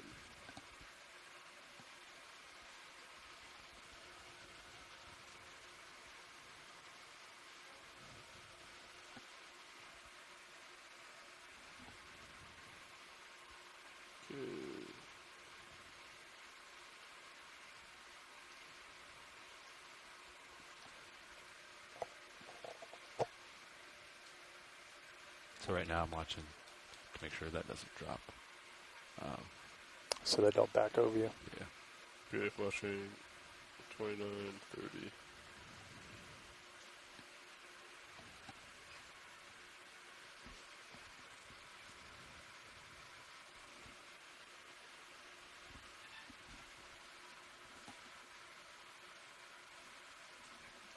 And it was around 300 meters that we expect to hit the most significant. Yeah, let me double check. So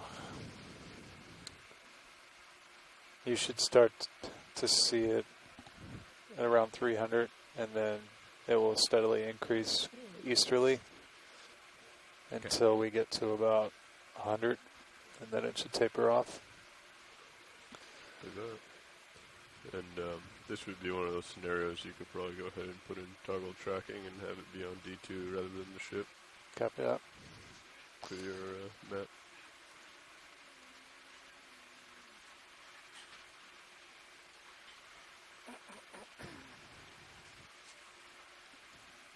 Delta 7, that increased just a little bit there.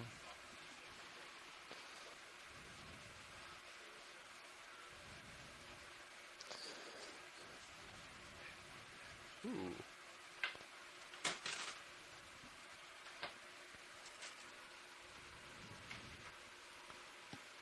Biological? Yeah. What is that?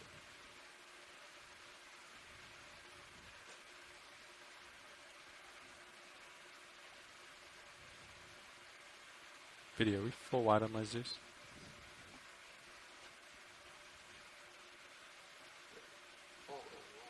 Copy, thank you. Okay, been drifting down a little bit. Yeah. Nice. Yeah.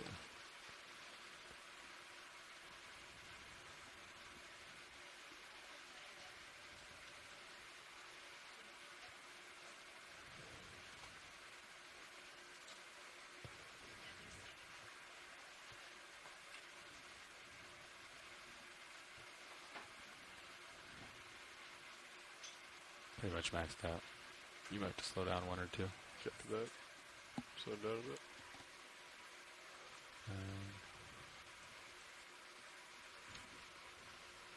Yeah, nice.